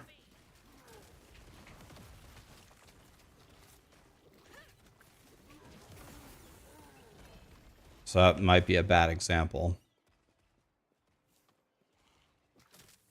It might be a bad example because those guys were resistant to my... So what about here? Death will not take me. Of course, we have a nemesis here. Thanks, Satan.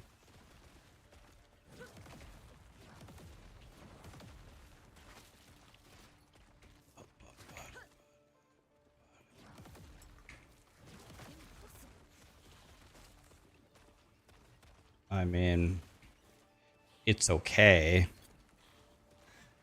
Spell damage, spell damage. I do want to see something. I am curious about one thing. Let's go back to town. I clicked the portal 100 times. Let's see here. I want to see something. There's no gambler here. It eludes me. Want to see how much of a difference it would have made. Hey there, want to try your luck? If I had bought this. Fine choice. Good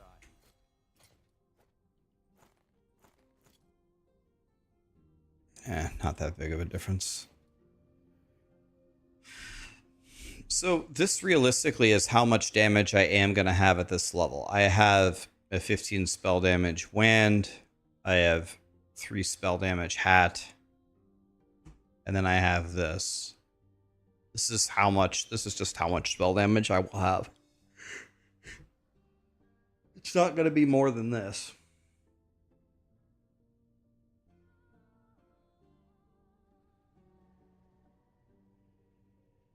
melee with a staff.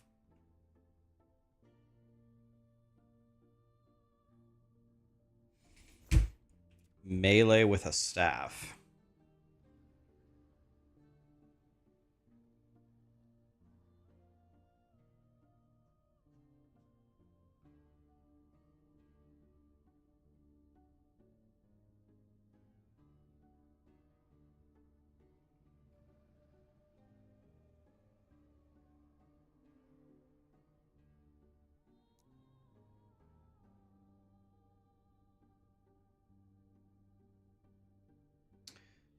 You know, the problem with playing like that is it's not efficient for just running forward and blasting everything, right? Because Harvest, I'm gonna have to walk up and manually melee anything to kill him. So while I might do more like boss damage, what I want is a build that will passively kill all monsters around me and level me up quickly as I just run forward. That's why I like skills like Chthonic Fissure or a skill like Minions is good.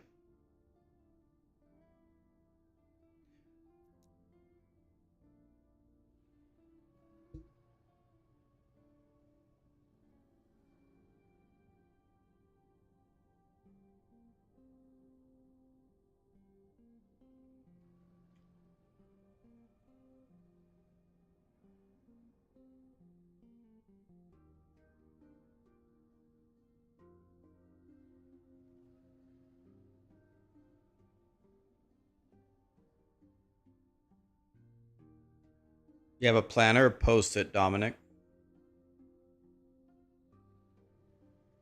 The Infernal Shade tech with Fissure. What's the tech exactly?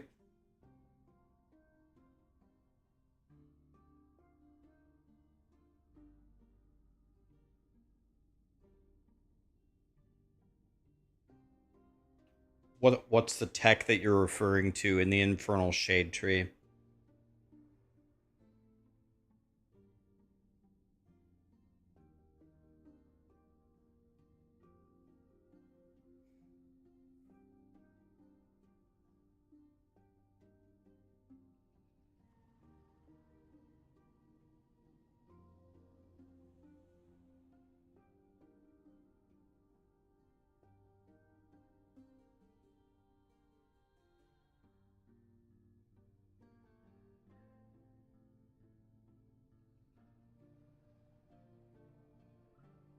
So you're saying, but there's some kind of synergy here with Chthonic Fissure?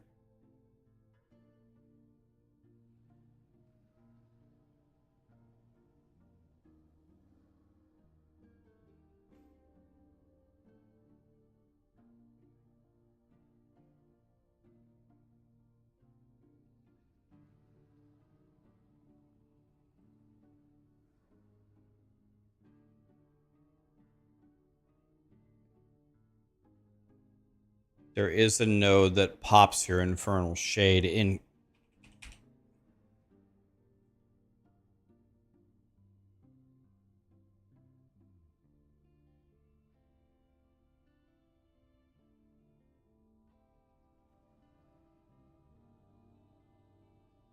This is kind of interesting. It's like a kamikaze way to play.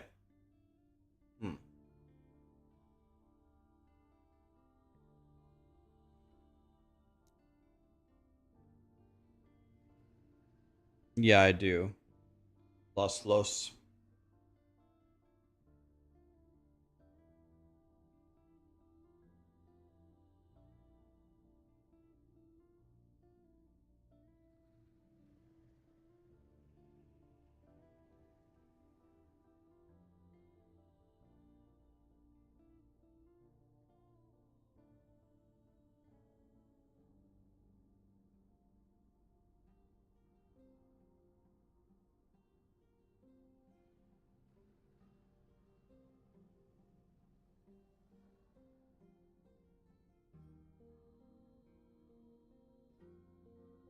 I'm just looking for the fastest way to level up Acolyte comfortably. I could do exactly what I'm currently doing and just slow down slightly and it would be fine.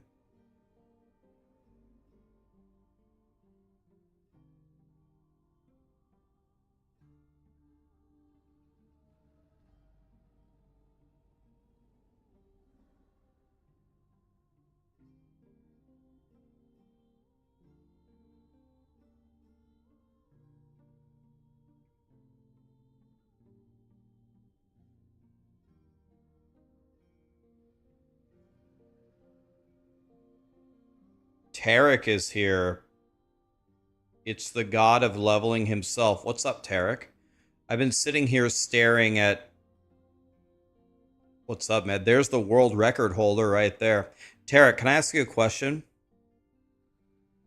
I'm following your guide for like speed leveling, and like between level 15 and level 25, when you're like pumping Chthonic Fissure, walking over here, and when you're pumping Chaos Bolts, running over here, and then picking this up, until you actually hit these nodes, it feels like, I don't know. The problem is, you're also streaming. This guy, man, this guy's a god. What, do you feel like particularly weak from like when you ascend to Warlock to about level 25 when you actually have it all the way over here? Because like I have pretty much every source of spell damage I think I'm reasonably gonna have. I have 15 here, I have 3 here, and then I have this thing.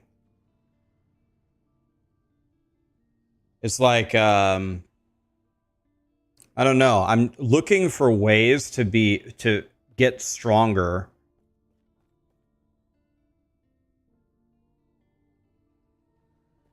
But I don't know how to do that.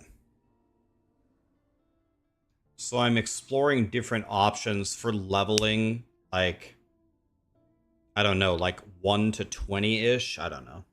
It's fine, like, it works. It's just so much worse than Rogue is the problem.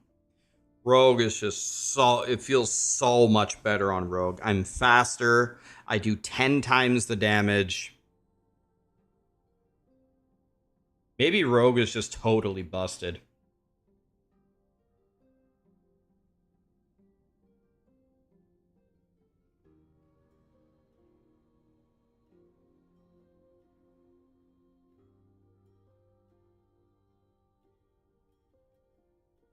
I wish I could see the patch notes, because I could see like which spells are getting buffed and which are getting nerfed. Could make a huge difference in how it feels.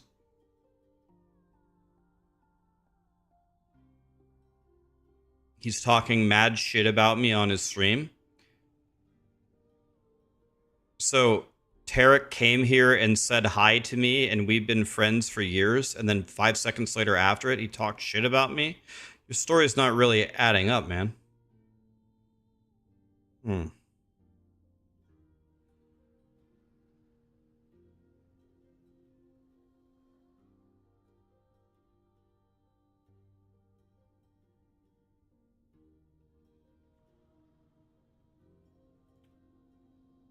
Rogue is just super OP early on. That must just be it. I mean,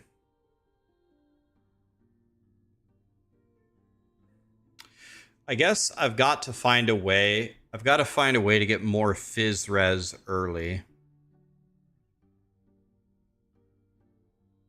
Did I even get a Rune of Discovery? I should have discoveried this.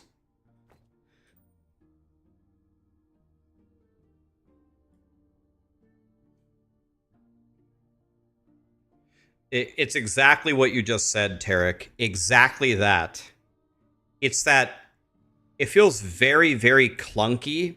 That exactly as you described it. It's that weird transition where you like almost have enough points in Chthonic Fissure and Chaos Bolts for it to work, but it doesn't quite work, and the build wasn't that strong to begin with. So like those like 2 or 3 transition levels feel terrible.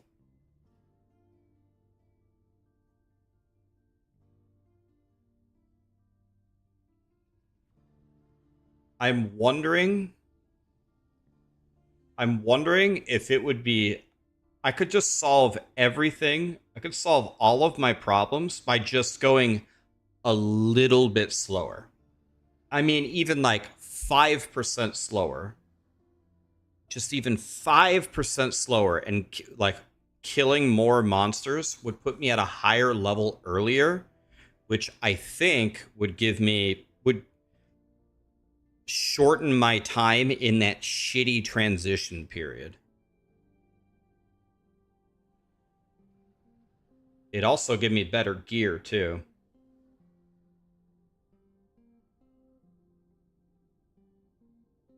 You want to call me and talk about it? Okay, let's talk to Tarek. I'm down for that.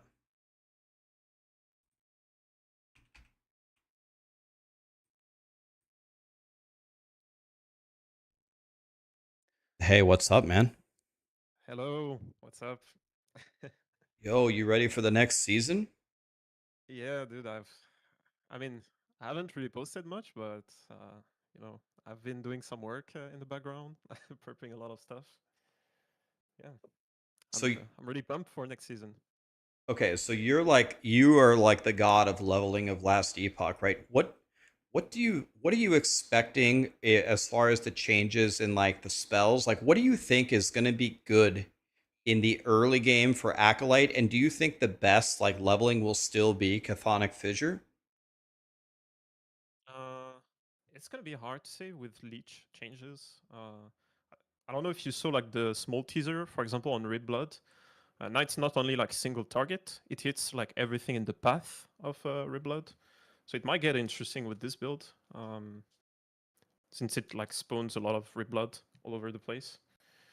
But early on, like you said, there's this weird transition where you're not feeling like super powerful unless you spam reblood yourself. And like even then, I don't know how they're gonna change it. Maybe the node for like the spell damage, you know, in reblood on the right, that gives you flat spell damage whenever you use reblood. They Yeah, might yeah. nerf it, who knows? And the whole build relies on this early on. So if that's the case, I would have like to take a look at like the rework and like the new stuff. Have you ever tried? People have said that leveling minions really early does well, and obviously minions are getting buffed next patch. Do you think there's any universe where just throwing all the minions on your bar and just walking forward is any good, or no? The problem with minion is the survivability. If you don't mind the clunk of resummoning your minion constantly, or invest a lot into minion survivability at the cost of damage, so you're going to be slower, then it's fine, I believe. Maybe they're going to also buff the early minion. Who knows? But because they said, like, for example, the summon skeleton skill, as well as the summon abomination skill, they're gonna rework it like a lot compared to the other minions. So it might be the case where, you know, summon skeleton suddenly is like the way to level up any acolyte. But yeah, we don't really know until the patch notes, basically. And I keep hearing rumors that we might get the patch notes today, right? Yeah, it's today. It's not even rumors. It's like confirmed. Oh, it's today. Okay, so today is the day. Yeah, today is the big day. Okay. So, yeah, I saw the Rip Blood like I saw the how it extends further, and I don't know like if is it still guaranteed when if you click on an enemy, is it still guaranteed to hit them and it just draws a line, or is it just has like a fixed distance and it just throws it toward there, or what? I have no idea. It feels like it's like a fixed distance from the video. I might be wrong God, though. I'm gonna cry. I'm gonna cry. You can't just Yeah, that's draw a true line. because yeah, you can like currently target from very far away. Yeah. Right? Yeah. And so, okay, let me ask you a question. So for the current build, I think it says that you respec out of Rip Blood, and then the Chthonic Fissure throws the Chaos Bolt, and then you spec into the Chaos Bolt, and it has a chance to throw the Rip Bloods. But if you spec out of Rip Blood, because it says you spec out of it at 20, don't you lose Yeah. the node that where if you cast it, then you get the spell damage? Is that worth it? Yeah. It's in favor of survivability because Spirit Plague gives you a ton of ward. Hmm. And Reblood, you have to cast it yourself, right? Right. To get the buff. So it's like a trade-off. For those guides, I kind of lean more into survivability rather than damage, and try to get the build going. But if I were, for example, to optimize it for damage, I would not respec Reblood, that's for sure. And so because it says in the Rip Blood passive, because it says direct cast, even when you Yeah. go Chaos Bolts and it's shooting the Rip Bloods, it doesn't give you the extra spell damage. Yeah, exactly, yeah. Hmm. I see. Okay. Yeah, imagine if it would, though. That's what I'm That'd be saying. crazy. That's what I'm saying. And if it would, you would never respec out of Rip Blood, right? Never. Yeah, Like it's way never. too much damage. Okay. Huh. It's so interesting just to sit here and try to theory craft and min max. Like, how exactly do you do this? Because there's so many pieces to solve with. You have a lot of things to solve it, but nothing works like exactly perfectly. So it's Yeah. like, yeah. Yeah. I get the same feeling, like especially when they nerfed it a bit. When they released Warlock, I don't know if you played Warlock when they released it. Yeah, it was But insane. it was like, yeah, that was. I mean, it was on another planet for leveling. Like you wouldn't even think about it. Everything would just die. You would be immortal, and you would just like cast your Chthonic Fissure, and that would be it. But nowadays, you have to kind of find solutions and mind the clunk a bit of the build. Yeah, it's. I feel like on Acolyte in general, you most of the time have some clunk. It's like you trade damage for clunkiness on the build a lot Yeah. of the time. So, okay, what about a new idea? Like, I don't know all the changes to Rip Blood, but let's say, it's got some AoE now. It goes in a straight line. Let's pray that they don't nerf like the spell damage on the manual cast. So, could there be like a different way that obviously the first 4 points go there, but could there be a different way that we could build it so like Rip Blood is one of the main ways to do damage until Chthonic Fissure has enough points in it? You just put it as like the third thing at 20. You start pumping that at 20, and then can we make Rip Blood like more of the main damage dealer to like level 24 or 25 or something? Yeah, you could go into bleed, for example, because outside of the dot in the tree, I don't really see the damage. Like you don't have a lot of more damage multipliers. Right, you have Red Blood deals more damage. You have like 40% on the right side of the global spell damage on hit. Yep. Damage per minion. Yeah. So you just take all minions, and then you just go the full right side, and you just Oh my run. God. You just run forward. But how are they gonna survive? That's the thing. Like you're just gonna resummon them like constantly. Dude, the stupid ass dude. I was talking to Lizard earlier, and Lizard Yeah? said curse them, and he said keep resummoning your skeletons so it activates the bone curse more over the golem. And I'm like, bro, this is like the shittiest playstyle ever because they die in one hit to everything, and then I'm Yeah. also supposed to be using my globals on Rip Blood. It's like, which one do you want me to do? I can't do both. Yeah. I mean, if you want to go into details of Acolyte leveling, you have to play like all of your spells. Every single skill on your hotbar, you use them all the time. If you want to like be a sweaty gamer, but if you want to play chill, probably you can go Rip Blood with the more damage multi and the dot chance. So you cast, a lot of Rip Blood from the Chaos Bolt, and the Chaos Bolt got proc from the Chthonic Fissure. Yeah. And you just go like full bleed damage, or you can even go poison, depending on like how they change stuff, like in the trees and stuff. So when the Chaos Bolts are casting the Rip Bloods, are they gonna get all of the buffs from Rip Blood as long as it doesn't say that you have to directly cast it? Which buffs? because I'm- the flat doesn't get procced. But Right. So the flat increased spell damage is out because it says directly cast. But what about the entire other tree? Like it deals more damage and it deals more yeah. damage from minions. You just get everything else. Yeah, you get everything else. Unless it says direct cast, Yeah. like directly casting. Even if it says like, for example, when you cast, I believe it's still you still get it even though it's like an indirect cast. But when it says when you directly cast the skill or the spell, etc., you don't get it if it's like an indirect cast. So I think just the global spell damage that doesn't get procced. There's also the mana, which says blood orbs now also grant you mana when you directly cast Reblood. So you cannot use Reblood like as a mana generator. Yeah. Otherwise, that would be insane, right? It would be. You don't have any like mana problem with the build anymore. So, what do you think about? So, what do you think about these blood tether things for Rip Blood? Because I don't even know. Do we even know where in the tree this blood tether stuff is going to happen? Do you think that's going to be worth using at all for leveling? Yeah, it might be. It might be because like on the build, the Warlock build is kind of like an hybrid between damage over time and like pure physical, not physical, but pure spell damage.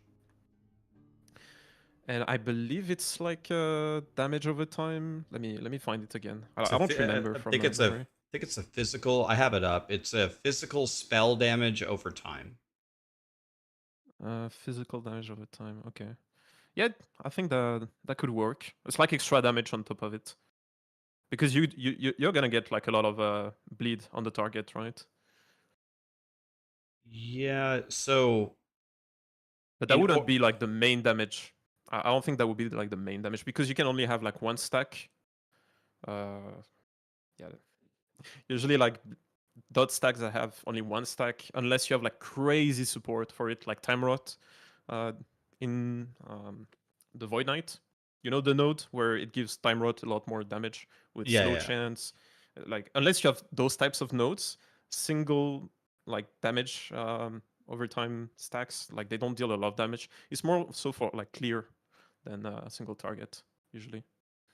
And like the way that we see this, the way that this is shown, Rip Blood does not cast a blood tether. The blood tether is a passive point you have to take in the Rip Blood tree. Yeah, and you have to directly cast it. And you have to directly cast it, so it's out for Chthonic Fissure. So the only way that would be helpful, right, is if that node is somehow right next to the plus spell damage node, provided that EHG didn't nerf that node, right?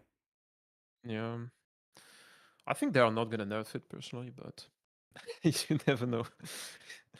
I mean, I've never heard of Rip Blood being OP, so if they if they nerf it, it'll be pretty sad. You're saying this, but there was back in the day on Primalist a tech where you would use upheaval with a staff, and there was a node that gave upheaval whenever you have a staff, like flat cold damage, and then nerfed that node by making it like penetration instead. And literally nobody was using that node outside of Lebanon, by the way. So you never know, right? And anything's on the chopping block. Yeah. God. All right. Well. Okay. They'll nerf it. So yeah, I just was getting back into it, and I just did so many runs as like the rogue, like the falconer, and like the shadow daggers, and it's just so stupidly strong. And then I'm doing this, and I'm trying to switch to my Chthonic Fissure, and I'm missing like 3 of the points to make it even work. And I'm just like, Jesus Christ, this is so much worse. Yeah, you feel my pain now. Oh my god. I mean, I saw your video last season on like speedrunning. That was really interesting because you got my perspective on like leveling, which is very different from like most people leveling in the game. I Yeah. found that like really like interesting. Well, I should have thanked you for a lot of it because I mean I learned a lot of it just like watching you play. So you're obviously you and Lizard are the goats of leveling around here, not me. My Don't worry. like my best time ever is still only a 144. So that's like I saw Lizard the like- other day. He did a 139. I'm like, what the fuck? How is that guy Like chapter 5 minutes 7? faster? Like, Yeah, yeah. oh yeah. I think the best time is like now 1 hour 18 minutes on Rogue. But is that offline though? It might be offline, yeah. That changes things a bit, I guess. Well, I mean, With the loading screen and stuff. it's the loading screens and the shrines persist through the zones. Yeah, true. That's actually a big part of it. Like offline, like campaign is completely different if you care about speed because you're actually fishing for shrines before bosses. Like early on, if you get the Holy Meteor Shrine, like you're Yeah, you're happy. you Oh just my dunk God. them instantly. Yeah. Do you know do you remember the 3 Panion students in chapter 2, like in the Rune era? Yeah, Like those take ages on like regular builds. But if you have like the Holy Meteor, holy, it's so much faster. It's crazy. you just like a full minute time save instantly. Yeah, and yeah, it's just also like you have, for example, some shrines. They place them at the end of areas, thinking that they would like keep forward in the next area. But in online, when you have like a shrine at the end of the area, you're like, okay, I guess I don't need to take it. Like, why? Yeah. Why? It's like taunting you. You're like, oh, I guess you have a shrine in your run. Nice. Take it. That's how it always happens. Like when you're playing, like I only do the speed runs online, but it always at the beginning you get this stupid ass like extra gold or here's an ice beetle, and then at the very end of the zone you get like the holy meters. Like wow, thanks God. Yeah. I mean, there's I don't know if you knew, there is like level requirements on area level for specific shrines. You cannot get like all the shrines at area level 1, basically. You have to get to higher level to unlock them. I noticed that because I didn't know that for a fact, but I noticed it, and the way that I figured that out is in the second zone of the game. A lot of times in the top left, there's always a shrine, and it's always bad every time. And I'm like, what? Like I never get anything good here. It literally must not be able to spawn. Yeah, like all the new shrines that gives you like abilities that procs automatically, those are at minimum area level 4. So before area level 4, you get like the beautiful increased stun chance and stun Yeah, shrine. it's unbelievable. Very happy about this one. Yeah. What's the point? Like I don't get it. What's the point of having shitty shrines and having required level? Why can't I get a holy meteor shrine in the second zone? Like who cares? Yeah, I'm asking the same question. Like every single time I see a stun shrine, I'm asking myself the exact same question. I don't know. Maybe some people are happy about getting monsters stunned for some reason. I mean, Yeah, but it's like very old design. You know, like those shrines are since the like early access. Yeah. Compared to the new ones. maybe we can talk to Carve one of these days and be like, yo, dude, can we look at like, can we make like a shrine tier list and can we buff the F tier shrines and A shrine tier list. Yeah, that could be one. the thing that pisses me off the most is that stupid ice beetle. Like, does that thing do anything? Like, I never notice it doing anything. No, it's a tank. If you don't play a minion build, it's like literally it tanks for you. I don't think it does anything outside of this. Yeah, I mean, okay. We need to We need to track down Carve and have a chat with him about these shitty ass shrines. Like, because I think EHG did such a good job with the shrines. Like, so many of them are so fun. Like, oh, I'm zapping everybody with lightning. Oh, I have hurricane around me. Oh, I'm whirlwinding now. Cool. And then you get 200% increased stun chance. Like, are you fucking kidding me? Yep. Yeah. Also, like, we're gonna get a new chapter, chapter 10, right? So I wonder how that's gonna impact, for example, going into Monolith in the future. Because they talked about having like some sort of catch-up mechanic when if you do like the whole campaign, you kind of have like an advantage going into Monolith. I don't know how it's gonna go. So, like, I, I was thinking the exact same thing. So it's like, all right, there's a new campaign, and like, normally the thing that we're always trying to solve is how do we get out of the campaign? Like on softcore, don't they leave on like the Sapphire tablet or maybe even earlier, and they go straight to monoliths on softcore, and Yep. it's like, okay, if I'm supposed to like be exuding skill, and if I'm supposed to be like speed running, I would never touch Act 10. And but like, you have to skip all the hard fights. You skip like the Lagon fight, and you skip the Extra extra fight. stat. Yeah, you Yeah. skip that. And now we're skipping the entire extra act. So it's like, it's very cool that Last Epoch gave us ways to like sequence break and to not do the campaign if you don't want to.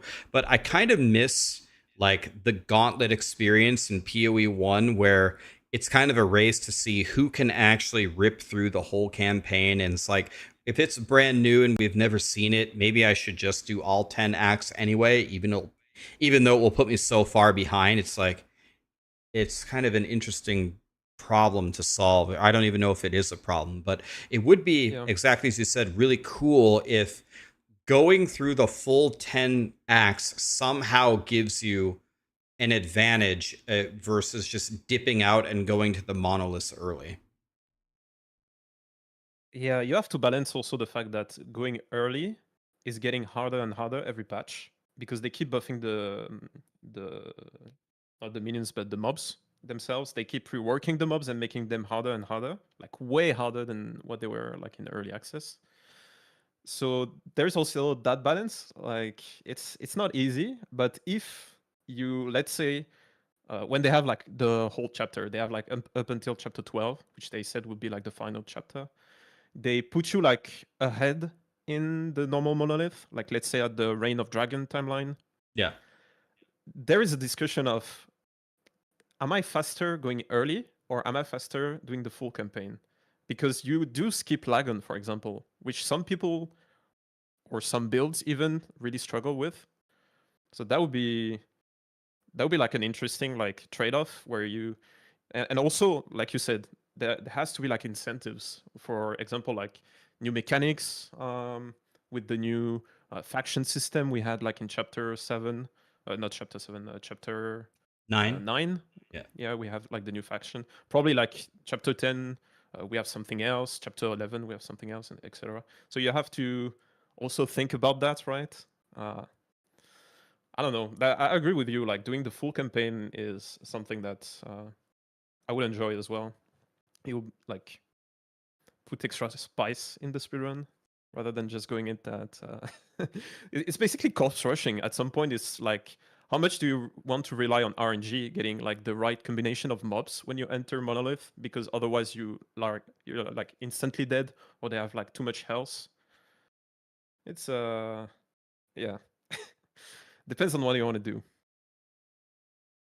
Yeah, I'm trying to sit here and think like it's very tough because a lot of people hate doing campaigns. Like they can't stand doing it, and I actually don't mind it, but I'm like not in the majority. I don't know like what the actual breakdown is. Maybe it's 50-50 or whatever.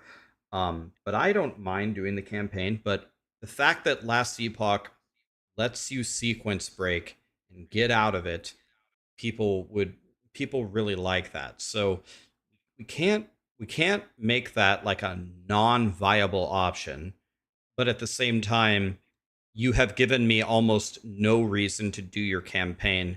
And so it's like, as you said, it's kind of interesting because if you had to do the full campaign, you'd have to fight Lagan in the campaign, but maybe you could skip fighting Lagan in the monolith as a trade-off, and Yeah. they put you way further. Maybe it's something like that. Yeah, that could be an interesting, because for example, until they rework it eventually, because if you play minion, for example, and you want to fight Lagan, this is a bit of a nightmare, right? Your minion goes into the beam and everything, like you have to constantly resummon them. It's horrible. But yeah, there's also hardcore, because in hardcore you would never skip at chapter 4, right? I think Chapter you 5, can I mean. only do it if you're a paladin, right? Yeah, but even then, why risk it? Yeah, like I did the full 7 chapters. I agree with you, but I think some yeah. people dipped because paladin privilege. Do you think paladins are going to get nerfed in the patch notes? I think they're gonna get nerfed, but it's mostly in terms of Defense? recovery, I would say, Yeah. because they have such like insane recovery and defense for free. You could get like crap items, like literally items with no stats on them, and still do fine. That's how much free stat you get on the character. But yeah, there's also like the judgment healing, which stacks upon each other. Yeah. Uh, that's stupid.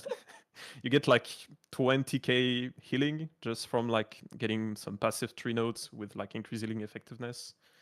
So you heal like 4 times or even like 7 times your health pool per second if you stay in the AoE.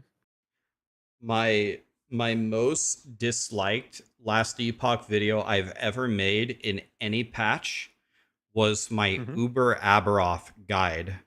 It's the most disliked Really? video I ever made. And the reason why everyone disliked it is because I was explaining the mechanics sitting there on my like super juiced judgment paladin, and I was just eating his mechanics, but I was explaining what he does, but it wasn't Yeah. killing me. And so people disliked my video because they were mad that their character couldn't stand there, and they're like, "You're trash. If you couldn't stand there, then if you couldn't just stand there, then you would die." It's like, well, I'm standing still because he can't kill me.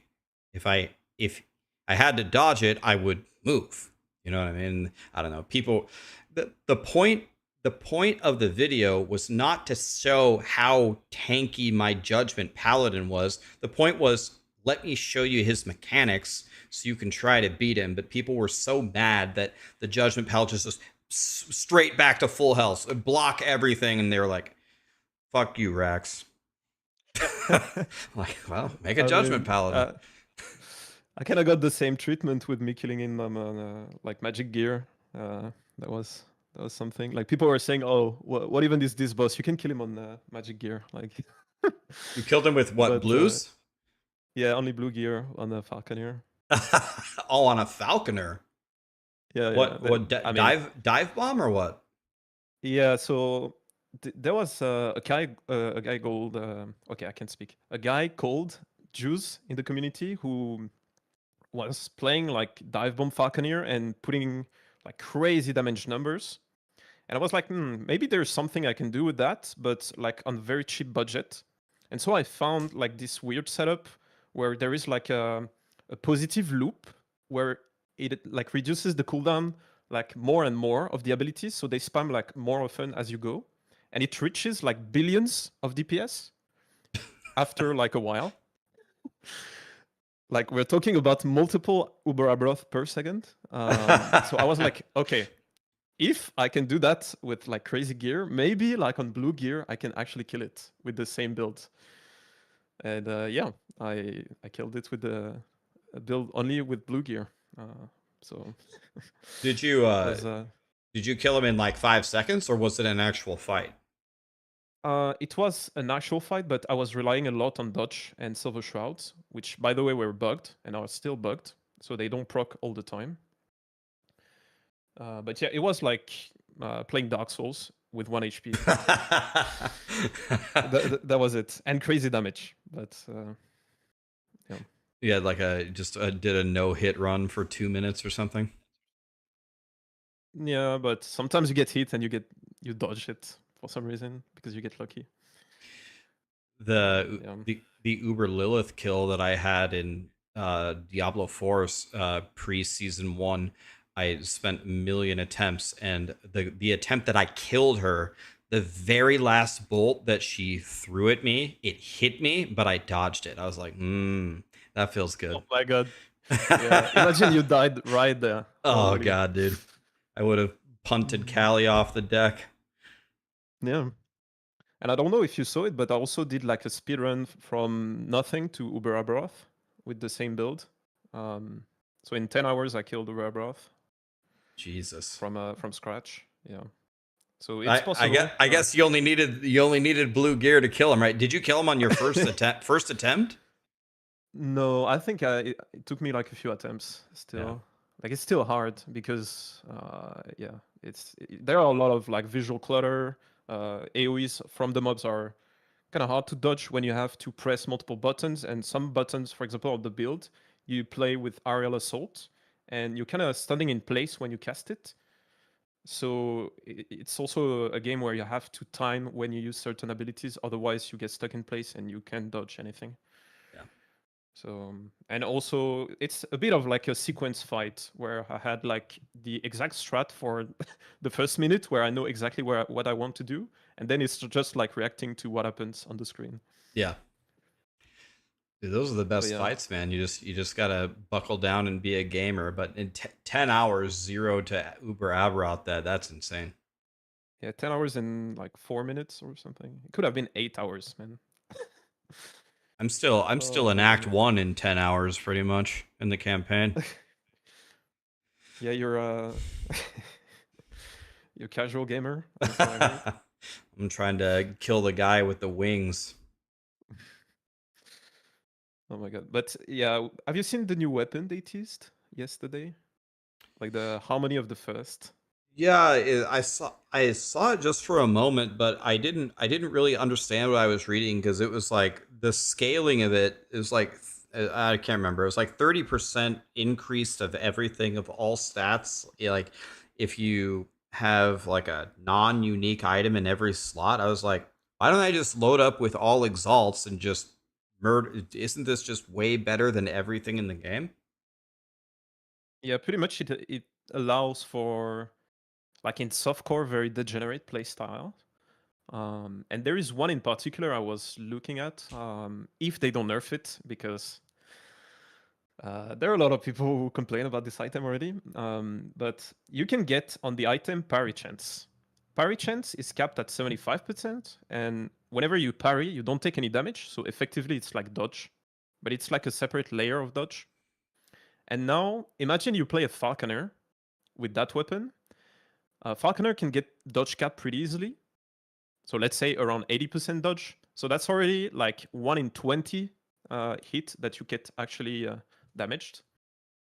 Just with like 1 tier 7 on the weapon.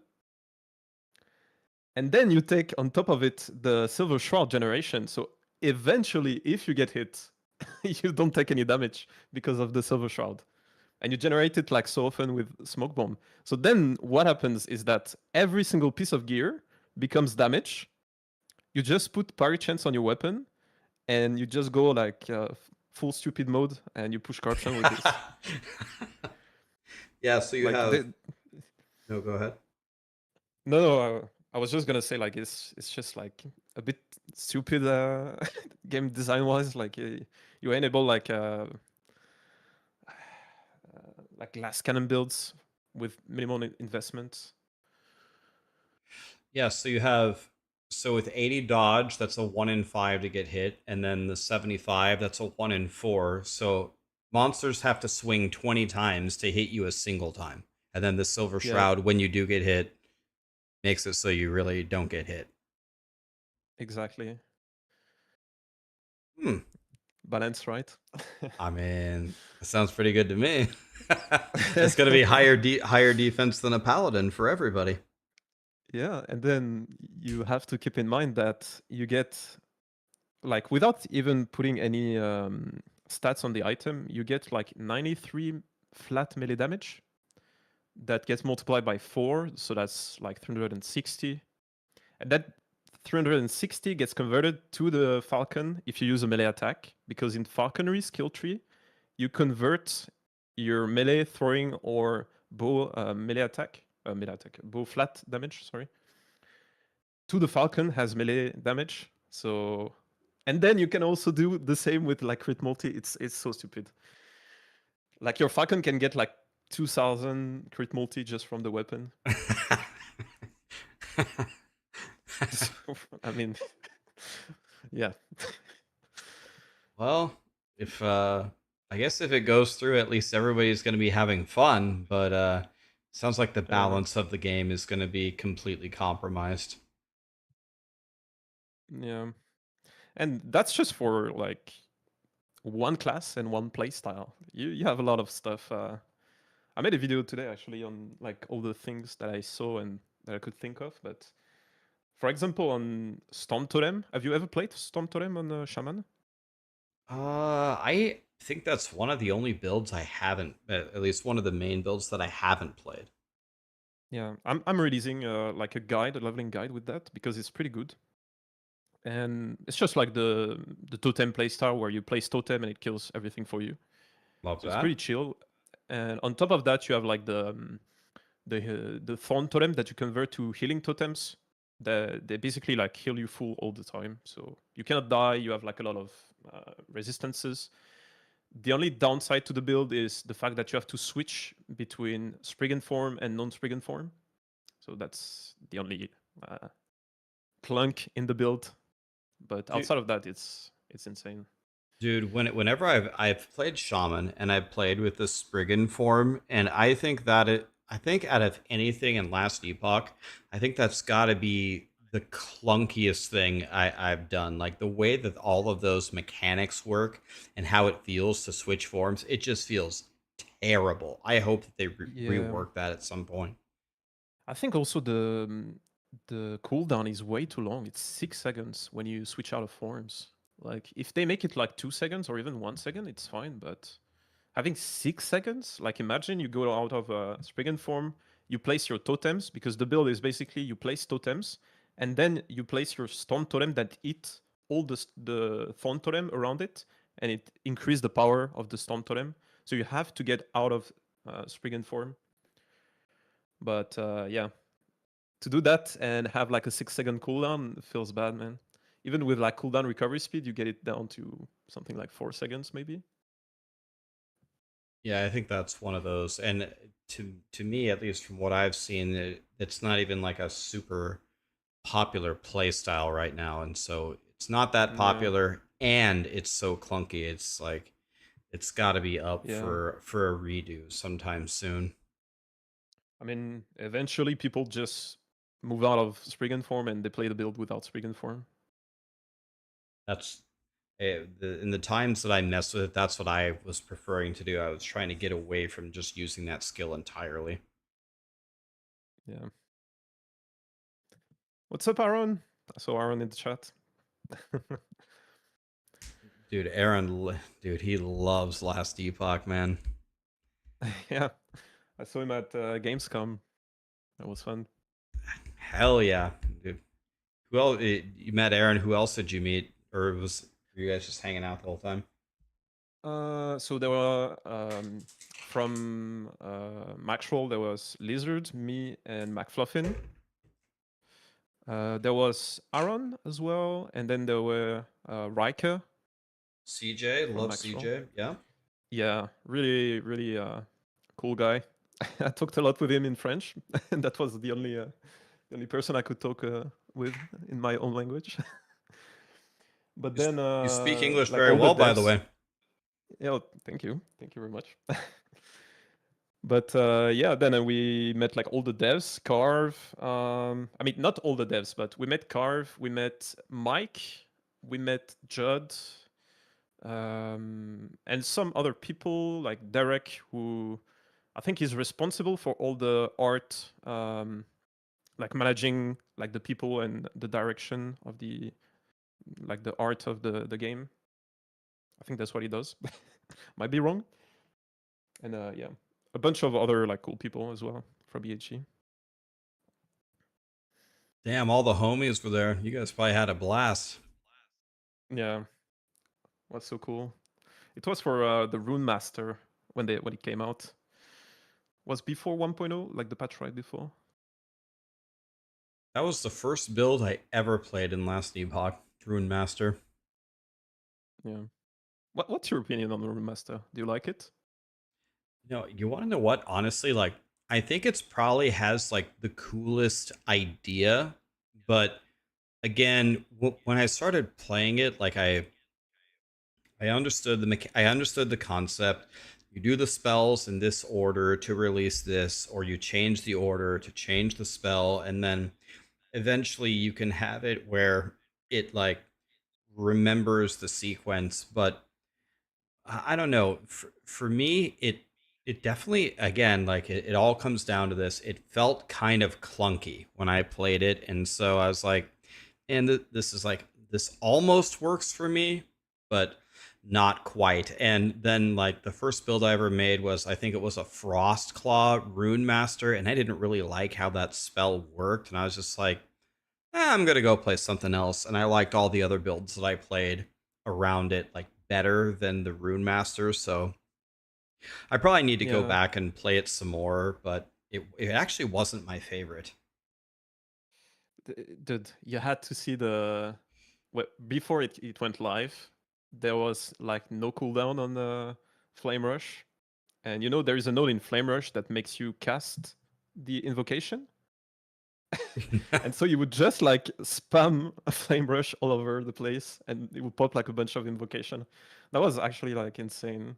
Okay, But now that sounds fun. yeah. I'm a bit sad that they completely nuked that playstyle. But Yeah. it would have been maybe a bit too OP. Who knows? Like you would only play with Flame Rush to cast the invocation. But yeah, Yeah. it's just the clunkiness a bit of the playstyle. I don't like it. I feel like it was a bit smoother to play. Like there was literally a guy playing with scripts in order to cast specific invocations. So at this point, it's a bit of a degenerate playstyle. If you have to play with scripts to play the class. See, that just gives me PTSD from pushing Greaterists in Diablo 3 because a lot of people used a program called D3 Helper with scripts to just play perfectly. That's exactly what I Oh was thinking. god. It's like people are writing these scripts or these macros just to play Rune Master. I'm like, oh god, here we go again. Jesus. Yeah. I don't know. I don't really know how they could improve it, except for like the maybe like put the like for Flame Rush, put the invocation in all the skills themselves, so you can have like a way to cast your skills and not have to cast the runic invocation separately. So it like reduce the amount of press. That I mean, yeah, that might be a good way to start it. I need to go. It's probably I have PTSD. I haven't played it. That's probably the mastery since I played it first. I haven't played it since. I need to go back and play it and see like what are the top Rune Master builds? Like don't tell me it's still Frostclaw. No, I think it's Hydra Hydrant. Last season there was a bug that made flame no not flame wall frost wall, you know, the wall that you place and like mobs can go through and you can also go through it. Yeah. um there was a bug where the more damage on the tree was scaling infinitely, so you could just place it, wait, and then snapshot the damage out of it. Or there was also like, no, I think it was also the fact that you kept the buff for a very long time or something. Like basically, it would triple or quadruple your damage. But even without this bug, which I think is going to get fixed, right? I think Hydration is still like really good. There was this lightning. I don't remember the name. What was it? It's not Lightning Blast. Let me go into the database. I don't even see. Yeah, the only one I see here is Hydrahedron, and I think I did mess with this a little bit, and I think I like this way better than Frostclaw at least. Mhm. Yeah, this little diamond shooting the little fireballs. Yeah, it's like totems, but like spell totems, basically. It's like the Hydra from Diablo 2, in a sense. Diablo 2, what a great game. God, I love Diablo 2. I just played Grim Dawn for the first time. Grim Dawn was, to me, was, at least in the campaign, was the closest to Diablo 2, maybe of any game that I've played. Have you tried also Titan Quest 2? I did try Titan Quest 2. I thought the game felt really good. I'd played Titan Quest 1 before, but there just wasn't enough content. Like, I beat the whole thing in 4 hours. I'm like, okay. Yeah. I'll just wait for more. Did you play it? Yeah, I just for fun, like my first playthrough was like same as you, like 4 hours. I did everything, and then I just speedrun it on like my first build. I got it to 1 hour or something because you can just like go through the main quest. Oh, you were Or actually speed running it. yeah, for fun. Yeah. But yeah, I like it as well. I didn't really go too deep into Grim Dawn, for example. I bought the game back in the day, but I didn't play much. Like the UI was like I had to, I guess, spend a bit more time to get accustomed to the UI. It's a bit much. Yeah, But it's a bit dated. yeah, yeah. But I heard like only good things about it, so there's probably gonna be a day when Last Epoch. I hope not, but if Last Epoch becomes something that I don't want to play, like might be the case where I go to a Grim Dawn or maybe Titan Quest 2. Who knows? So Grim Dawn's getting an expansion in 2026, and also pre-production for Grim Dawn 2, and they're moving it to the new engine. Starts Yeah, in 2026 as well.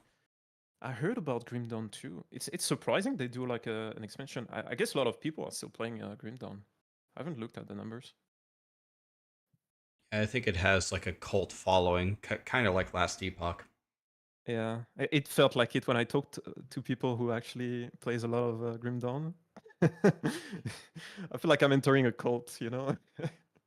Yeah, you have to be a little careful. If you stream Grim Dawn, like they'll Yeah. notice and they'll come watch, and you got to make sure that you don't even sneeze at Grim Dawn. Like you can't say anything about the game is bad. Otherwise, Oh uh, god.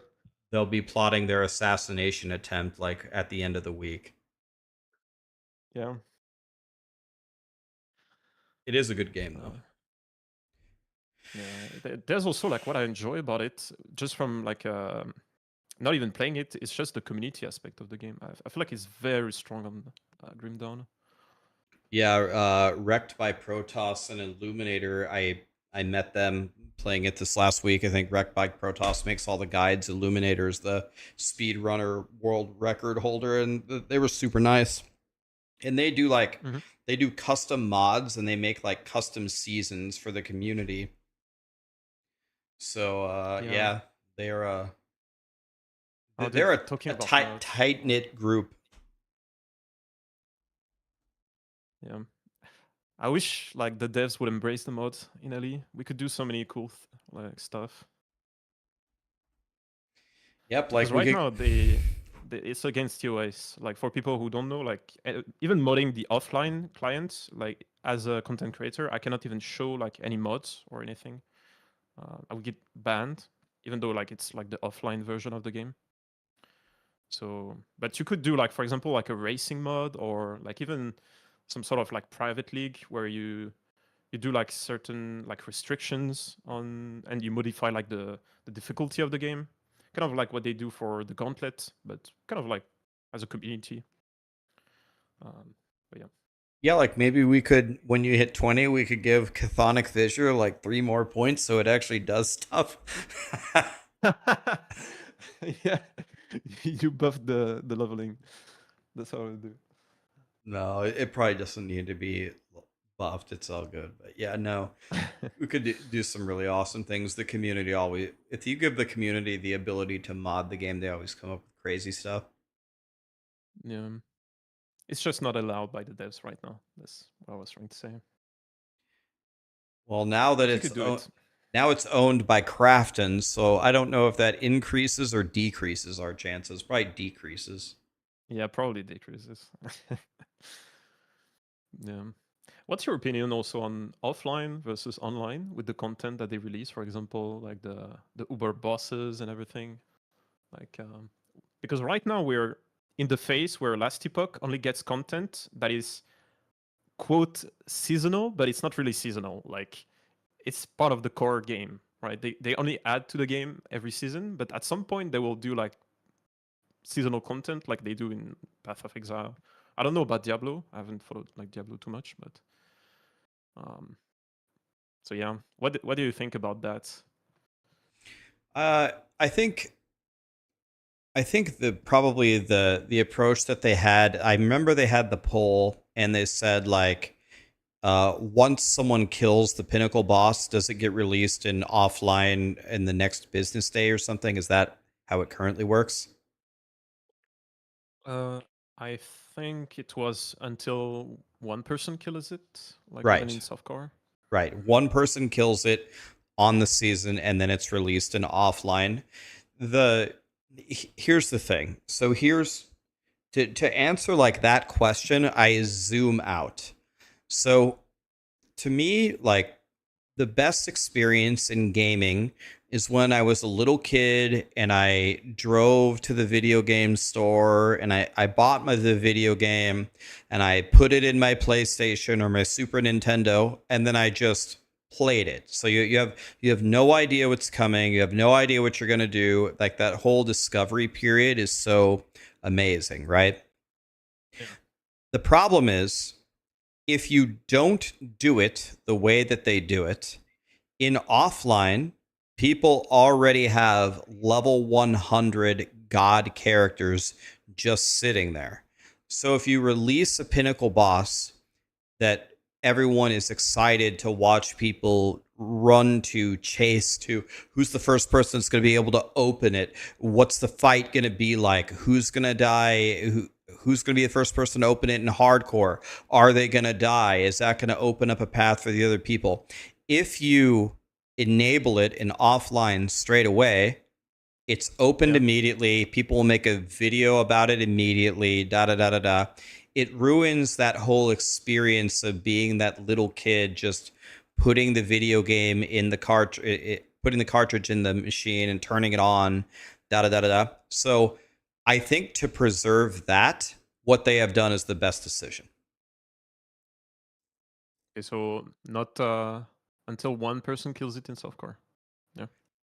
I think you should let someone kill the boss and then release it in offline. Now, the people who just play offline, the counterpoint to that would be, well, I play offline and you're screwing me over because I don't get the seasonal content when other people, and you're not treating me fairly. And that's like a fair point, but I don't think solving that issue is worth ruining that awesome experience for everybody else who's watching it unfold, right? It's so epic to see who pulls it first in hardcore, and what, like, everyone pauses their game and opens the Twitch of whoever's pulling it, like, are they going to live, are they going to die, what does this boss even do? You know, it's like, it's a cool moment. Yeah. And I don't think it's worth getting rid of that.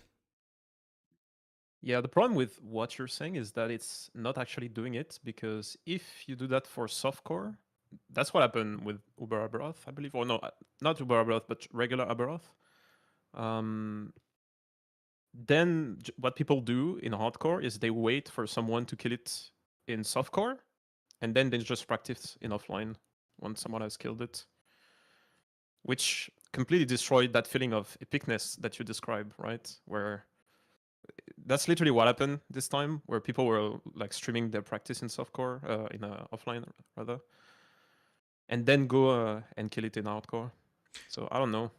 So that's a very good point. But my question would be, how would you solve that? How would you solve that phenomenon? Yeah, that's a good question. Like I'm there's like no solution other than take away offline, disable offline mode until like a hardcore kill has happened or something, or maybe you change it Mhm. until you change it to a hardcore person has to kill it before yeah. offline can do it. The thing is it wouldn't really matter a whole lot, I think, if you moved it to hardcore, because there's so many good gamers out there. Like, someone's going to kill it. Someone's going to kill it pretty quickly. So the offline gamers wouldn't be waiting that long anyway. Yeah, I mean, for Uber Abroth, let's be fair. Like, all the people who killed it were heavily practicing it in offline, like heavily. I don't think a lot of them would have survived if they were not practicing it, because the boss is really hard, and until people figured out like the OP build, it was like around 1 week basically. So I think around 1 week, once people figured out the builds that could literally one shot it, we probably would have had like maybe 1 or 2 maximum kills. Like, would have been really hard, I feel. It kind of undersell the boss, the fact that we could practice in offline for hardcore, I feel.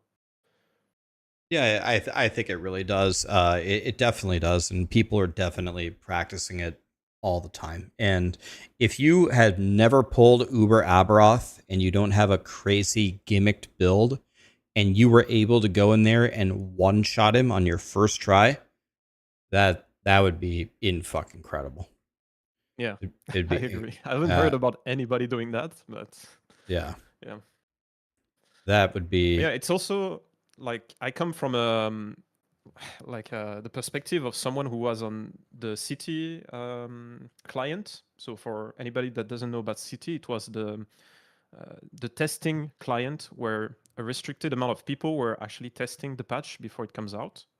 So we were under an NDA and everything, and people were actually complaining for like the discovery aspect of the builds, that we were like basically already solving the game before it even like comes out, which is fair, right?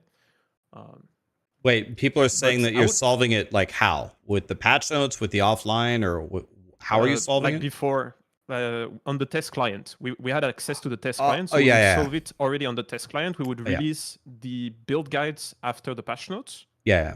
and people complain about that, so they completely removed and redone the City program. So now only like close to 20 people, I believe, are in it, and like not a single like big content creator can be in it, or like a person part of like a website like Maxroll or like similar websites. Mhm.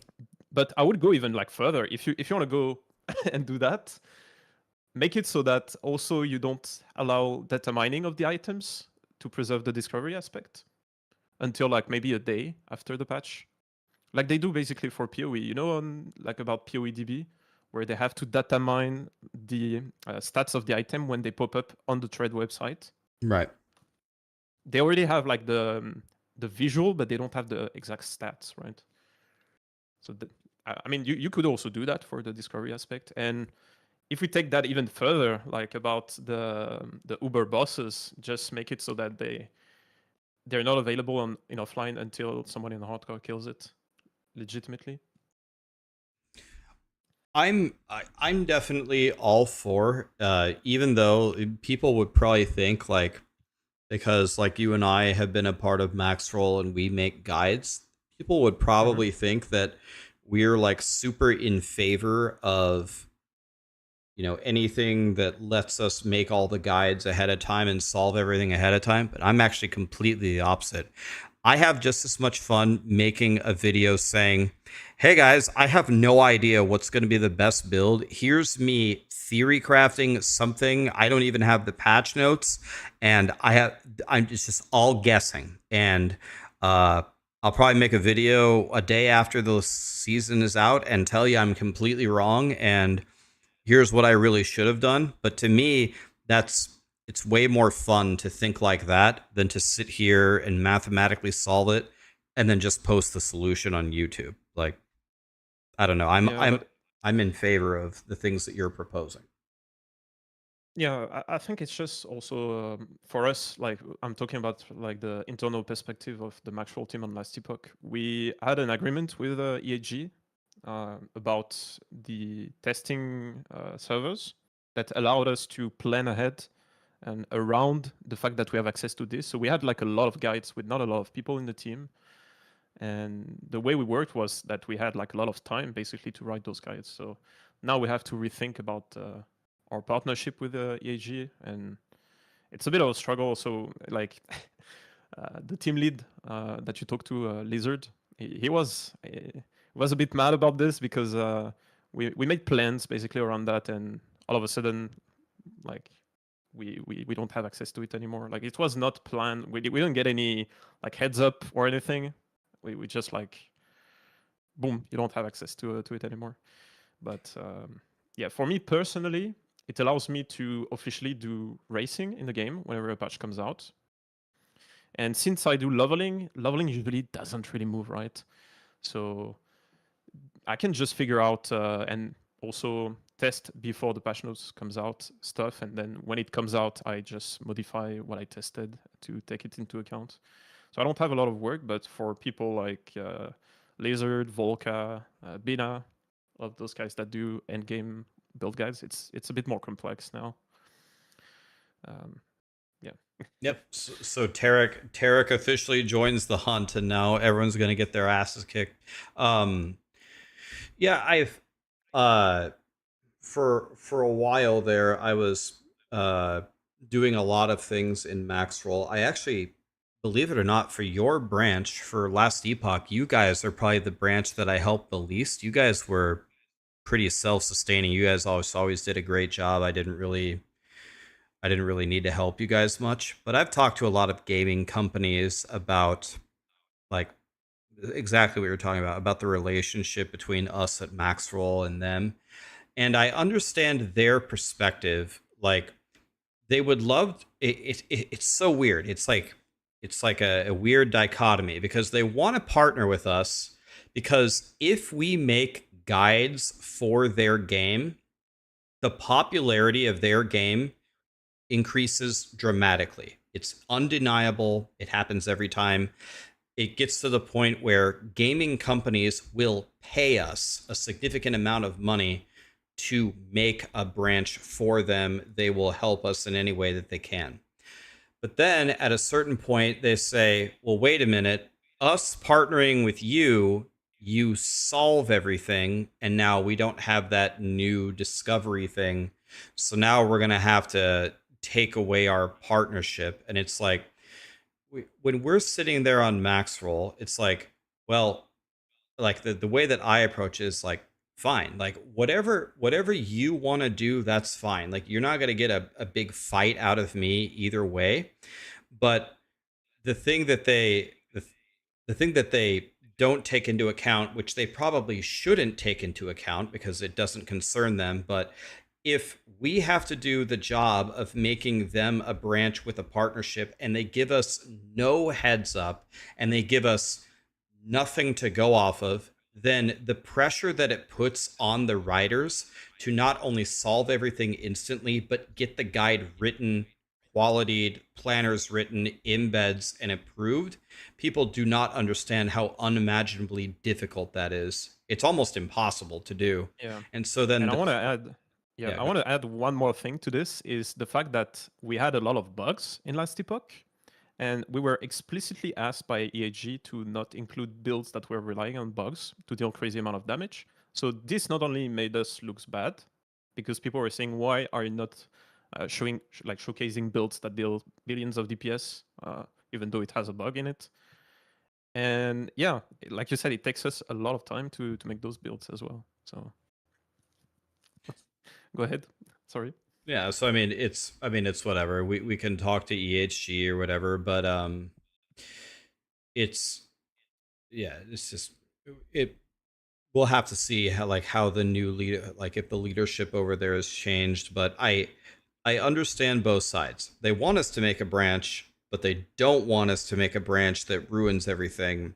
And it's like, well, somewhere in between there, we have to land. And I think like something like the old setup is close to ideal, because if you guys are able to work ahead, if you just sign in some kind of agreement saying, if you're a tester or a writer for Max Roll, you can't post the build guide for this amount of time. Like, if they don't want the build guide posted immediately after the patch notes are released, then just extend the period for when we can't post the guides.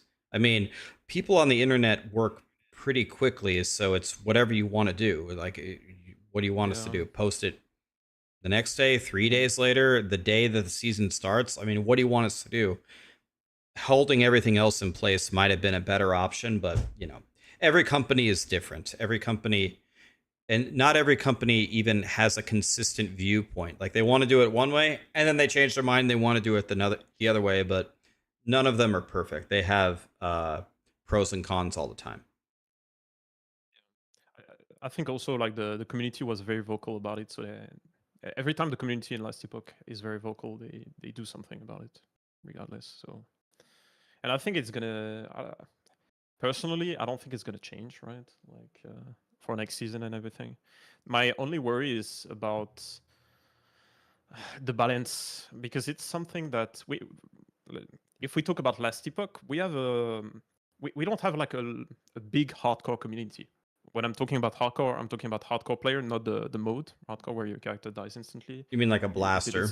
Yeah, blaster. We don't have a big blaster community, so for us, the balance part of the game is very important. It's what keeps us going in the game, and it's what keeps us interested in the game. But for the majority of people, they don't really care about this, because it's something that they only reach after a lot of hours in the game, and they might not even invest that amount of time. It's like in every ARPG, right? You have a lot of people that play the game for a few hours, and as you get higher and higher in the end game, you have less and less people. But I feel like Last Epoch is still in this phase where this hardcore community, this blaster community, is still very, very small. So, for example, talking about City, with 20 people, around 20 people, I don't trust them to have like as good as a balance as we did for like 1.2. Because for 1.2, we got what? Maybe 10 builds that were literally one-shotting Uber Abroth. Now I'm expecting like 100. I'm not even gonna lie. I hope I'm wrong. I hope I'm wrong. And I pray, Carve, please, Carve, save us. It's not against the dev or anything. It's just I feel like it's like a consequence of this decision, right? Yeah, it's like Blizzard plays like they currently play like one of the most aggressive ways to deal with this, right? So Blizzard wants their game to appeal to the masses and work for the masses. So they just host a full-on PTR for everybody to log in and play a month in advance.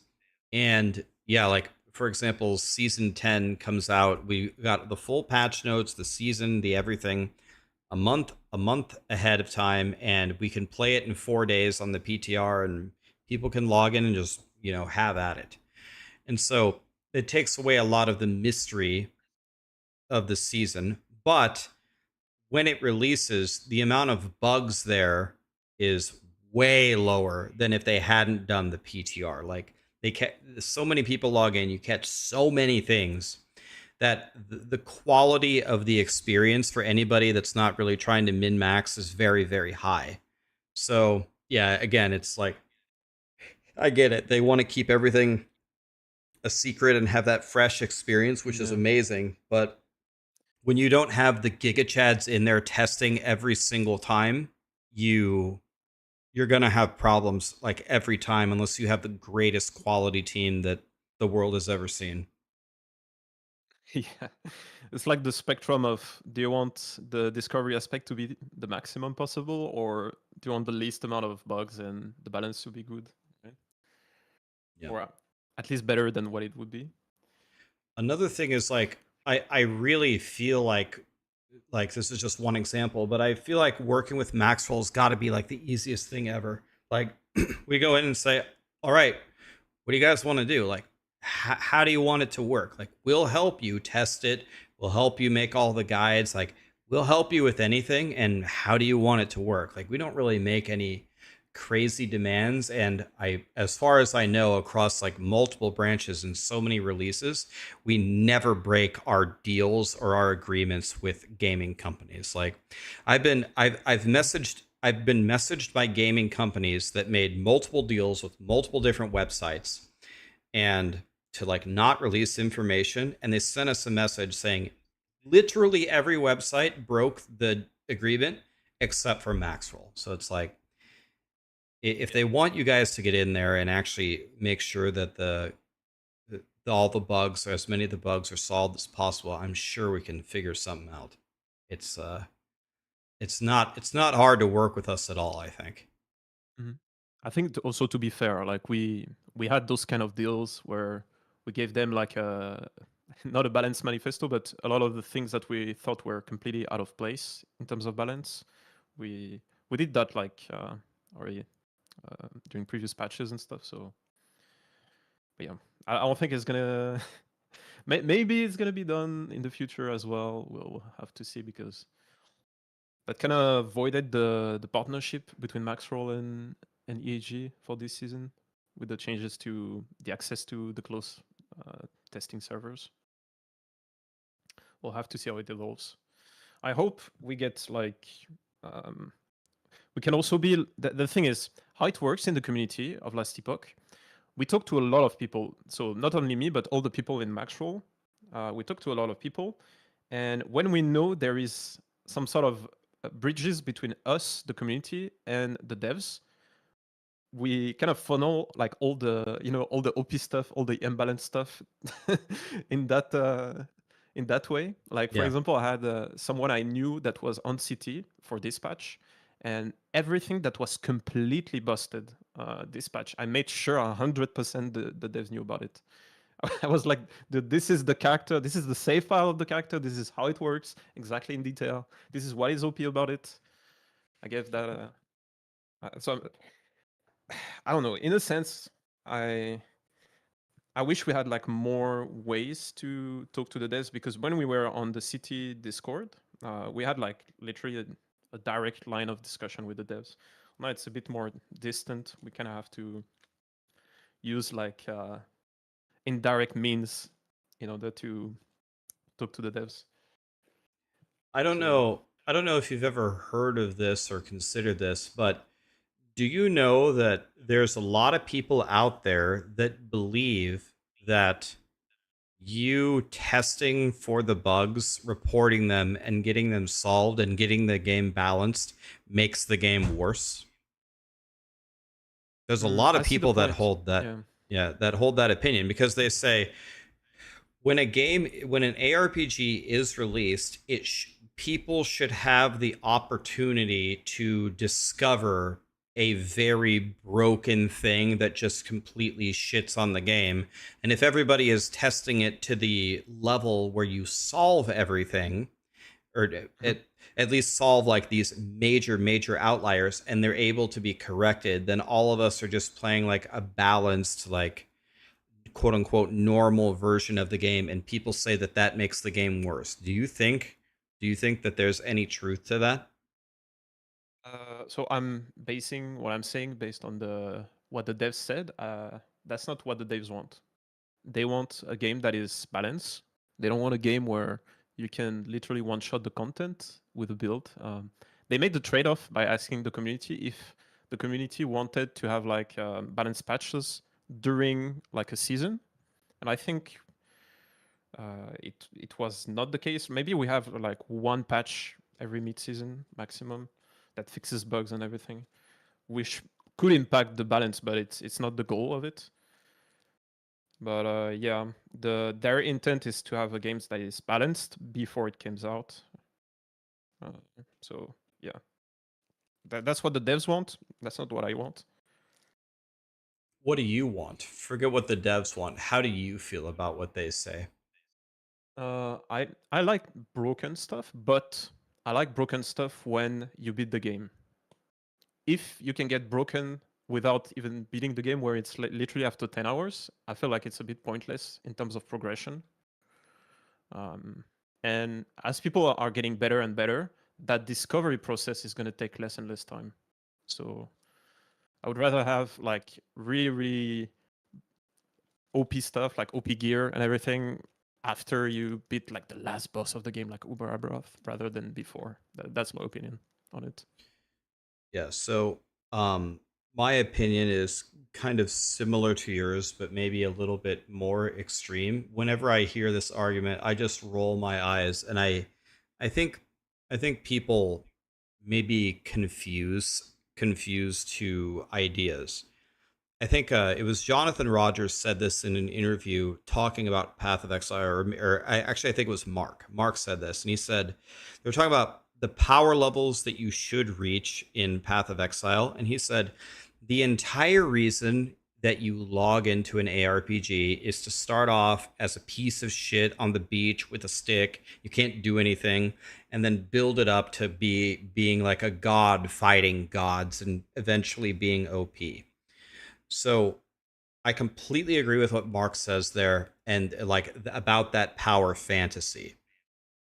However, there are levels to that or bugs that I have seen just completely ruin the game, and I don't think people understand like how many different ways an overpowered build can actually just break the game. Everybody goes and plays it, and it completely it creates this like fear of missing out effect that Jonathan explained, also talking about balancing, where it's like, well, I made this really good spell strike build, but this Falcon or dive bomb build is killing Uber Aberoth in a single button. So even though I'm having fun on my own, the moment I catch wind of that, I just kind of feel bad.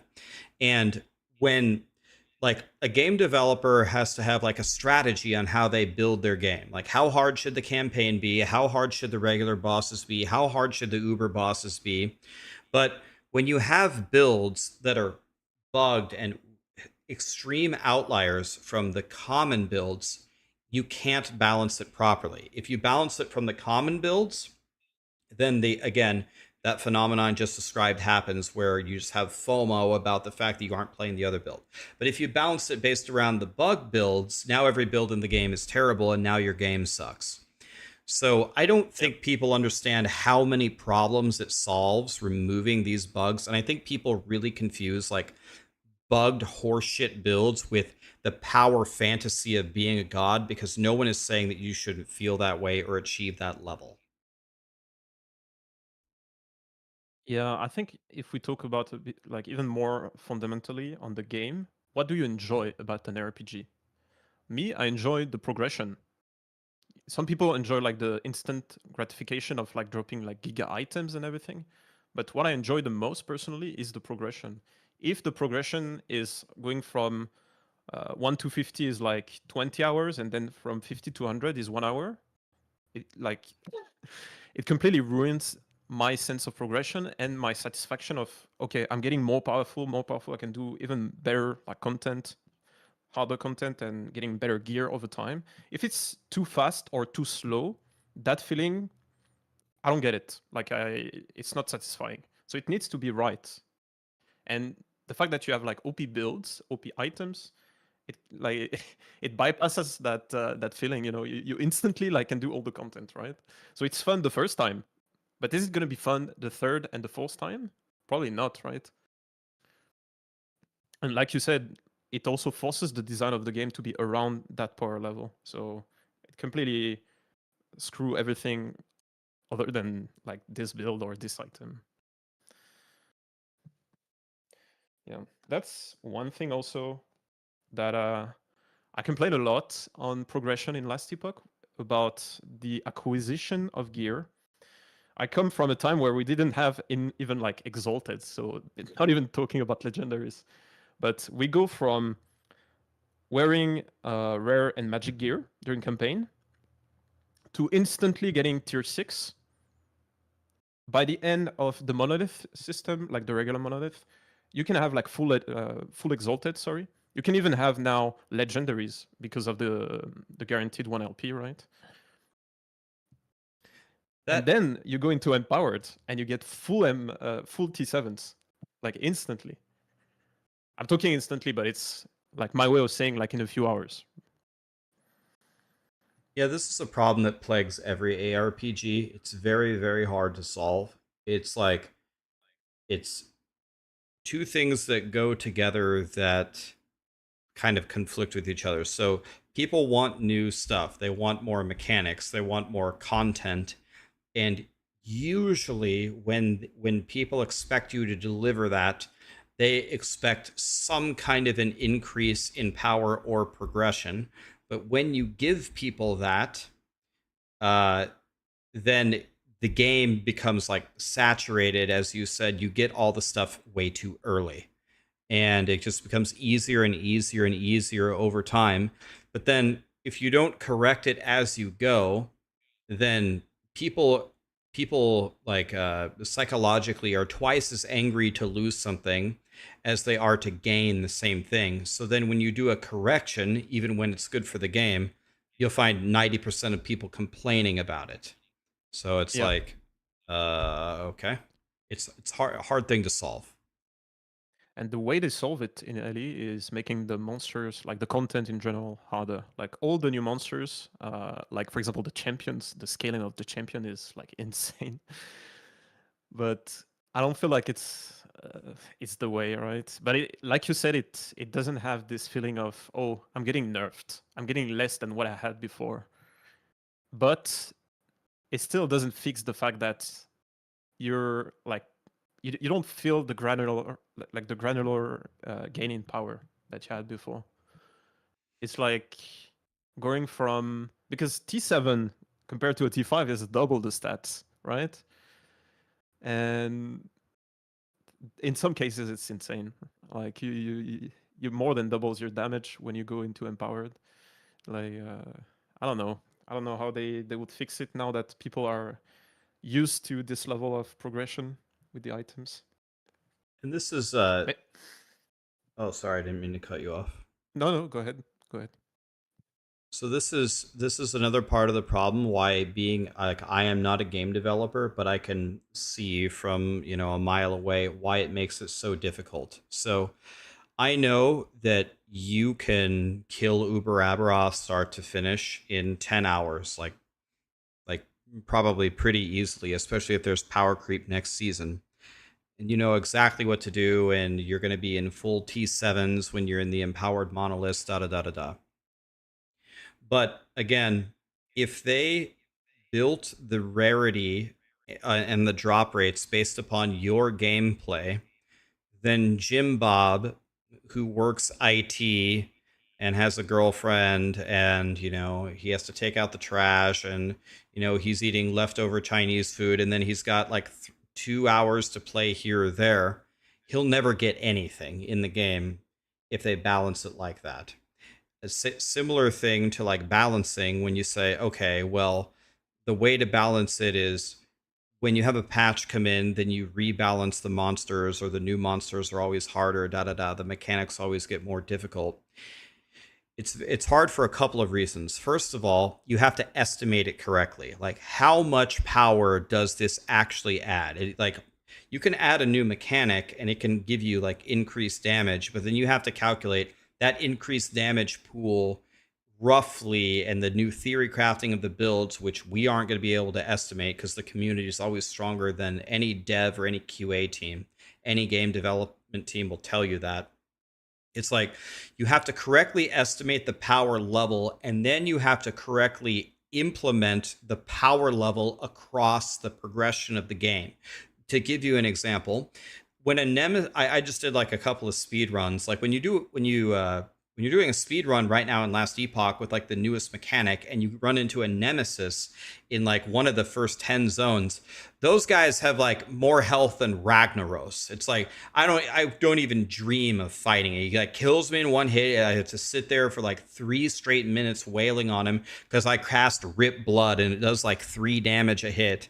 And it's just like, okay, I'm glad that these nemesis guys are tough and like, but this is like borderline like a huge waste of time because like the balance across the progression of the game, even if you estimate the power correctly, if you don't build it in that way, it's very difficult. Yeah, I agree, but I think it's the opposite for speedrunning because in speedrunning you're way less geared. I done a lot of runs where I was actually slow running.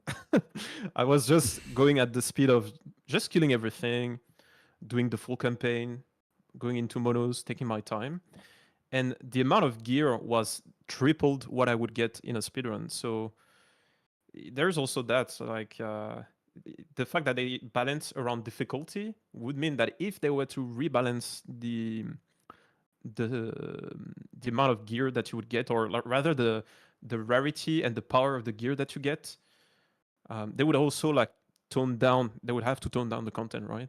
Because, like you said, if someone doesn't get as much items and they don't play like a good build, they're gonna get like destroyed, straight up. Yeah, and I think this is something that this is a phenomenon that PoE2 suffered from when it first released. One thing that I think is very advantageous in the ARPG genre is giving people the opportunity, at least in the early game, to out gear the content or out level the content.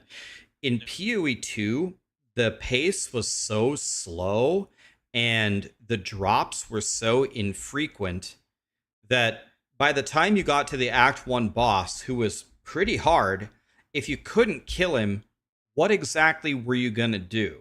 Are you going to go back and slowly clear the previous zone to get one more level and one more skill point? And that is not even close to enough. Like, that's not going to bridge the gap if you just straight up lack the skill to kill him. It's like, I don't like people don't even have the opportunity where if they get stuck to unstick themselves. So that's another thing you have to think about in your progression is it's like, okay, I need to drop enough gear to where if you take it slow and steady and get the gear, do you have enough gear to like kind of eventually outpace the content? And if not, is it farmable at all? Like that's another thing you have to factor into the development process. Yeah, at least in early, that's not really a problem, right? You have the Nemesis system, you have loot lizards, you have a lot of gear in general. I feel like you even have the gambler to give you items based on your level, which is through gold, which is way more accessible than PoE2. I don't really, but it's systems that people have to learn, right? If you ignore all of those systems, you for sure have like way less items. I would say, Like, like as you said, I'd say it's not a problem in Last Epoch at all. There's tons of ways to solve it. If you just go slow and yeah, steady, do the quests, open the chests, kill the loot lizards. And I mean, assuming you don't make bad choices, right? If you pick up a staff that has spell damage and you're wearing an axe, but you're playing a spell build, like that's on you, right? You just suck. But hey, that's Rax that said it, guys. It's not me. Okay. I mean, at a certain point, it has to be on the player. But to be just to give credit where credit is due, PoE2 did fix a lot of that. They increased the pacing. They toned down some of the insanely aggressive monsters, and they really, really buffed the loot. So now, if you're having problems, you can actually go farm stuff now. So, not to shit on PoE2, they made it better already. They already made a big patch. I like the difficulty of PoE2. It's just that, like people pointed out when they first played it, it's not something that I would want to do each season, right? It's more like you play a single player game, you play it once, and then you never touch it again, unless you do some sort of like new game plus run where you have like more than what you would have in like a new game. Yeah, I mean, it's the vision that they had. At least the initial vision is they just wanted it to be. They wanted to move that particular game just a little bit more to, I don't know what the right word is, like a Souls experience. It's like you're playing a game where with quote unquote meaningful combat. You're going to have a big boss here that you're going to need to prepare for. You're going to need to dodge his abilities. You're going to need to know what he does. You're going to need to have the right resistances. And if you don't, we want you to die and learn from your mistakes and go farm and change some things and come back when you've actually figured it out. Like, that's definitely not like the sit back, cozy, relaxed experience, but I don't think that that's what they're going for. I don't think they're trying to make like Torchlight Infinite again. People are saying patch notes might be in 3 minutes. Yeah, they should be. They should be. All right, man. Well, I had a pleasure talking to you. I look forward to hearing all your thoughts on the patch notes. Yeah, We'll see what's going to happen with. We'll see if Paladin can survive. We'll see what happens with Rip Blood. We'll see. I guess we'll see. I guess we'll see everything in a moment. Yeah, I hope we get like the updates on the websites, so we got like all the new uniques and everything as well. Like especially the new skill trees. That would be really good. Yeah, and just to be able to finally figure out what we're going to be doing here. Have they nerfed Red Blood? Are we leveling with Red Blood or not? Bro, don't take away my 8 spell damage at level 4. Yeah. Otherwise, You know, it's the meme where you have like one guy supporting everything on top of him. That's literally it. You nerf this. I don't know what to level with, guys. Please don't do it. all right, man. Well, appreciate Have a you. good Thanks. one. Thanks for all the teachings in last Epoch. Thanks for the talk. Thanks for all your work on Maxwell, man. You're one of the goats, man. Thank you. You are the goat, man. Don't even say that. The goat of absolutely nothing. Dude, the goat of leveling and teaching people. Like your videos are insane. What do you mean? Like I get inspired by them. How do you think I get like giga leveling builds? It's because of you. I'm not kidding. We both know that's not true. I just look at what Tarek does. I try to do the same, and I try to put it into words. That's it. Yeah, I mean, also the how you explain stuff is very is something that I get a lot of inspiration from. You're the one speaking 2 languages, man. I can barely speak English. Do you speak but any you other speak it better. languages? Do you speak any languages besides French and English? ¿Puedo hablar español? Sí. Really? Yo puedo Un hablar poco. español también. Kind of. Un poquito. That- Me llamo Terek. God. I mean, two languages is fine. I don't need more. I mean, I'd count that as 3, man. That's pretty good. My father was born in Monterrey, Mexico, so I always speak in Spanglish. People think that I can't speak Spanish, but I speak it better than people think I can. Because I grew up around it. Oh man. Yeah, so it's 6 p.m. Okay, guys, are you ready for the patch notes? Because it should come out pretty much right now. Oh, I've been doing this for a long time, man. If there's one thing I could tell you, if any gaming company tells you something's going to be on time, never expect it. Like, I'm so far beyond expecting anything on time. Like, it doesn't even enter my mind anymore. It's been way too many times. Never happens. Oh, okay. Never mind. It's out. See, I told you. Rax. No, I'm just kidding. Okay, Rax. See you soon. Hope the patch is a good one. Hope we can still level with Leech. Please. We're about to find out. No, have a good one, buddy. Thank you. All right. Thank you. Bye. Bye. Guys, that's Tarek. He's a Maxroll. He wrote all the leveling guides on Maxroll for here. I'll just give him a shout out here if you guys want to follow him. Let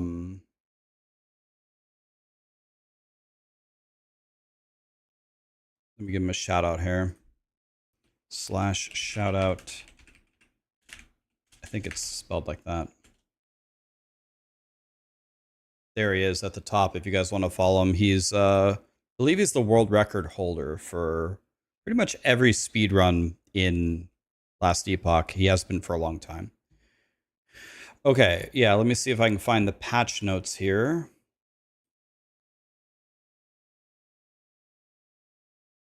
Here it is. Oh god, it's just straight up right here. Okay. Oh, there's a video. Oh, lit? Welcome, travelers. I'm Judd Kobler, founder of 11th Hour Games and game director for Last Epoch. And today, I'm excited to share with you all the awesome new updates coming in. Let me turn it up. Beneath Ancient Skies, which is launching on August 21st. Is This that update better? introduces a new campaign chapter where we'll be going back in time to explore the ancient past. A new system built around hunting evolving rift beasts and powerful new rewards. It also includes a rework of the Lich Mastery and improvements to the Necromancer, Beastmaster, Minion AI, and a long list of quality of life changes across the game. Let's take a look at what's new in Season 3 Beneath Ancient Skies.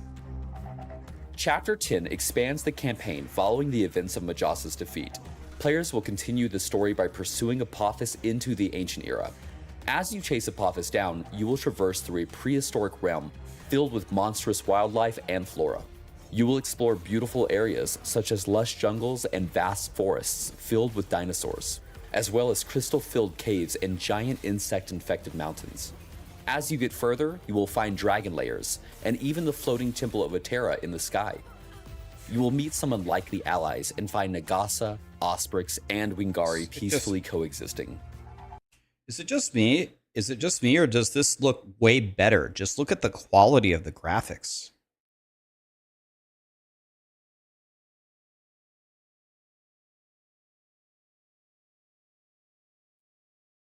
Bro, let's put it at 4K.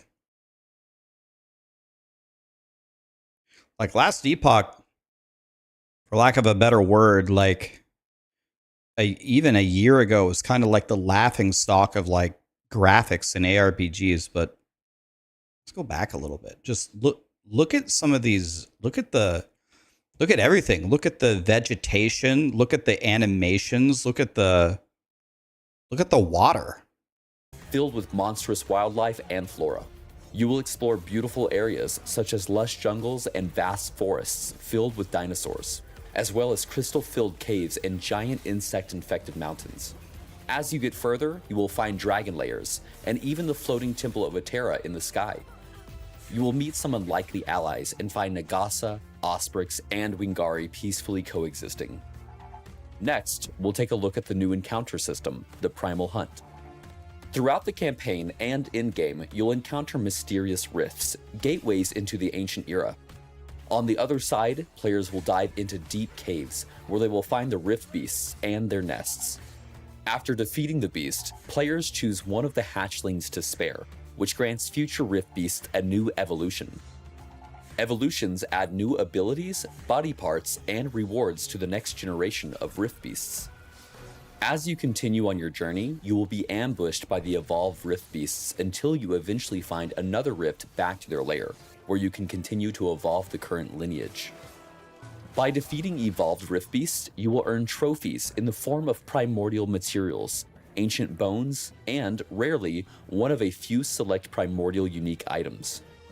You can also trade your primordial materials with a friendly Wingari hunter, Scarven Bloodhorn, for primordial uniques and runes of evolution, a new rune used to craft primordial exalted items. Primordial items are so powerful that each traveler may only have a single primordial item of either kind equipped at a time. Over 30 new uniques have been added in this patch, including 25 primordial uniques. Some highlights include Carrion of Creation, gloves which convert 6 other ailments into bleed chance. True Sight Glass, an amulet that unlocks access to a second. Wait a minute. True Sight gloves which convert. So didn't Rip Blood just get a ability called Blood Tether, which says it does more damage? I'm losing my voice here. Didn't Blood Tether say it does more damage based upon how many bleeds are on an enemy?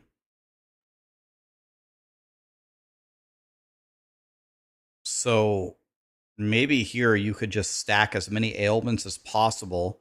They're all converted to bleed, and then you apply the blood tethers and make an insane physical dot that just kills them instantly.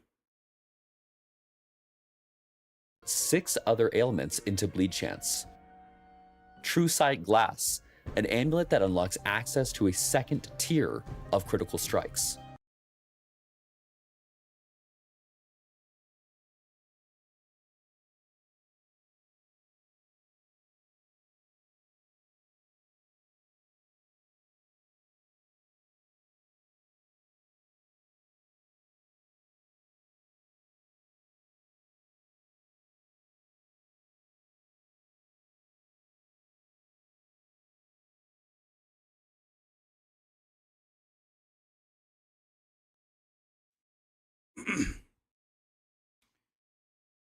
So this amulet makes you essentially crit immune.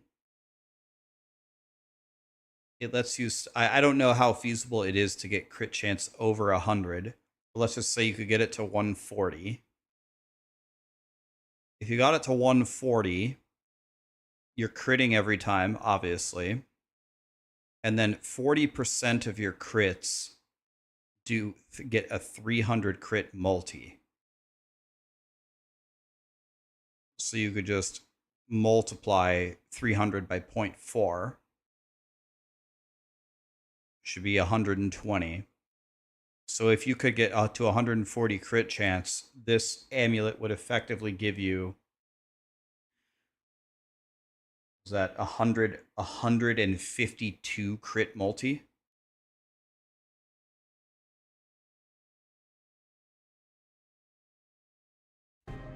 Blossom of Immortal Stone, an amulet that converts all void, necrotic, and poison damage taken to physical damage. See, but you can't wear... Can you wear 2 of these? You can't wear 2 of them. I was going to say, man, again, the same thing with the blood tether. And Tyrant's Skull, allowing any wearer to be accompanied by a powerful T-Rex minion. These primordial uniques are very strong. You just get a EHT big-ass wishing you good T-Rex. rolls and good luck hunting. However, you may be interested in primordial exalted items, which are obtained by using the Rune of Evolution. Use these on exalted items with a tier 7 affix, and it will randomly select one of the tier 7 affixes and turn it into a tier 8 affix and then seal it, freeing up an additional affix slot on the item. On top of that, you can still seal regular affixes on the item as well, which means you can have a non-unique item with up to 6 affixes on it. Tier 8 affixes are oftentimes twice as powerful as their tier 7 counterparts, allowing for some truly crazy items. We can't wait to see what builds the community makes with these new primordial items in hand. This patch focuses heavily on reworking the Lich and overall improvements to the Necromancer and Beastmaster masteries, as well as core improvements to how minions behave. A new behavior toggle has been added that lets you switch minions between Assassinate and Protect stances. This allows for more control over how they behave in different situations. In Assassinate stance, minions attack enemies further away from you and more heavily prioritize bosses and rare enemies. In Protect stance, they stay nearer to you and prioritize attacking enemies that are close to you. Minions will now prioritize their current... I just can't believe how much better the game looks. That's the part that I can't get over. Like last time they moved last Epoch to the new engine, but my God, dude, this is actually, I mean, I think it looks really good. Jesus. target more consistently and disengage less often when the player moves. Also, while in Assassinate stance, minions will have a longer leash distance before turning to follow you and will now teleport to the player if they fall too far behind. When not in combat, minions will move towards the player's destination, not the player's current position. We've also addressed a number of ways in which minions would not be updated when equipping or unequipping items. In addition, they gain more damage and damage reduction from player levels than before. The Necromancer's passive tree has been updated with new nodes focused on durability, leech, and critical strike scaling. Several older nodes have been removed or replaced. and new threshold bonuses have been added across the tree to encourage different types of minion-focused builds. The skill Assemble Abomination has been reworked. The Abomination no longer decays over time. Instead, it will remember the minions that were absorbed to create it, and will devour those minions whenever it sees them, similar to the Wraithlord. In exchange, its skill tree offers power based on the minions you gave up to create it. The Abomination skill tree has been rebuilt to offer more flexibility in how you design its behavior and damage profile. For example, an Abomination that absorbs many skeleton archers can fire exceptionally powerful eternal arrows. The Lich passive tree has been overhauled with more identity-defining choices and greater build flexibility. Several older nodes have been replaced with new options, including mechanics for health drain, ward interactions, and dual wielding. There's also a new keystone that enables low-life builds by capping your maximum survivability but unlocking conditional bonuses. We've added a new skill to the Lich's kit, Flay. This is a hybrid melee and spell ability that lets the player dash into melee range and strike with a rending attack. If enemies are killed, they erupt into a damaging spell that can hit surrounding enemies. The Flay skill tree offers a wide range of modifiers, allowing it to scale with ailments, crits, spell triggers, or even convert into a pure spell. Several other Lich skills have also been updated. Aura of Decay's damage has been improved. It can be converted to bleed or frostbite, and its tree has new options to enhance its potential as a primary damage dealing skill. Death Seal has been reworked into a low uptime defensive cooldown that makes you incredibly difficult to kill. And Rip Blood now hits all enemies in a line in front of you and has new effects in its tree to improve its single targets all enemies in a line that makes you incredibly difficult to kill. And Rip Blood Let's see exactly how does this work.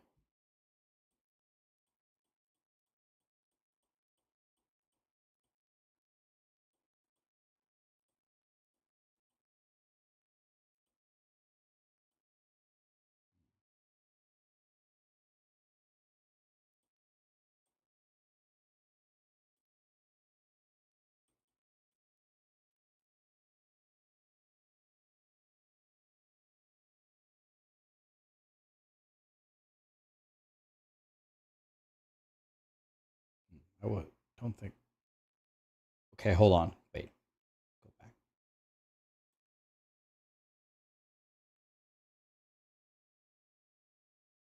Okay. It looks like it always goes. Okay. It looks like it always goes in a straight line, but it's not like actually targeted on the enemy, but it goes to the edge of the screen anyway. So even if it doesn't, I don't think it's a problem. All right. That's good enough for me. One of the updates coming to the Merchants Guild are new tokens designed to streamline and enhance your progression and overall trading experience. Merchant tokens remove the favor cost of a purchase, and you get a free one every time you rank up. This means that whenever you reach a new rank, you'll be able to buy an item that requires that rank, even if you wouldn't have otherwise had enough favor. Black market tokens allow you to buy and equip items that you would have otherwise needed a higher rank to purchase and use, while also removing the favor cost of the purchase, like the merchant token. There are also new changes coming to the bazaar. The UI now has better search functionality for unique, set, and legendary items, clearer labeling of priced and unpriced listings, as well as a way to quickly apply a filter based off an item in your inventory. These changes aim to improve the trading experience for all players. Next, let's go over quality of life improvements coming in patch 1.3. Visuals and audio have been polished across the board. Dozens of skills now feature improved VFX and sound design.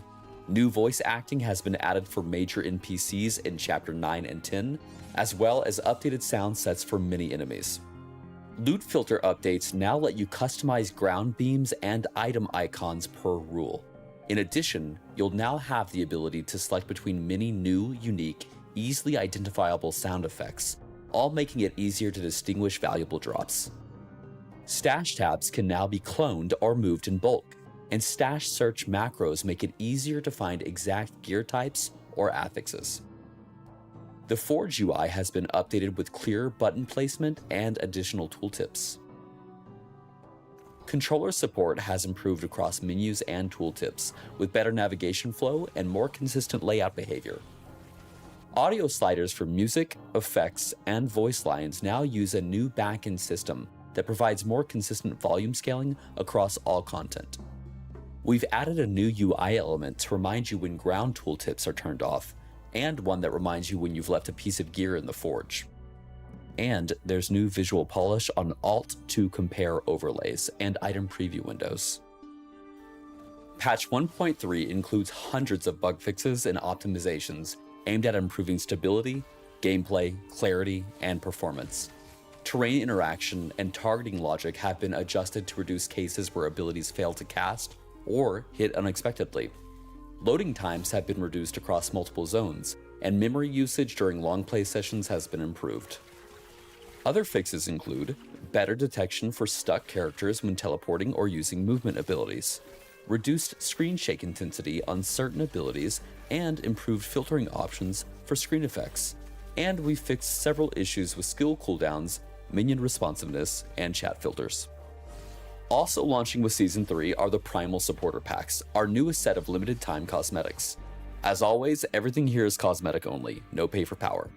This is a way to support the game and unlock some really cool visuals in the process. Let's start with the Primal Traveler Pack.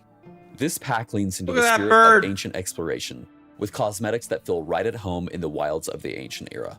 You'll get the Primal Traveler Forum Badge, a shoulder-clinging sloth named Backsloth, the Bone and Stone Primal Hatchet, and the Crow-themed Carrion Scepter.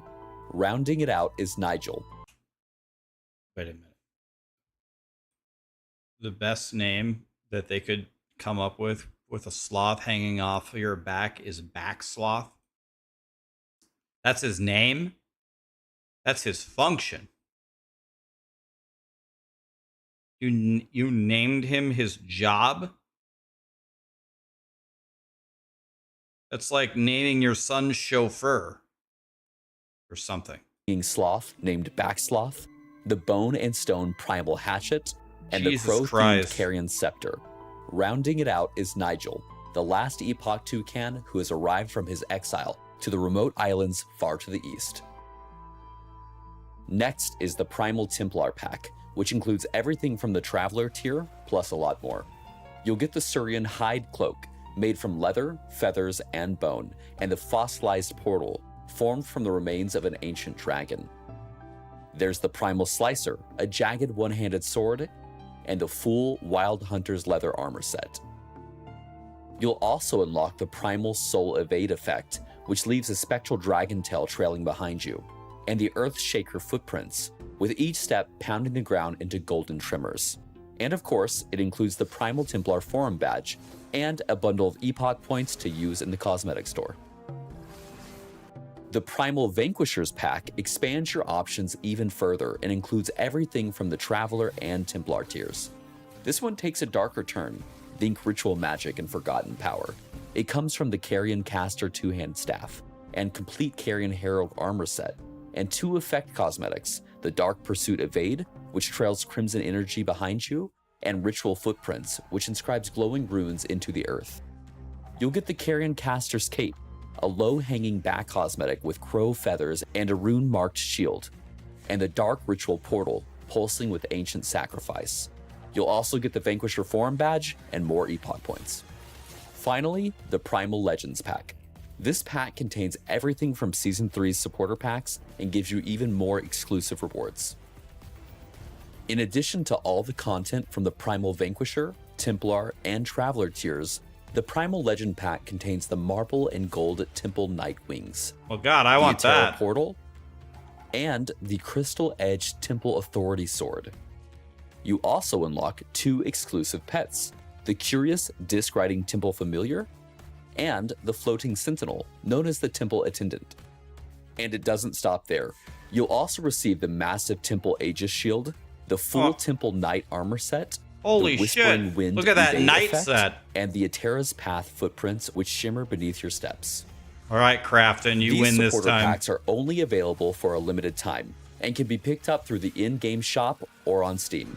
And as always, thank you for supporting Last Epoch. For more info on Season 3, please read the full patch notes on the forum. On behalf of the entire team at 11th Hour Games, thank you for being a part of this journey.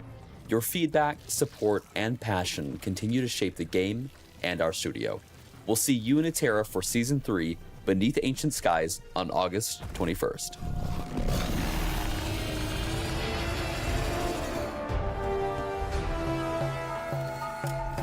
Okay, so that was a cool video. I don't know what that had to do with the patch notes, but it was like a high overview of the blog post that we saw. Still liked it. That was good. All right. Patch notes.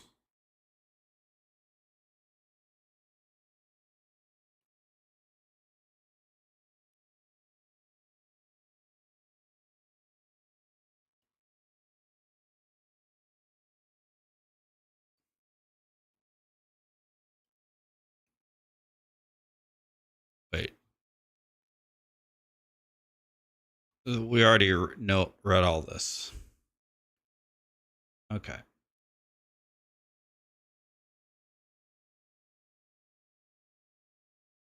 Okay, hold on.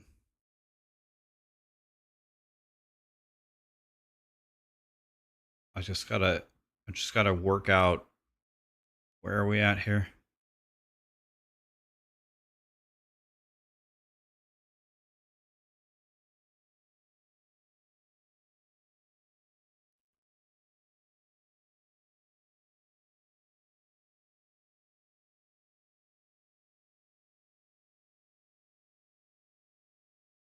Okay, I guess that's fine.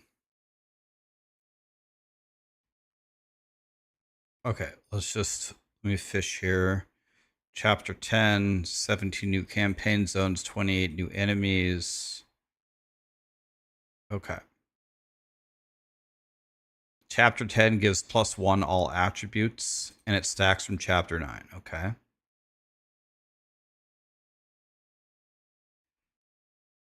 Okay. We know that.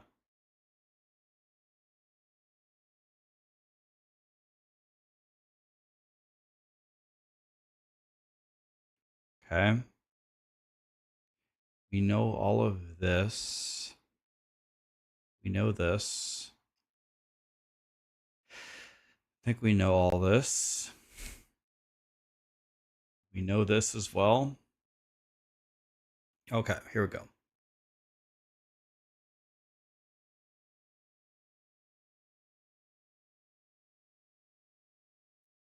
Okay. God, I don't even know. Okay, I like this.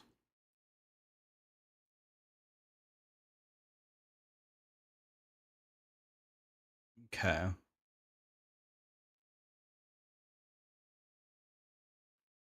Three new woven echoes.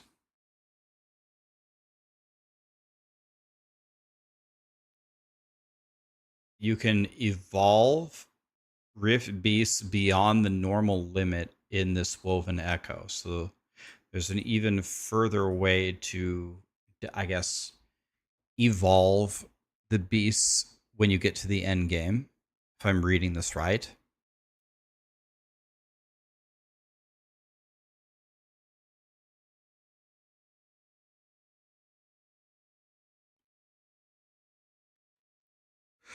Nice.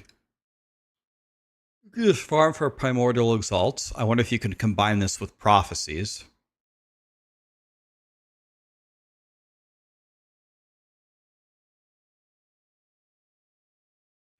Protect the Rift Beast nest to spread Rift Beast encounters to the surrounding echoes. That's cool.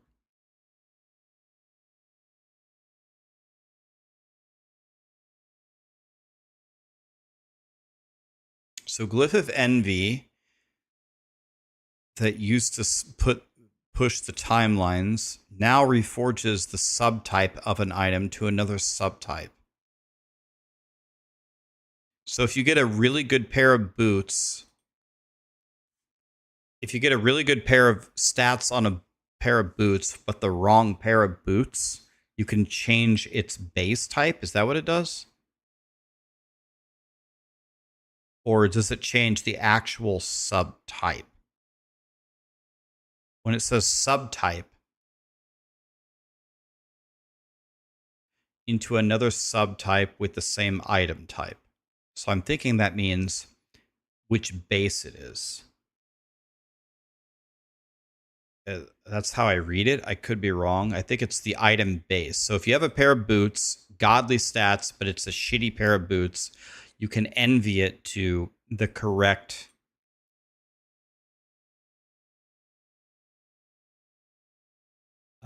thing here.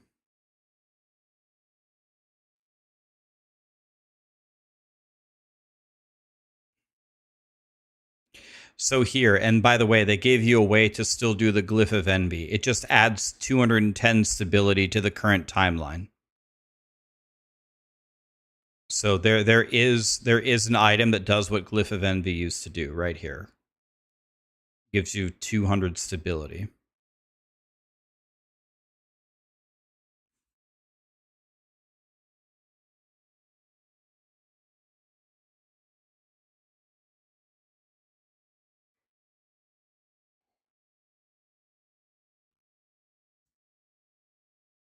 They added 6 new monolith zones. That's nice. That way we won't get as bored running the same ones all the time. So 6 more maps to run in the end game. Can I don't want to share the names of the maps.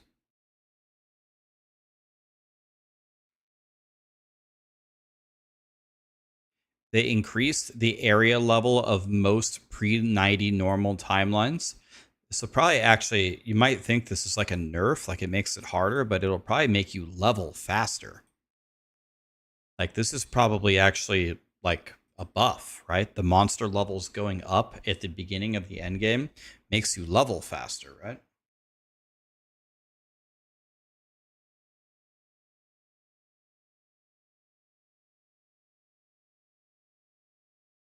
Unless you can't handle the monsters. I think you'll be able to with a good build. I guess it depends on which build.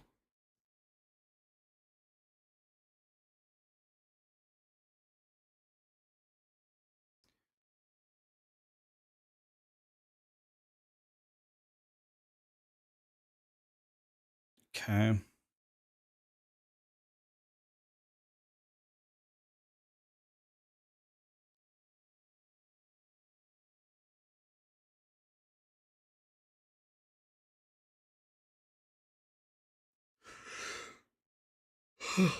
I barely slept last night. I'm so tired, but we must read these patch notes.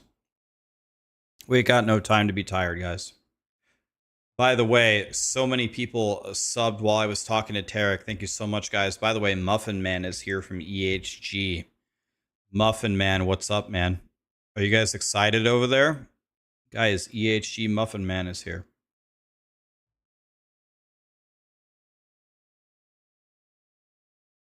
What's up?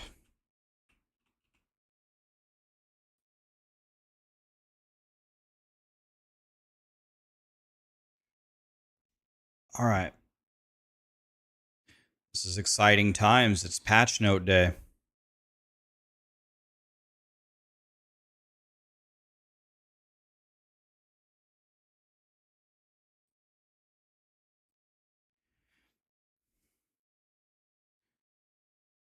You're pumped as fuck. Awesome, man. Me too. All right. Let's keep going here. We got a lot to cover.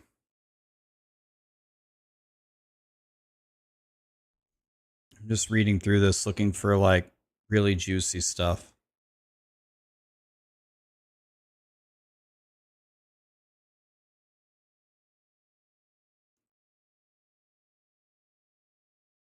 Okay.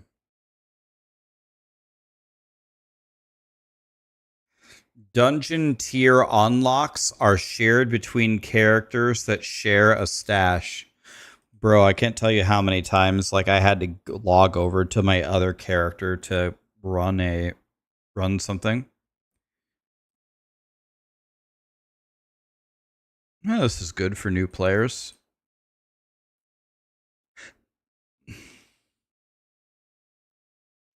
We already knew this. We already knew this. We knew this. We know this. Thank God. Thank God. Yeah, this was so annoying. I've seen minions do this. Thank God they fixed this.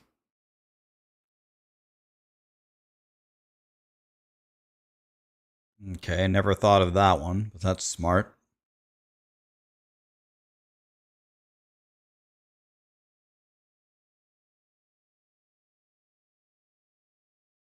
Okay.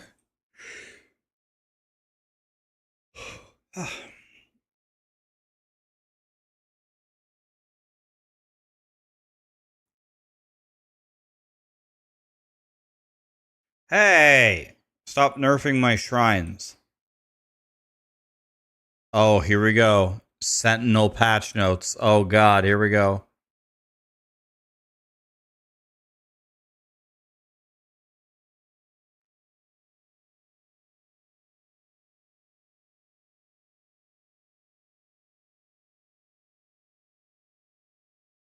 Hey, isn't this isn't the whole point of the javelin like the fire on the ground? So more hit damage.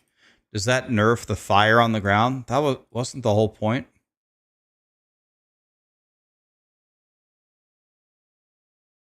Hey, less healing on judgment. Damn it.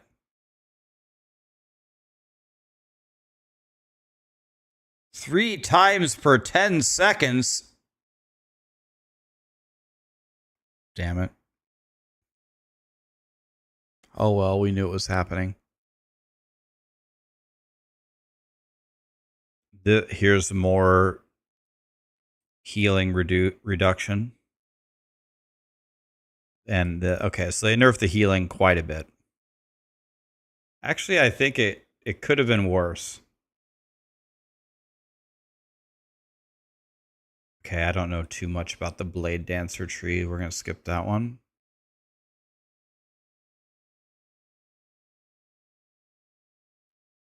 Okay, so they're nerfing the ability to reset aerial assault. Cooldown recovered from 10. Okay. Yeah, they touched a racing strike, right?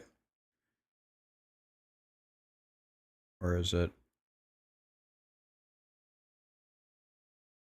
20% less damage on a racing strike? Yeah, those don't seem like crazy nerfs. Like, I think Judgment Paladin and Racing Strike will still be great.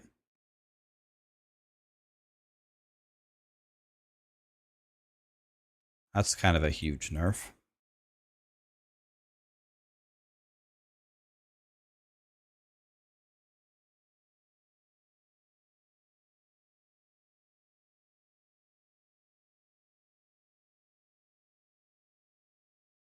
So they're nerfing Dive Bomb, but Dive Bomb was like one-shotting bosses, so they had to do something here.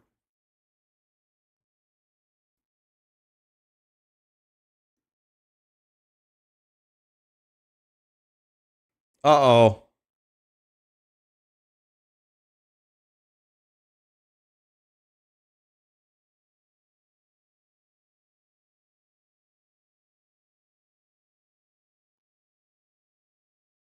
I think Umbral Braid's still going to rule, right?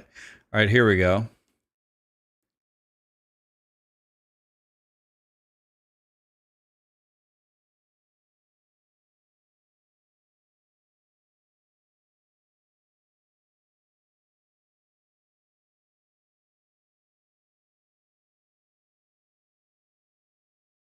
Okay.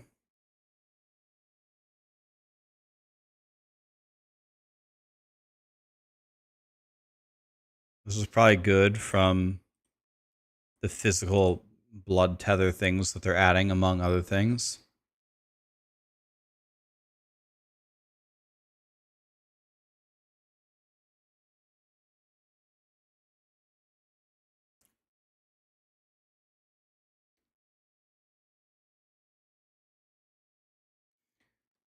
8% chance to poison nearby enemies on kill seems a billion times worse than just a 7% chance to poison, right?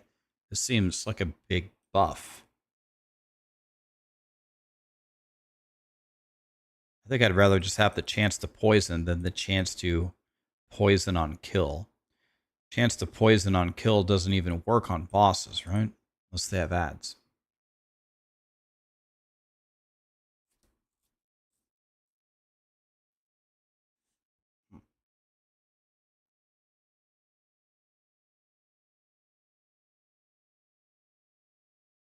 Okay.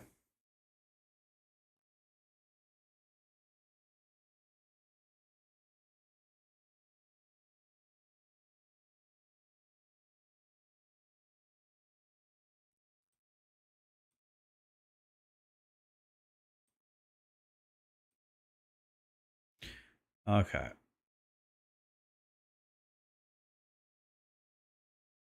50% of your increased mana regen as increased armor.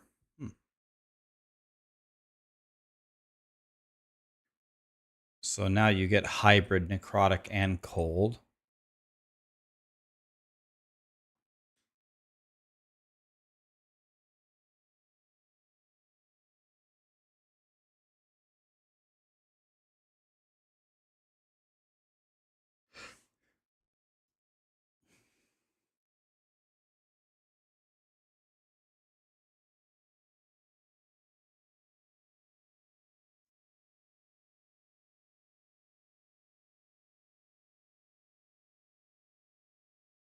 Okay.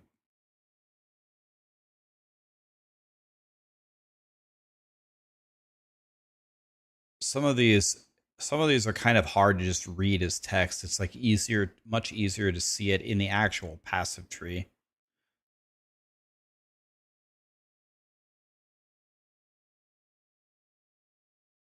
Just trying to look for anything here that looks insane.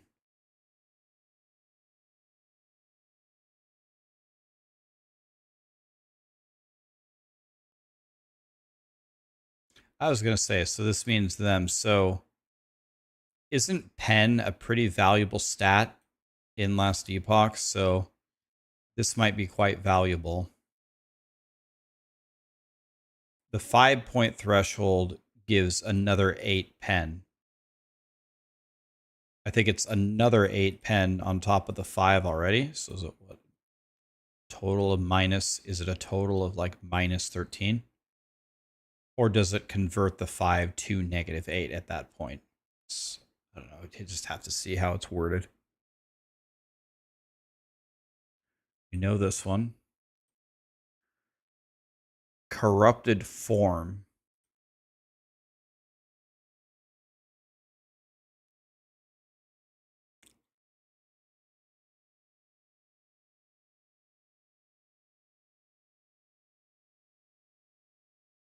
Your ward can't be higher than 50% of your maximum health, but you always count as being as low on low life. So what we would need to calculate every single way that we could take advantage of being considered a low life. I mean, I've been considered a low life my whole life, so I guess that should feel right at home for me.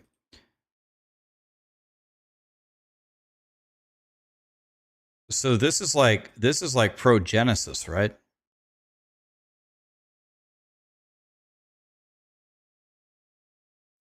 %10 of the hit damage from bosses is dealt over 4 seconds.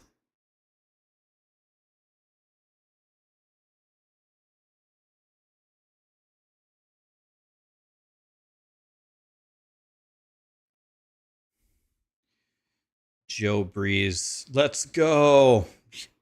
Thank you, my dude. You're considering taking a nap too? See, Aaron, I knew you were a genius. I can't say I didn't sleep last night. I did, but I barely slept. I slept for like 2 hours. So I'm running on fumes here, but that's fine. Back to the patch notes. 7% increased damage over time, 1% damage over time leached as health. 5 points.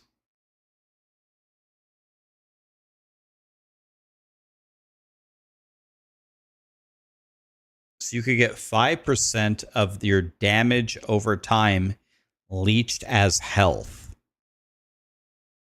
Is this leech instant? Do you get the full value instantly?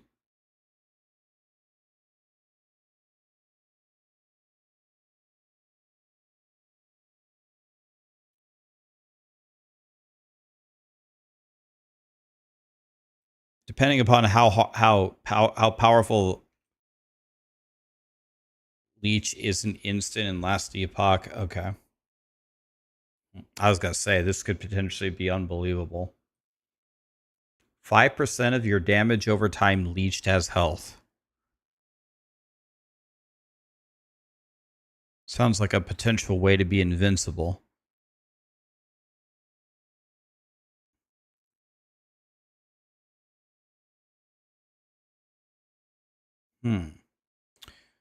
So here, this could be paired with dual wielding. So you get 5. You get 10% multiplicative damage and 10% movement speed.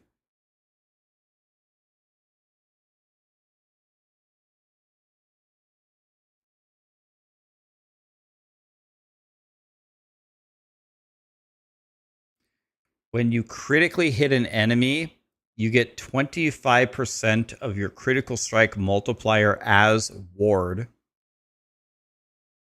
You can get it 3 times per 2 seconds.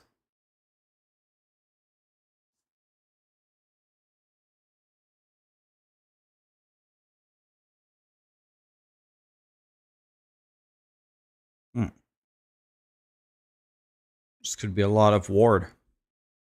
Maybe you could pair that with that amulet that we saw. Because you get 300 bonus crit multiplier on deadly strikes, right? Maybe that could keep you alive forever.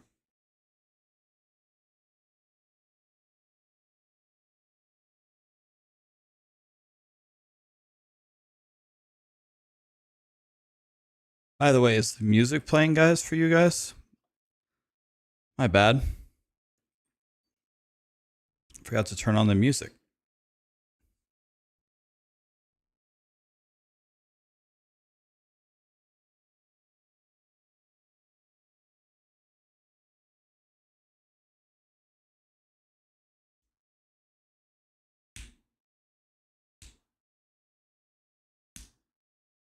Well, you wouldn't be. So if you're stacking spell damage on the.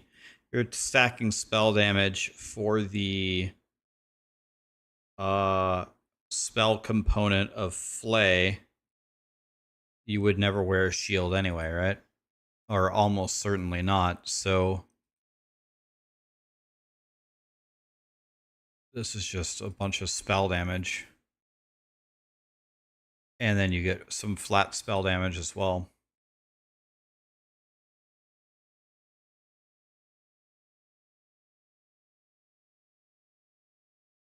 This is obviously paired with that other passive that doesn't let your life go above 50. 5% of your missing health gained as ward per second.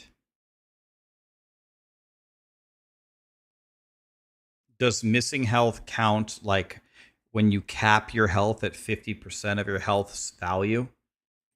So you'd always get massive ward per second that way. But that also caps your ward.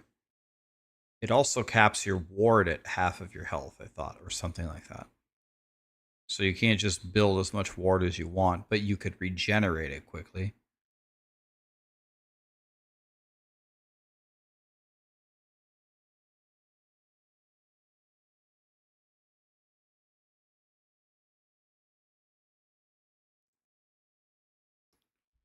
For my final thoughts on Grim Dawn, I loved Grim Dawn. Have I ever played Dota 2? Never played Dota 2. Never played Dota 1 either.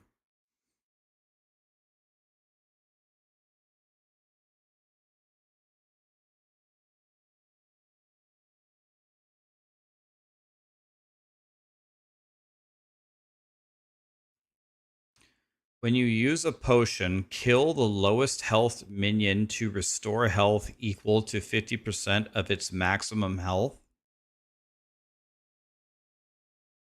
Hmm.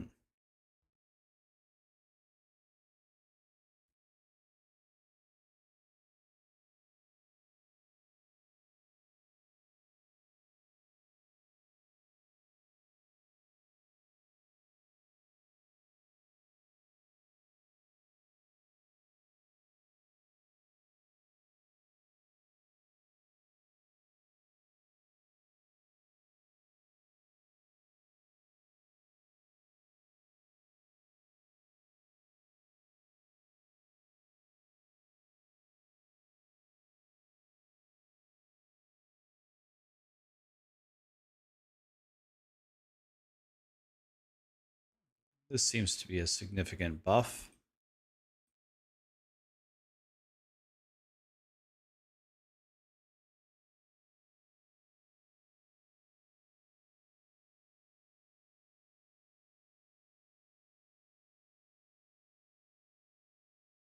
Very hard to understand how this would be good, but maybe I'm wrong. 6 minion health regen per point? 6? Like 6? Maybe that's better than I think it is. That sounds like it's terrible.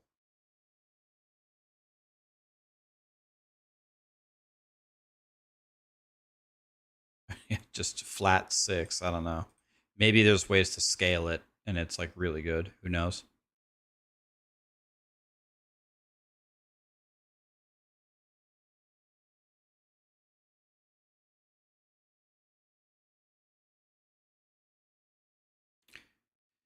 Minions are stun immune.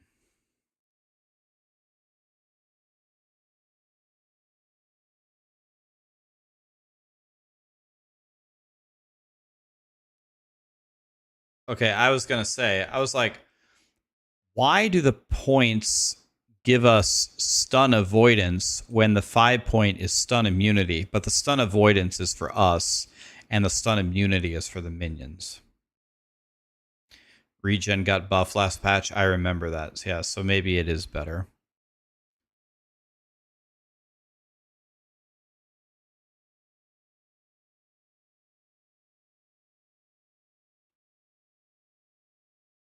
Physical damage to throwing damage. Maybe that's useful. Trying to understand how that would be useful. 8% chance for summoned skeletons to resummon after death.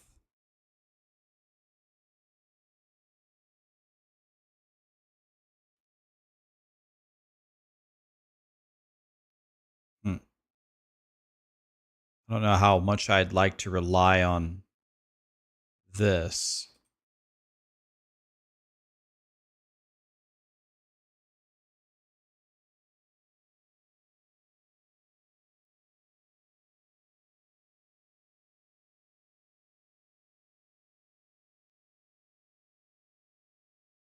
Okay.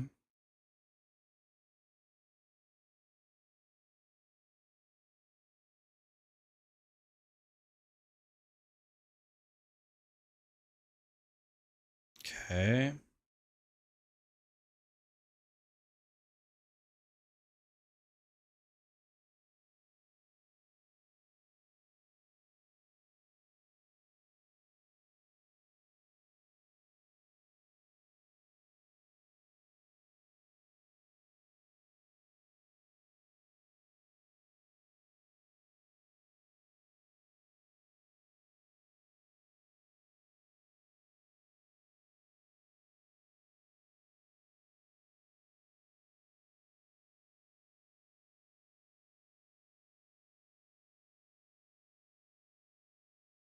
Okay, here's everything for Flay.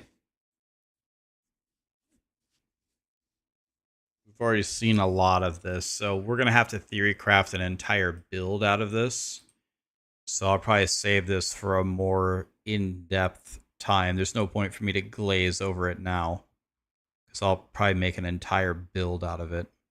So we'll look at that later. Same thing with this. This is going to be an entire build. So we're going to read this later and actually pick it apart.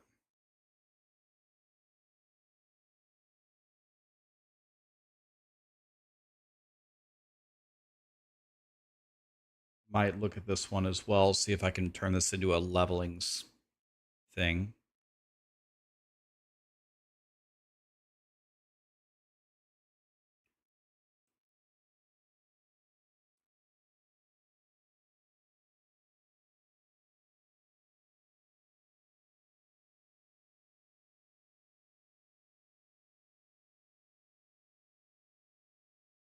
Okay. Much higher cooldown.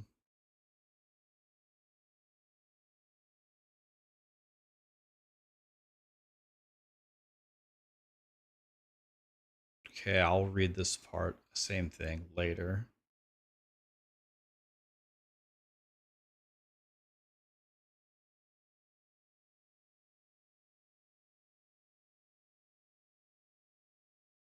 Okay, we're gonna have to look at this side by side with an actual tree to see what's going on here.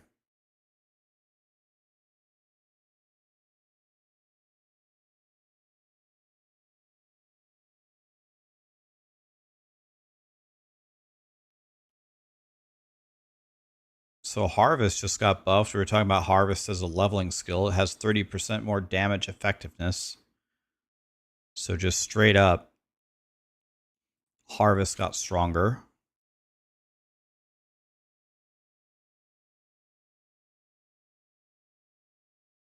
Yeah, this wasn't super great. Here we go. This is what I care about. This. All right. Hold on. We gotta look. We gotta actually. This is what I actually care about. Let's look at this.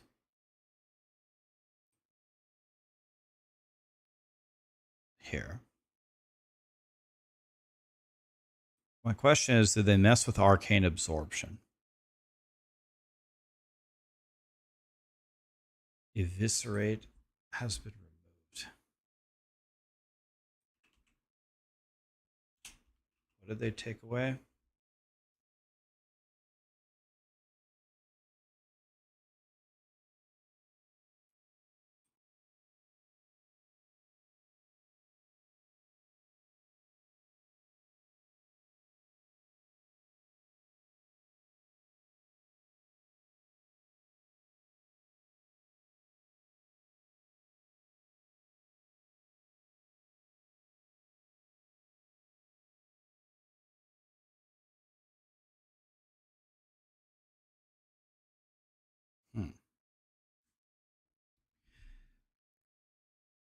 Yeah, it doesn't look like they nerfed the damage, and I'm just trying to see if they nerfed the arcane part.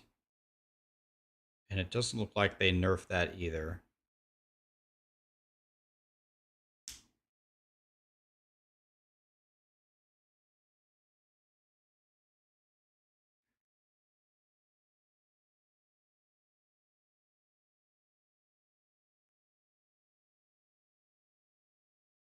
Added a new node off of Gushing Wound.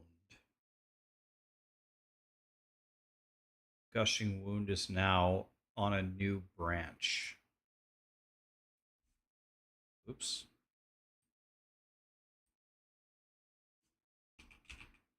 What the fuck is going on here?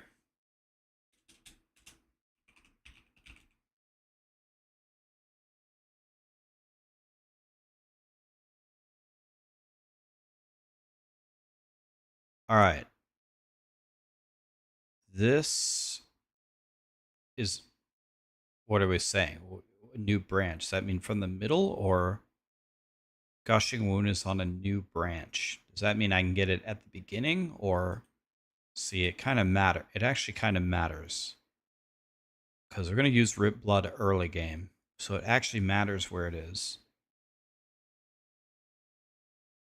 because attached to it, off of Gushing Wound, is Blood Bond, which gives you the blood tethers. And the question is how good are these? It's the physical dot. So that might be the way to level. Maybe. Right, but it says Gushing Wound has been moved. Gushing Wound moved. It was here. It got moved to a new branch. Where? A new, like here? Or here? What does, it's like on a branch, like which, it's its own branch now, or? They moved it. So do they, if they put it here, the question is how quickly can I get to Blood Bond, and is the Blood Tether good? Is my question.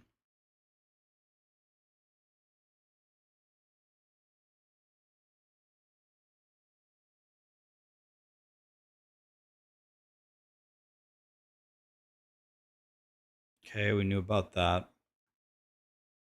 That's the way I would read it. It's its own branch.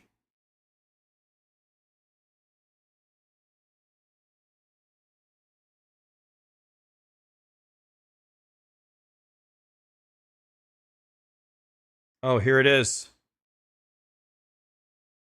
Oh. Oh.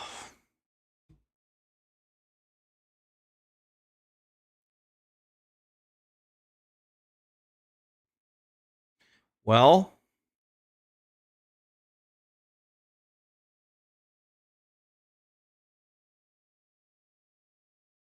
they nerfed it. But they didn't nerf it for Rip Blood itself. But they nerfed it for what we were doing, which was for Wandering Spirits. That's the reason we were doing it.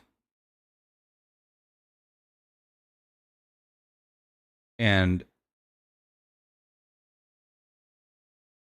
so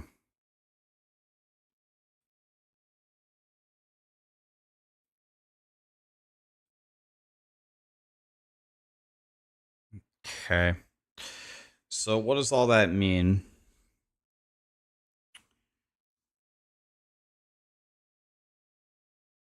I'm thinking what it might mean is could just do the same thing and just count on the AoE from Rip Blood, or maybe we spec into minions instead of Wandering Spirits because they get less spell damage or something.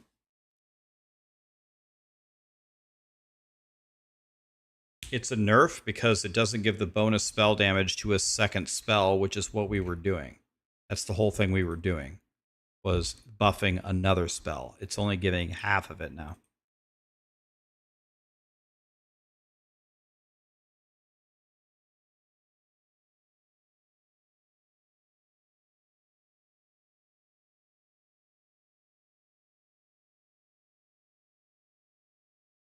Okay.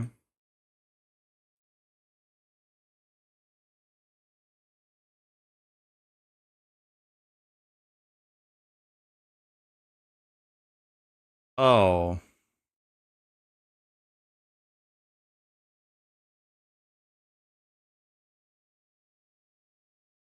Wow.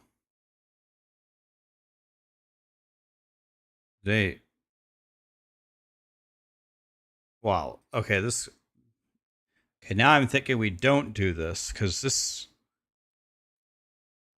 Okay, the leech got gutted, but not so concerned about the leech. But you only get 1% more damage per bleed on the target. You only get 1.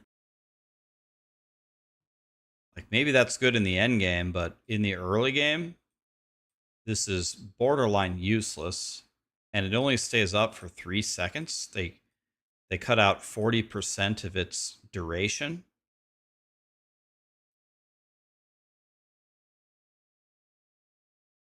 Hmm.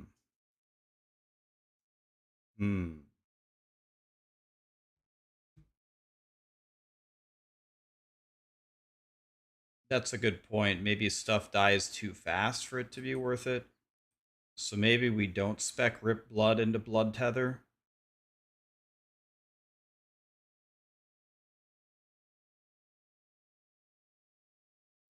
Pentacle, Fizzy, thank you so much for the subs, guys.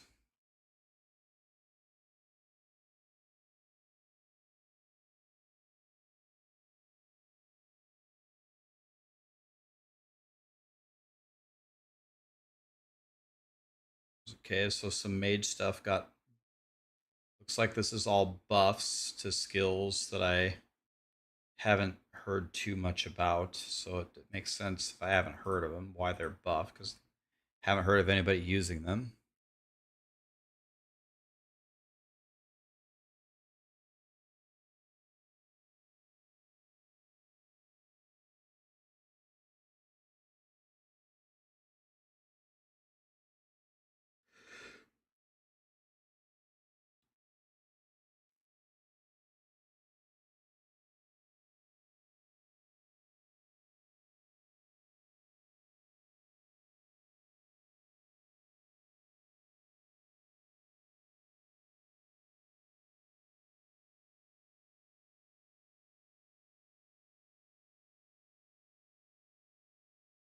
Okay.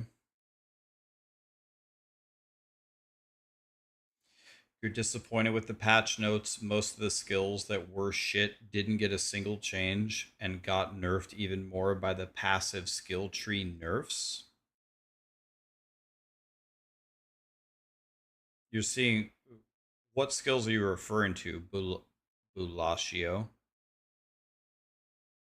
What are you saying got nerfed by the passive tree? Is the season 2 Judgment Paladin still the same? No, it doesn't have the same healing. The healing went down a lot.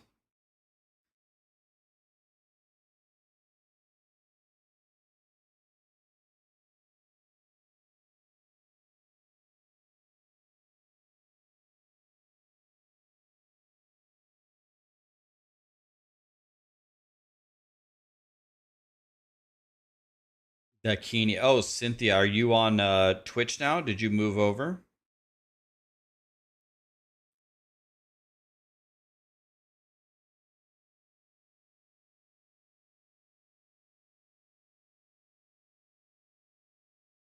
Okay, I mean, I haven't played Beastmaster in so long. Honestly, I need to actually like look at the tree and compare it to understand what the hell's going on here. I can't properly digest all this stuff. I don't have every tree and every passive memorized and what they do and stuff.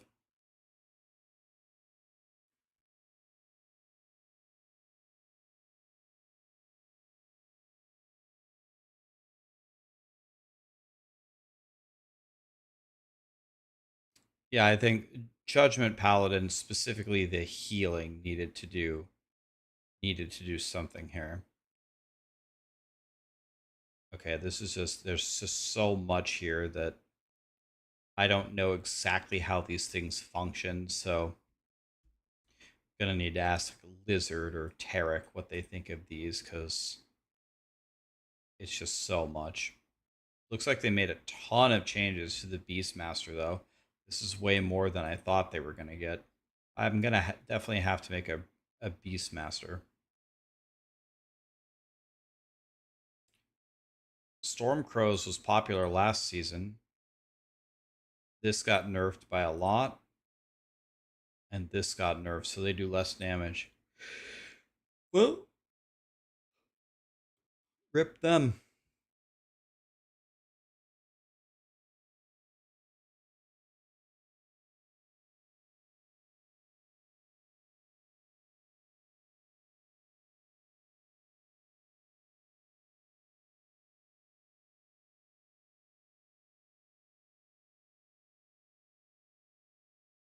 Wow, they nerfed the block effectiveness as well. So they're nerfing block as well. Before we saw that they were just nerfing the healing of sentinels, but now they're doing the block stuff. On Primalist, 3 good ones got nerfed and all the other ones didn't get touched.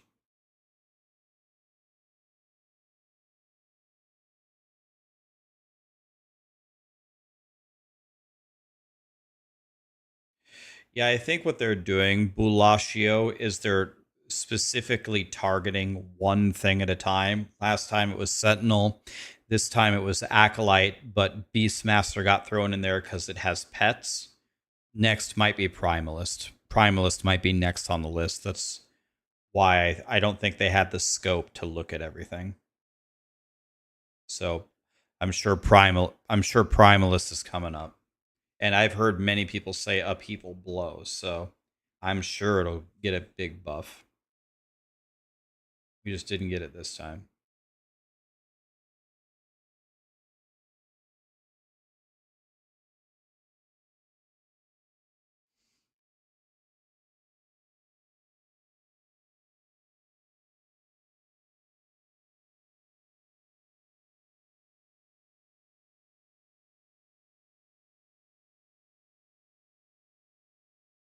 Aberos Frailty now grants 50% reduced healing effectiveness. Man, they do not want Judgment Paladins to have crazy healing, and they do not want you to have as good a block. They're doing everything that they can to make sure that you don't just heal through everything.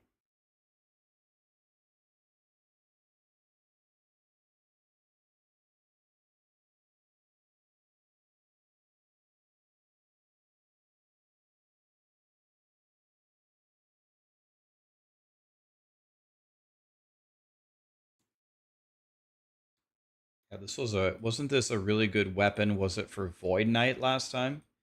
Looks like they nerfed everything about it.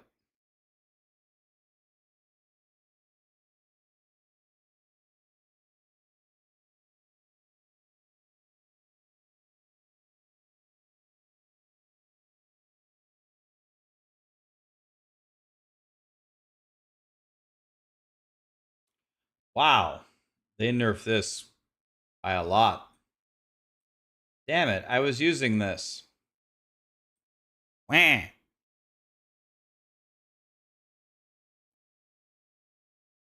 Bro.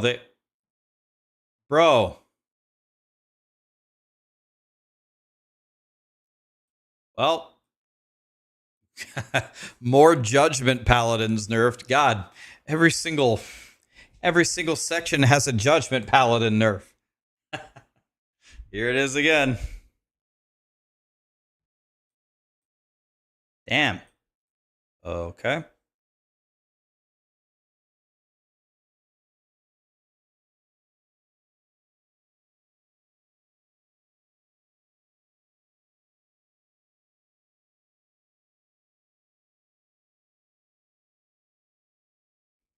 Pretty sure this is what I use as well. Wasn't this this might have been the Judgment Paladin weapon. Was it this one? They're nerfing the pen again. Yeah.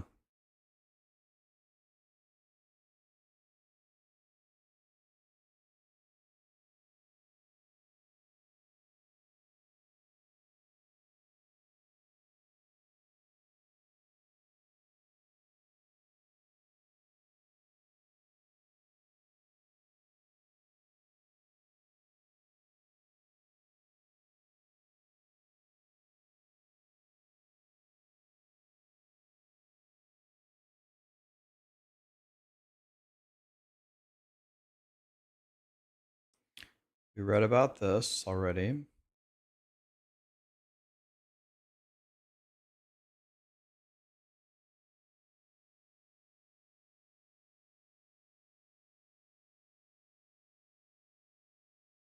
You can reforge class-specific idols at the Woven Enchanter.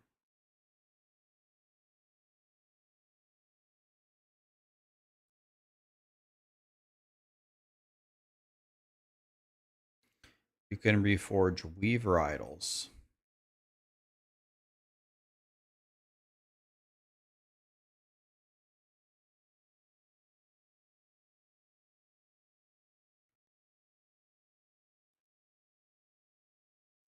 In the Weaver tree, we can customize it to get more beasts.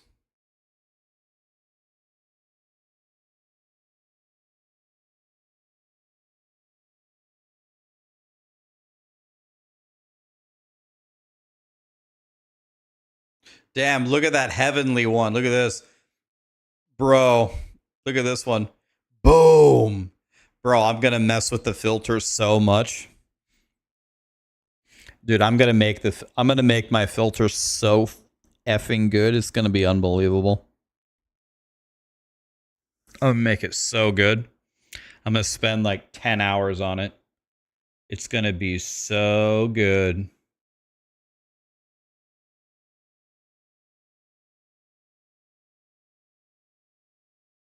I'm going to mess around with the sounds and the beams, and it's going to be unbelievable.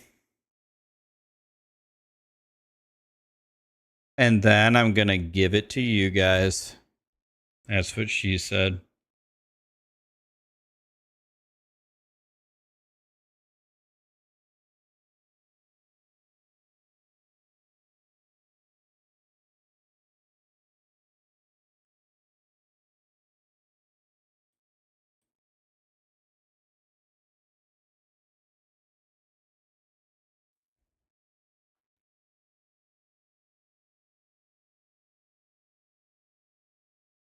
Wow. Wait a minute. You can match unique modifier roles in the loot filter. If you pick a unique in the loot filter that has modifiers with role ranges, it prompts a secondary input that allows specifying min and max values.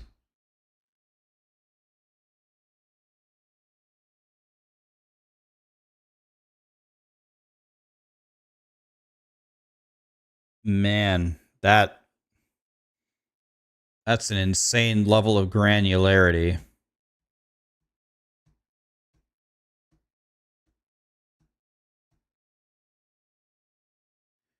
God, I don't even know if yeah, I know I have the option to do it. I don't even know if I will mess with it. Maybe. I'm trying to think of a specific case where I would even use this, but that's kind of insane. Because, wait a minute, I don't even know why this has value.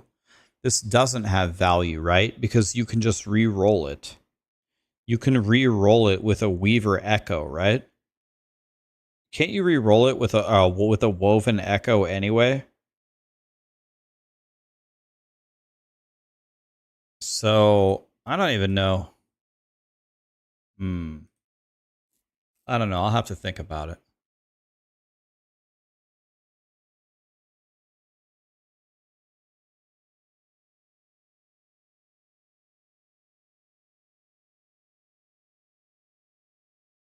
Hey, that's nice. I found a way around this.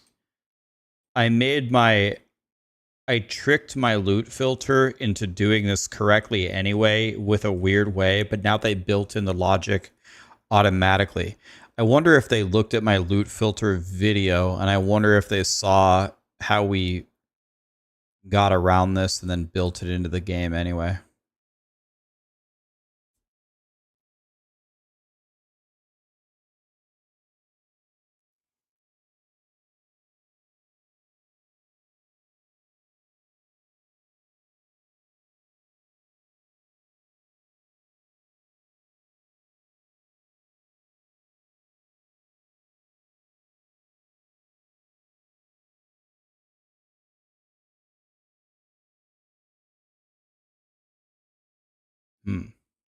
Is Sentinel fine?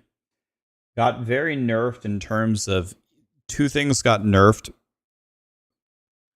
Well, actually, three things got nerfed: damage, healing effectiveness, and block effectiveness. It's probably still strong, but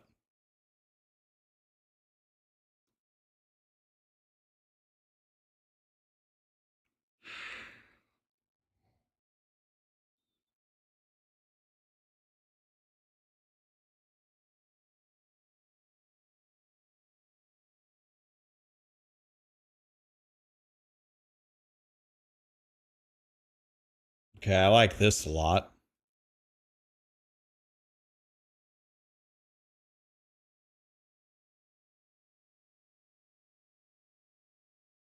These already worked anyway, didn't they? Just by searching by text? Didn't these work anyway?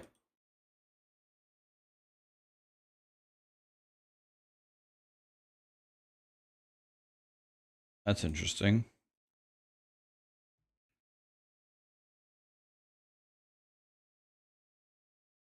Nice.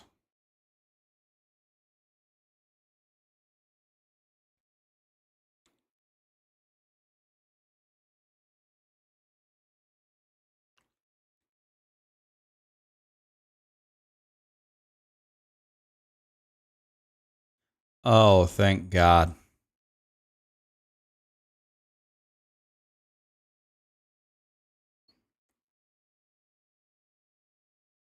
Hey, we can do some really nice searching now. Yeah, I saw that.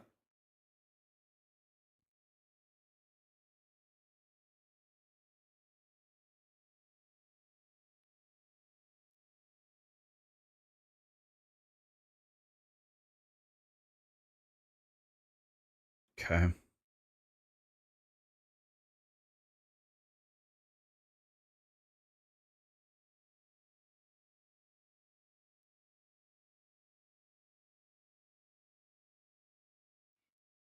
Optimized memory allocation. You can control the amounts of lights emitted by visual effects.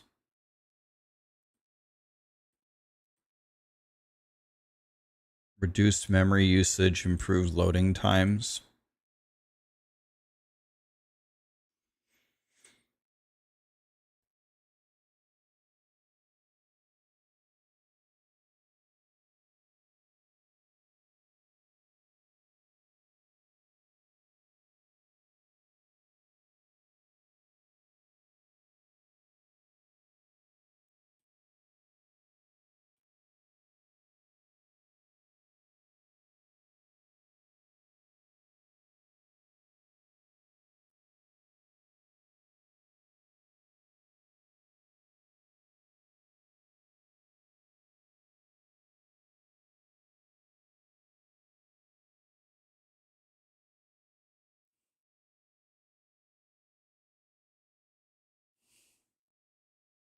It made stuff look cooler. So this is just the visual. This is all the visual stuff that they did.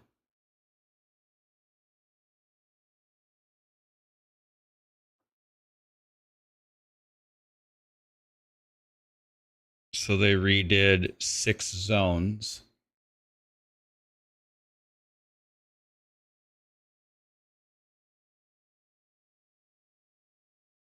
Okay, we saw the supporter packs.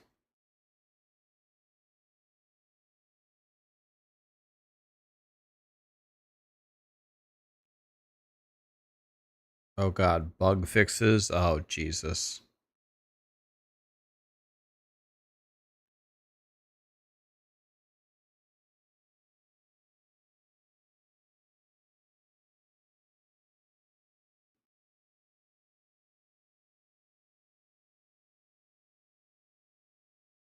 I wish Acid Flask would be a top tier build one day.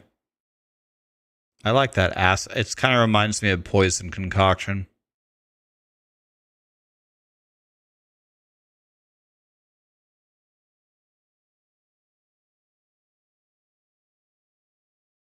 Fixed a bug where Rip Blood had 15 base damage instead of its intended 20? Bro, we got our buff. We had to find it in the bug fixes right here. It's here.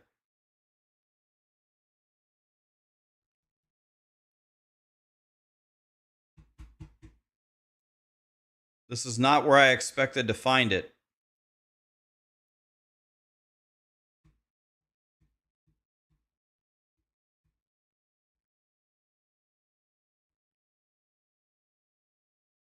Damn, Reaper form was dog shit. Look how many bugs it had.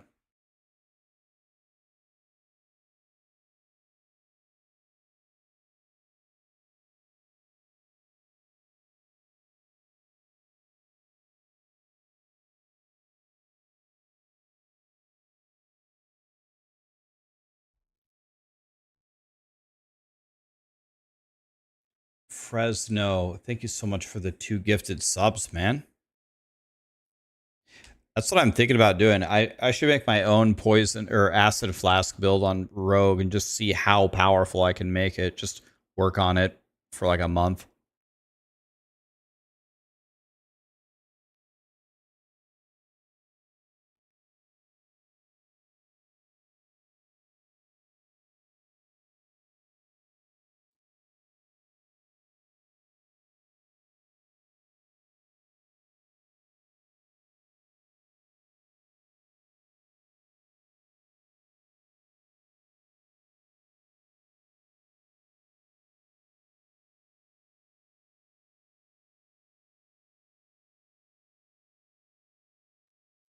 Okay, I'm just trying to gloss through these as fast as possible.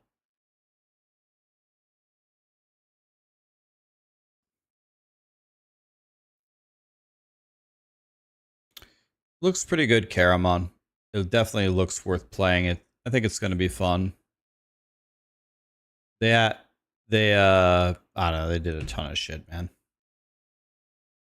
They added another act. You get $1 attributes for completing the act. They redid a lot of the visuals again, made the game look better.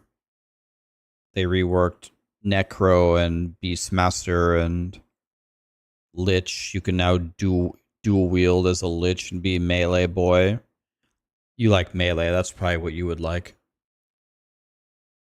Any build recommendations for hardcore? Well, they just nerfed the shit out of the best one. They nerfed the shit out of Judgment Paladin. Judgment Paladin probably still the best. Probably still the most unkillable. But the new thing you're probably gonna like the most is the dual wield melee Lich with Flay. And they have some tactics like where you cap your health at 50%, but you get like insane leech, and then you like build ward. So the build that you'd probably like to theory craft is Flay dual wielding Lich.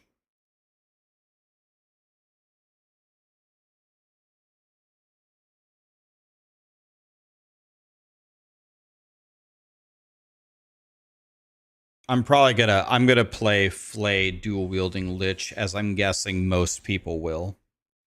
It's like people say it's like Flicker Strike. I haven't played Flicker Strike, but it has a teleport and then a swing that goes very far forward. That's AoE.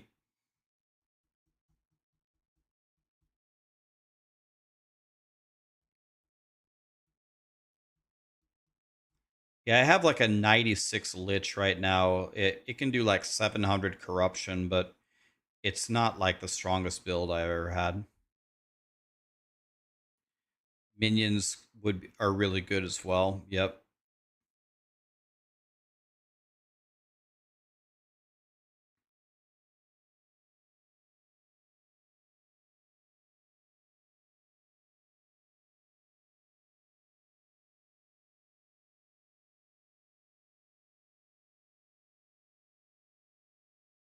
Okay. Wow.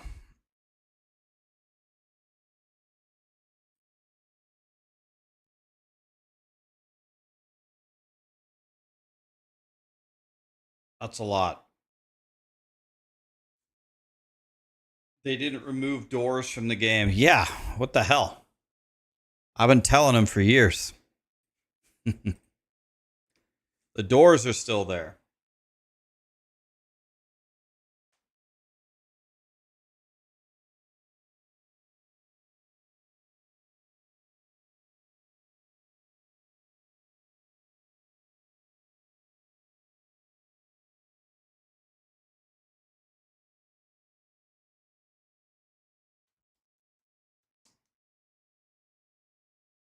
Yeah, Erasing Strike Void Knight will be insanely strong. Okay, well, honestly, the patch notes seem to be like outrageously similar to the summary of the patch notes that we already had, right? Like there's obviously a lot of fine details there. But in general, it pretty much aligns with what we already knew. So I think one of the cutest things, at least for leveling Acolyte, is Rip Blood incorrectly had 15 base damage, and now it has 20.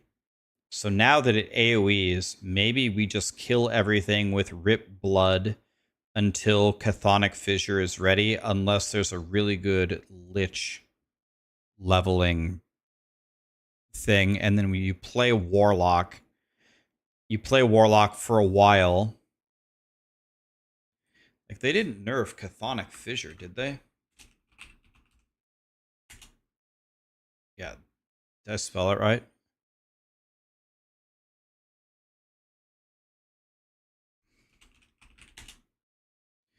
Yeah. So, if they didn't nerf Chthonic Fissure, if you can use Rip Blood until you get to about 25-ish and respec Chthonic Fissure, I think that's how you do it.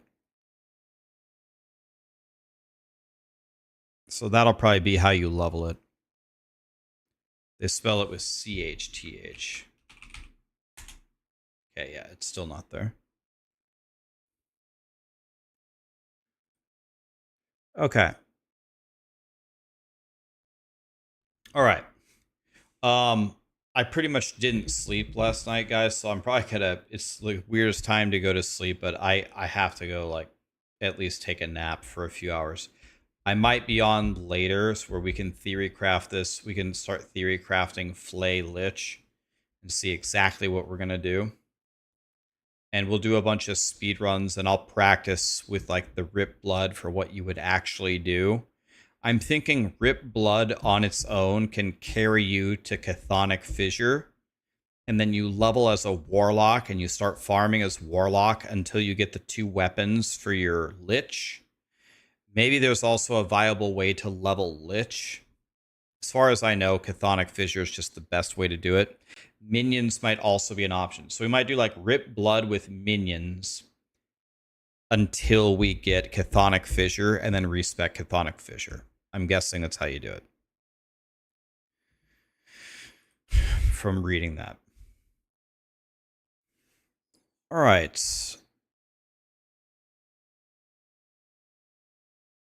Let's see here. Why don't we raid our friend Tarek, who we were talking to earlier?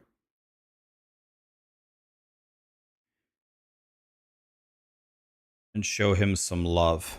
How about we do that? That makes a lot of sense. Thanks for being here, guys. Appreciate you. A lot of last Epoch and POE2 content is coming from me. If you like either of those games or both of those games, you're in the right spot.